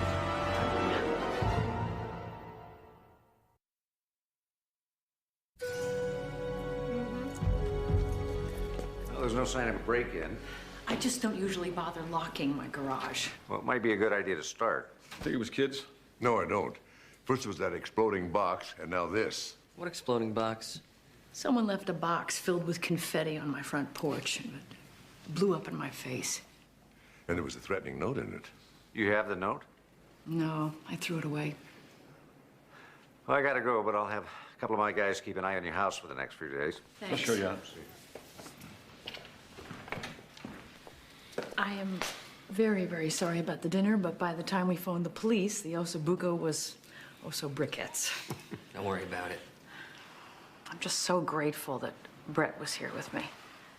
That makes two of us. What do you think about Brett? It's okay. What do you think? I don't know. You know, ever since he came into Madison's life, frightening things have been happening to her. Well, they were together in the kitchen when her car alarm went off. Yeah, but he could have used the remote. Madison wouldn't have noticed it.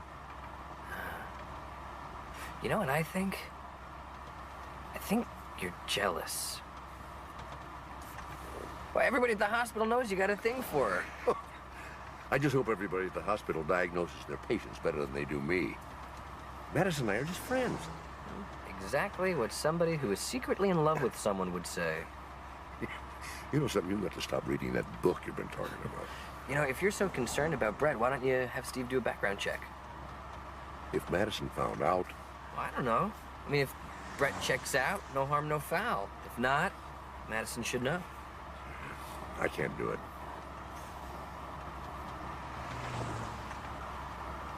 All right.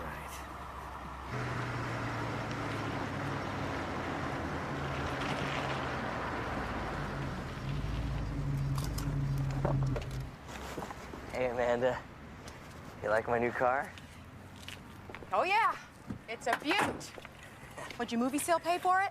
I'm a doctor. I'm single. I don't use drugs. I can afford it. We need to talk. What are you, nuts? Apparently I am, ever to have trusted you with a secret, Dr. Anonymous. What the hell are you talking Oh, about? quit it. Everyone knows that you wrote that trashy book, and now that I've read it, I know you've written it too. Well, you're wrong. The only thing I was wrong about was trusting you with a secret. What secret? My affair with Dr. Magian. Who? Oh, the married surgeon from Hungary. I didn't know he was married at the time. No, of course not. I didn't. Amanda, the horny Hungarian even wore a wedding ring. Well, nobody bothered telling me that sometimes Europeans wear their wedding ring on their right hand. So then it's not really adultery if you really didn't know the guy was married. Who's talking about adultery? I'm talking about a friend who divulges confidences just so he can sell more copies of his trashy book. How many times do I have to deny I'm Dr. Anonymous before you believe me? If you never wanted to be found out, you never should have made your hero Jeffrey Tucker. Come on, handsome trauma surgeon, catnip to women, hero to men. Jeffrey Tucker, are you kidding? You couldn't even resist using your own initials. But then again, you couldn't resist making him 6'2" either, so. Amanda, for the last time, I swear I did not write that damn thing. You didn't write the damn book, and I didn't have this torrid affair with Laszlo Magian. Right? Righto!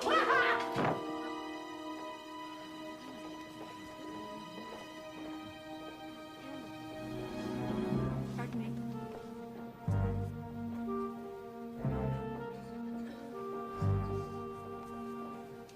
Orderly to Central Supply. Orderly to Central Supply will pick up.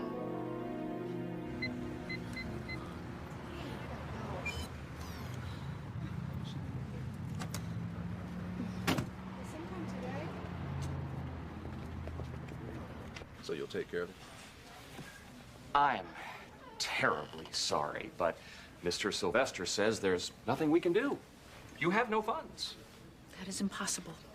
If I had funds yesterday and I didn't spend anything, then there would be funds there today. Your logic is perfectly sound, Ms. Wesley. That's However, Dr. Wesley, and I don't want to hear your howevers, Mr. Vanderhoffen. I want my money, and I want it now.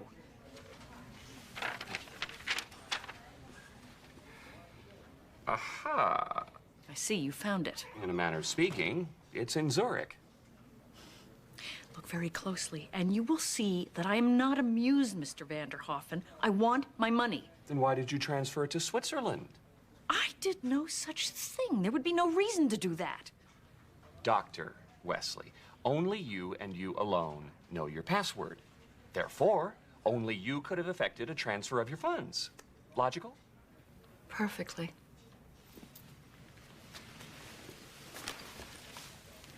Now, I suggest you contact the Swiss gnomes and tell them I want my money back. Understood? Yes.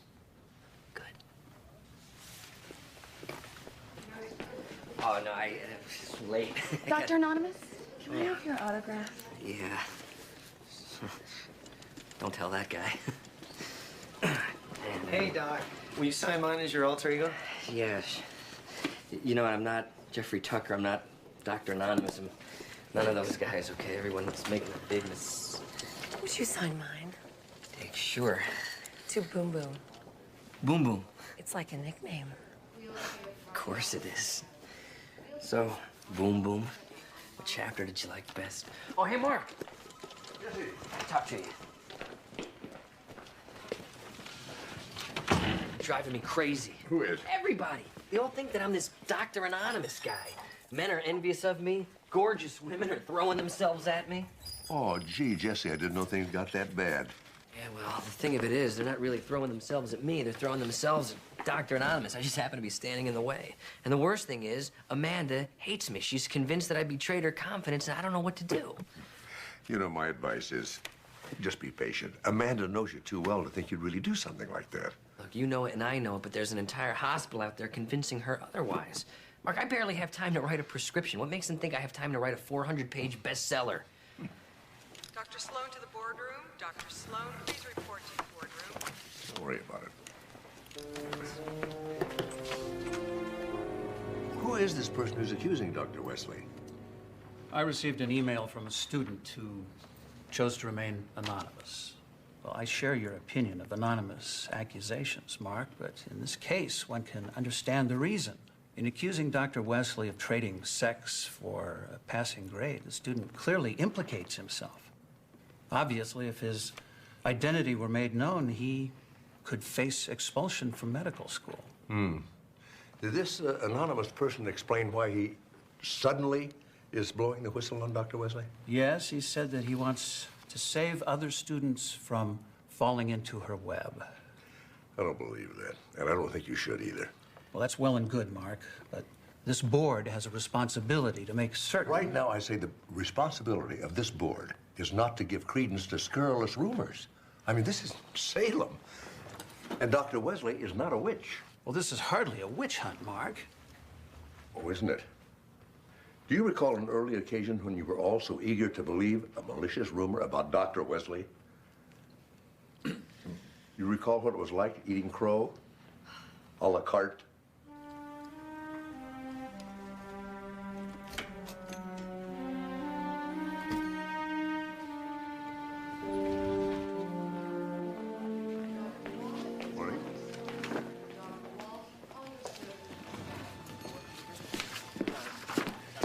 How could you? How could I what? I thought we were friends. We are. It's just that I am not a helpless little girl, you know, and you are not my father. Madison, look, I am sorry I upset you, but I couldn't stand by and watch somebody try and ruin your reputation. My reputation? How dare you? What exactly is it that you have against Brett? Brett? You're talking about Brett? Are you going to deny that you had Steve do a background check on him? Madison, I'm sorry. I thought it wouldn't hurt to know a little bit more about that man. I know all I need to know. I was trying to be a friend. Friends want what's best for each other, and if you can't see that he's the best thing that's ever happened to me, then obviously you... You're not the friend I thought you were.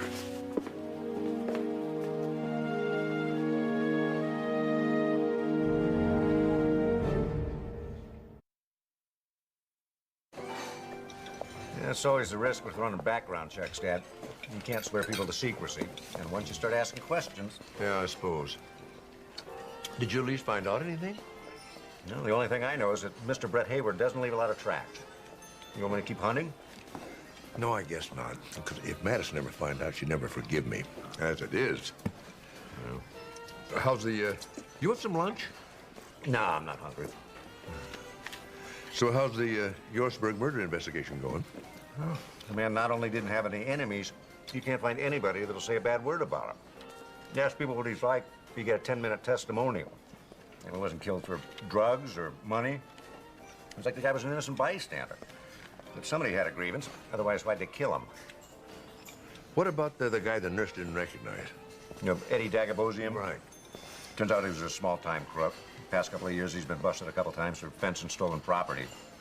An informant of mine thinks he knows where he's going to be at 4 o'clock. So I better get going. Okay. You gonna eat those?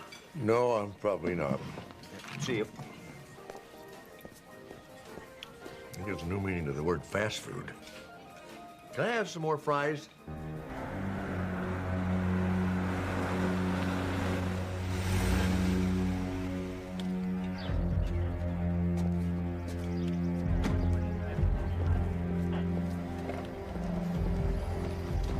He's still inside, Lieutenant.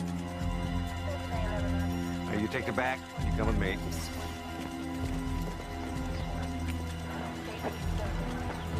Here he comes.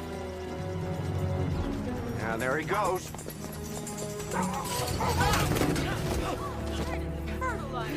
Why were you chasing me? Because you were running. Because you were chasing me. Because you were Never mind. Let's go. All right, let's try it one more time, Eddie. I told you, I never even heard of this Dr. Horsberg. Yortzberg. See, I can't even say his damn name. You think I killed the guy. Well, humor me. Where were you last Thursday at about 7 p.m.? Who keeps track? Check with my secretary. I'm talking about first-degree murder here, Eddie, and right now you are my prime candidate. I am a lot of things, but I am no murderer. Just look up my record. Oh, I have. Let's see, you started with petty theft, then you moved up to burglary, and then you became a fence. To me, Eddie, that looks like a man working his way up the felony ladder. But not all the way to murder. Boy, you must be really hard up for a fall guy. You can do better than that, Eddie, and this time without the attitude. And where were you last Thursday at 7 p.m.? I was unloading a shipment of electric guitars and amplifiers. A shipment? A truckload. Boy. You want to know what the trouble with this country is? Tell me. It's always the small businessman that gets it in the neck. By the way, Eddie, have you ever had any plastic surgery? You have some kind of crack? The hallmark of malarial infection is a triad of splenic enlargement, intermittent fever, and anemia.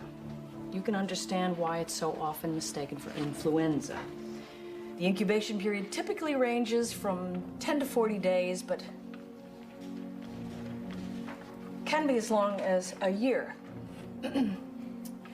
Vivax, Ovale, and malariae all cause the benign type of malaria, which becomes progressively less symptomatic over time.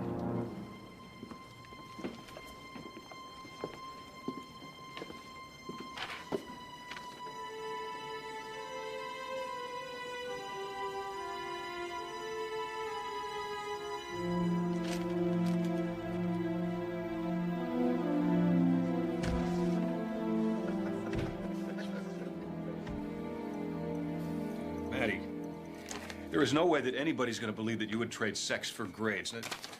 Not in a million years. Don't kid yourself.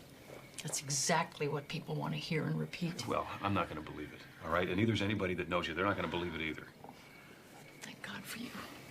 Yes. Listen, what we have to do is we have to find out who would have a reason to do all this crazy stuff to you. But why would anyone want to be so cruel to me? I mean, what's next, a rattlesnake in my mailbox? Who could hate me this much? Have you ever hurt anybody? I mean, really, really hurt anybody? I'm sure that I have, but who hasn't? But never intentionally cruel. And certainly nothing to justify this campaign against me. Let me tell you a little story, okay? A while back, I went to my 20th high school reunion. This woman marches up to me. She's mad as a hornet. And she tells me for the longest time she has just hated my guts. I didn't even know who she was.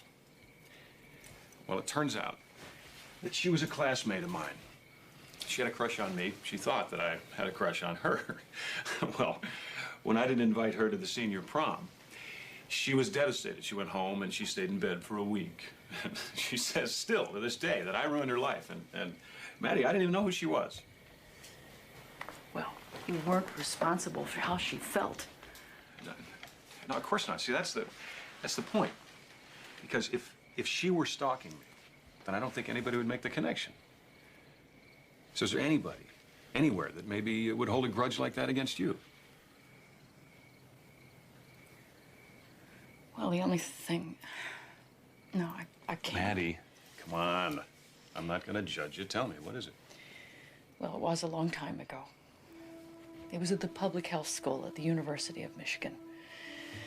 And there was a student there named Connie Hudson who was up for a grant. She turned in a research paper, and one of the members of the grant committee, Professor Gerard, asked me to read it. Why? He thought she had committed plagiarism. He was an excellent professor. It's just he didn't read all the latest articles. But you did. Yes, I read everything I could get my hands on. And one of them was this article written by an English cardiologist named Channing. So I read Connie's paper, and it shocked me. She barely bothered to change a word. So you turned her in? I had no choice. Well, it doesn't seem like such a terrible thing to me. Actually, it turned out quite horribly. When she didn't get the grant,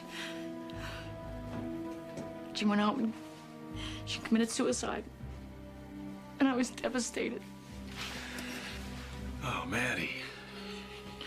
She was a brilliant girl. I'll never understand why she committed plagiarism. Well, maybe she'd never even heard of this Channing. Oh, don't be ridiculous. She copied every paragraph verbatim. All right, well, she's dead. Anyway, so she can't be the one who's stalking you. Hey. What are you doing? I want you to have this. No, I hate guns. You need protection, and I can't be around to protect you all the time. I couldn't shoot anybody. Red. Listen, I'll put it in the nightstand for my own peace of mind. It's right there. Okay. Come on. I can't wait till this nightmare is over. It'll be over soon. I promise.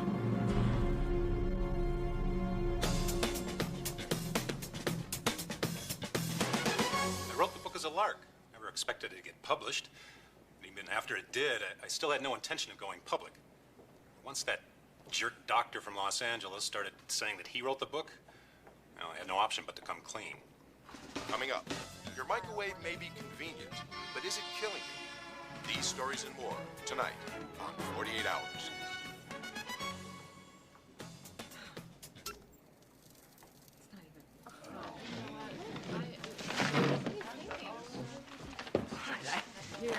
Oh, come on. You know, I didn't tell technically, I told you. Boom, boom.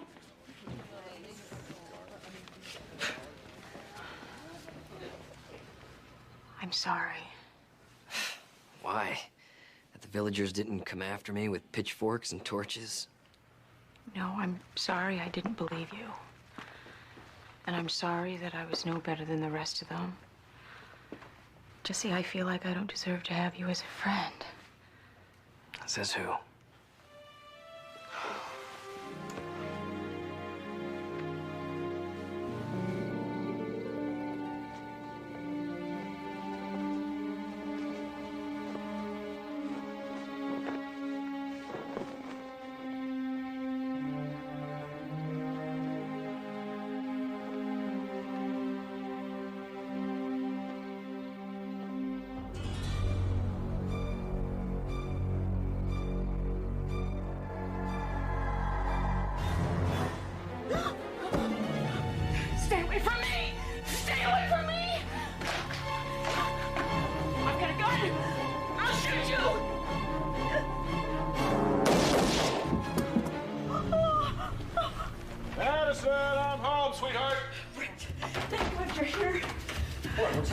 are you doing with that?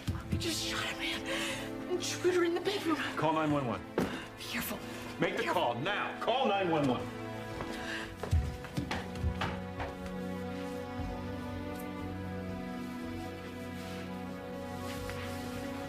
Maddie?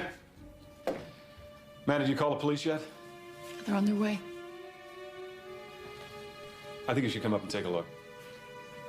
Rather not. I really think you should.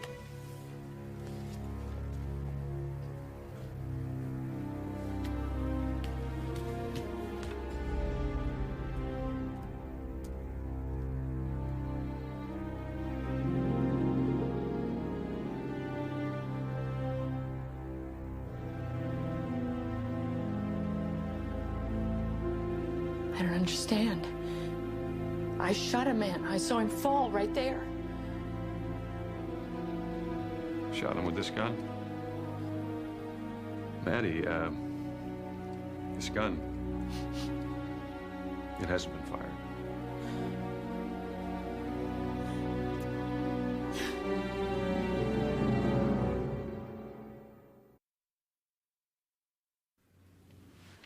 Here you go, Maddie.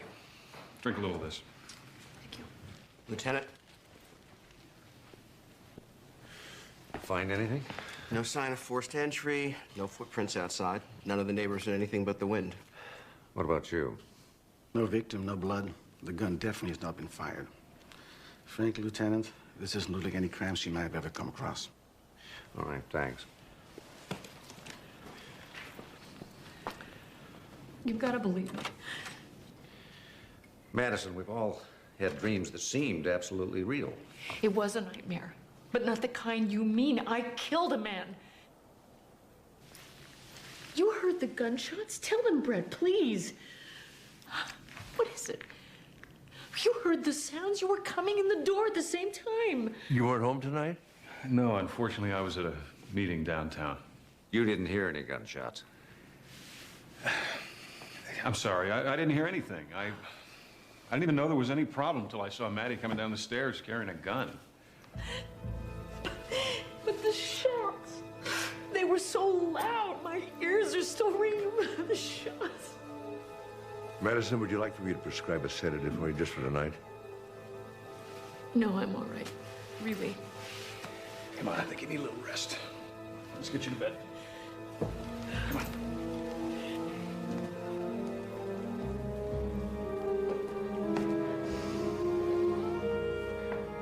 I think she may need some help. You're right. She's in terrible trouble.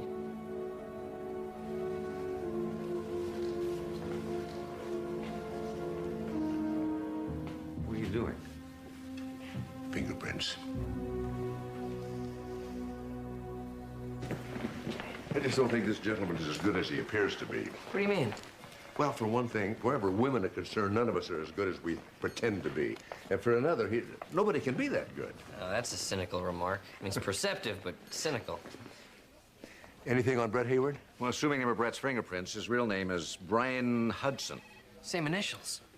Yeah, just like you and Dr. Jeffrey Tucker, huh? Yeah. No, that's not the same at all. Anything else? Well, Hudson was in an automobile accident that left him near death with multiple injuries and a horribly disfigured face. That can't be the same Hayward. That guy looks like a TV star. Maybe he had his face reconstructed. Dr. Yortzberg? Yortzberg really was terrific. But why would Brett want to kill him? Maybe to cover his tracks so there wouldn't be any connection left between Hudson and Hayward. How do you figure Dagobosian fits into this? How did his name and photos get into Dr. Yortzberg's files? Why don't we go ask him?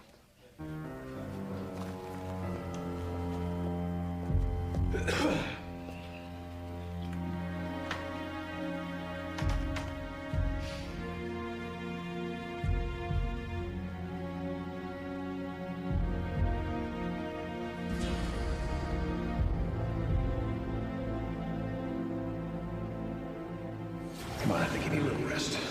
Let's get you to bed. Come on.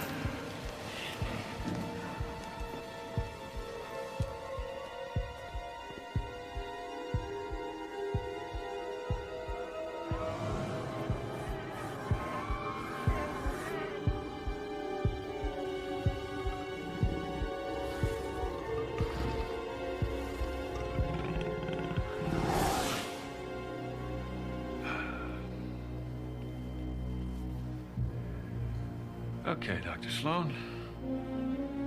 I'll hurry. What do you want from me, huh? I already copped the fencing. I swear I never even heard of your plastic surgeon. Yeah, we know that. Does the name Brian Hudson mean anything to you? Brian? What's he got to do with anything? You know him. Yeah. I know him years ago. I knew him when they were at public health school. I knew him and his wife. We hung together. You hung out with a couple of medical students? That's right. We palled around. In other words, you were their connection. A little pot. Big deal. Did they ever take a picture of you? Yeah. And I took theirs. That's what pals do. When's the last time you saw Brian? Around the time things went really sour. What happened? Well, Connie was up for a prize or something. Whatever it was, she had her hopes pinned on it. But I guess, what with the pot and all the partying, she'd let things slide, and she got caught cheating. One of the students blew the whistle on her. She really took it hard. Actually, she and Brian both did.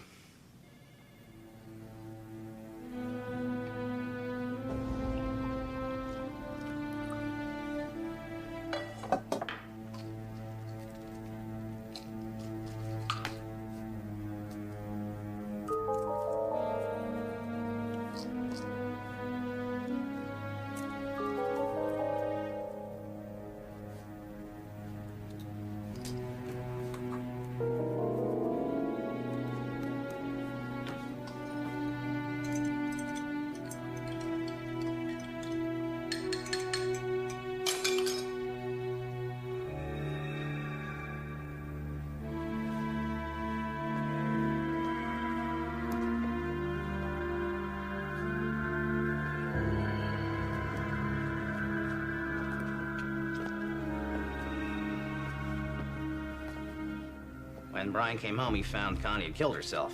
And the way I heard it, he ran screaming out of the house, jumped into his car, wound up driving 90 miles an hour into a tree. Trying to kill himself? Could be.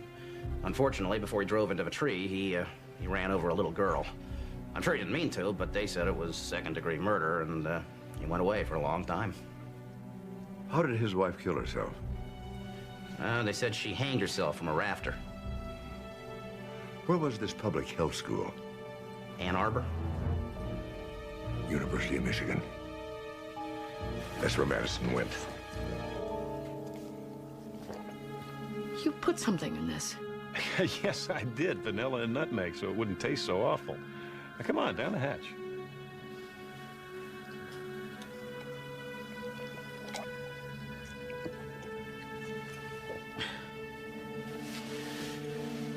You're really good to me.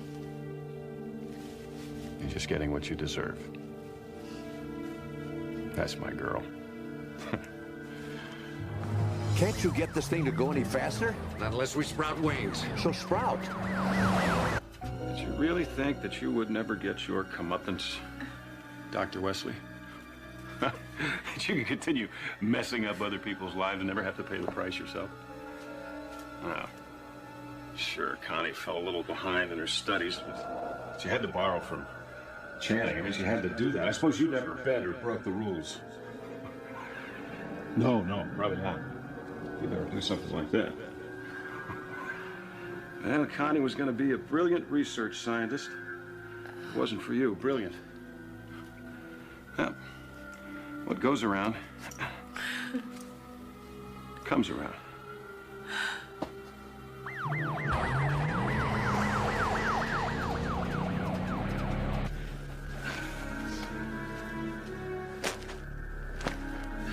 Like the coat?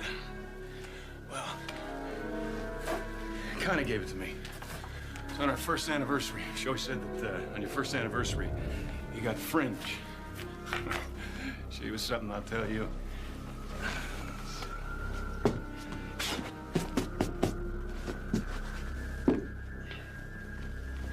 Connie had impeccable taste.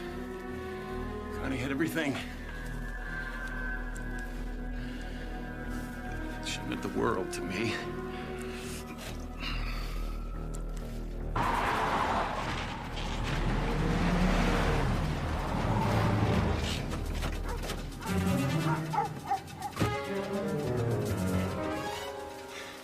Okay. Let's go. So tired. Madison? Come on, sweetheart. Brett. Come on. Up you go. That's a good girl. On your toes. On your toes, sweetie. Right there. Let's see. That's my girl. Showtime.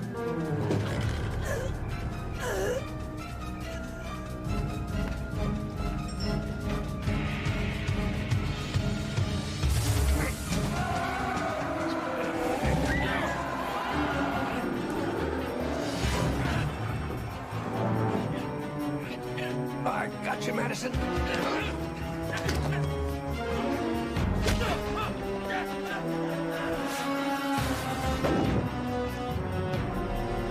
Steve, give me a hand.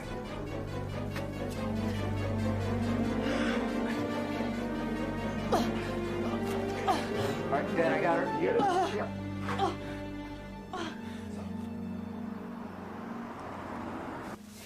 They're lovely, Mark. But I don't really deserve them, not after the way I spoke to you. And even then, you defended me to the board. Oh, they didn't take all that much convincing. Who did I shoot? You didn't really shoot anybody. I could have sworn that I... He picked up some harmless barfly, gave him $100, and said, I'm playing a practical joke on my wife. But I shot him point blank. Your gun was full of blanks. When Brett went upstairs, he switched it for a gun loaded with real bullets. He hated me so much. What kind of person am I that would fall in love with a man like that? I don't think you fell in love with him. I think you fell in love with the person he pretended to be. The guy was a hell of an actor. How can I thank you? Believe me, Madison, your friendship's all the thanks I need. You get yourself some rest.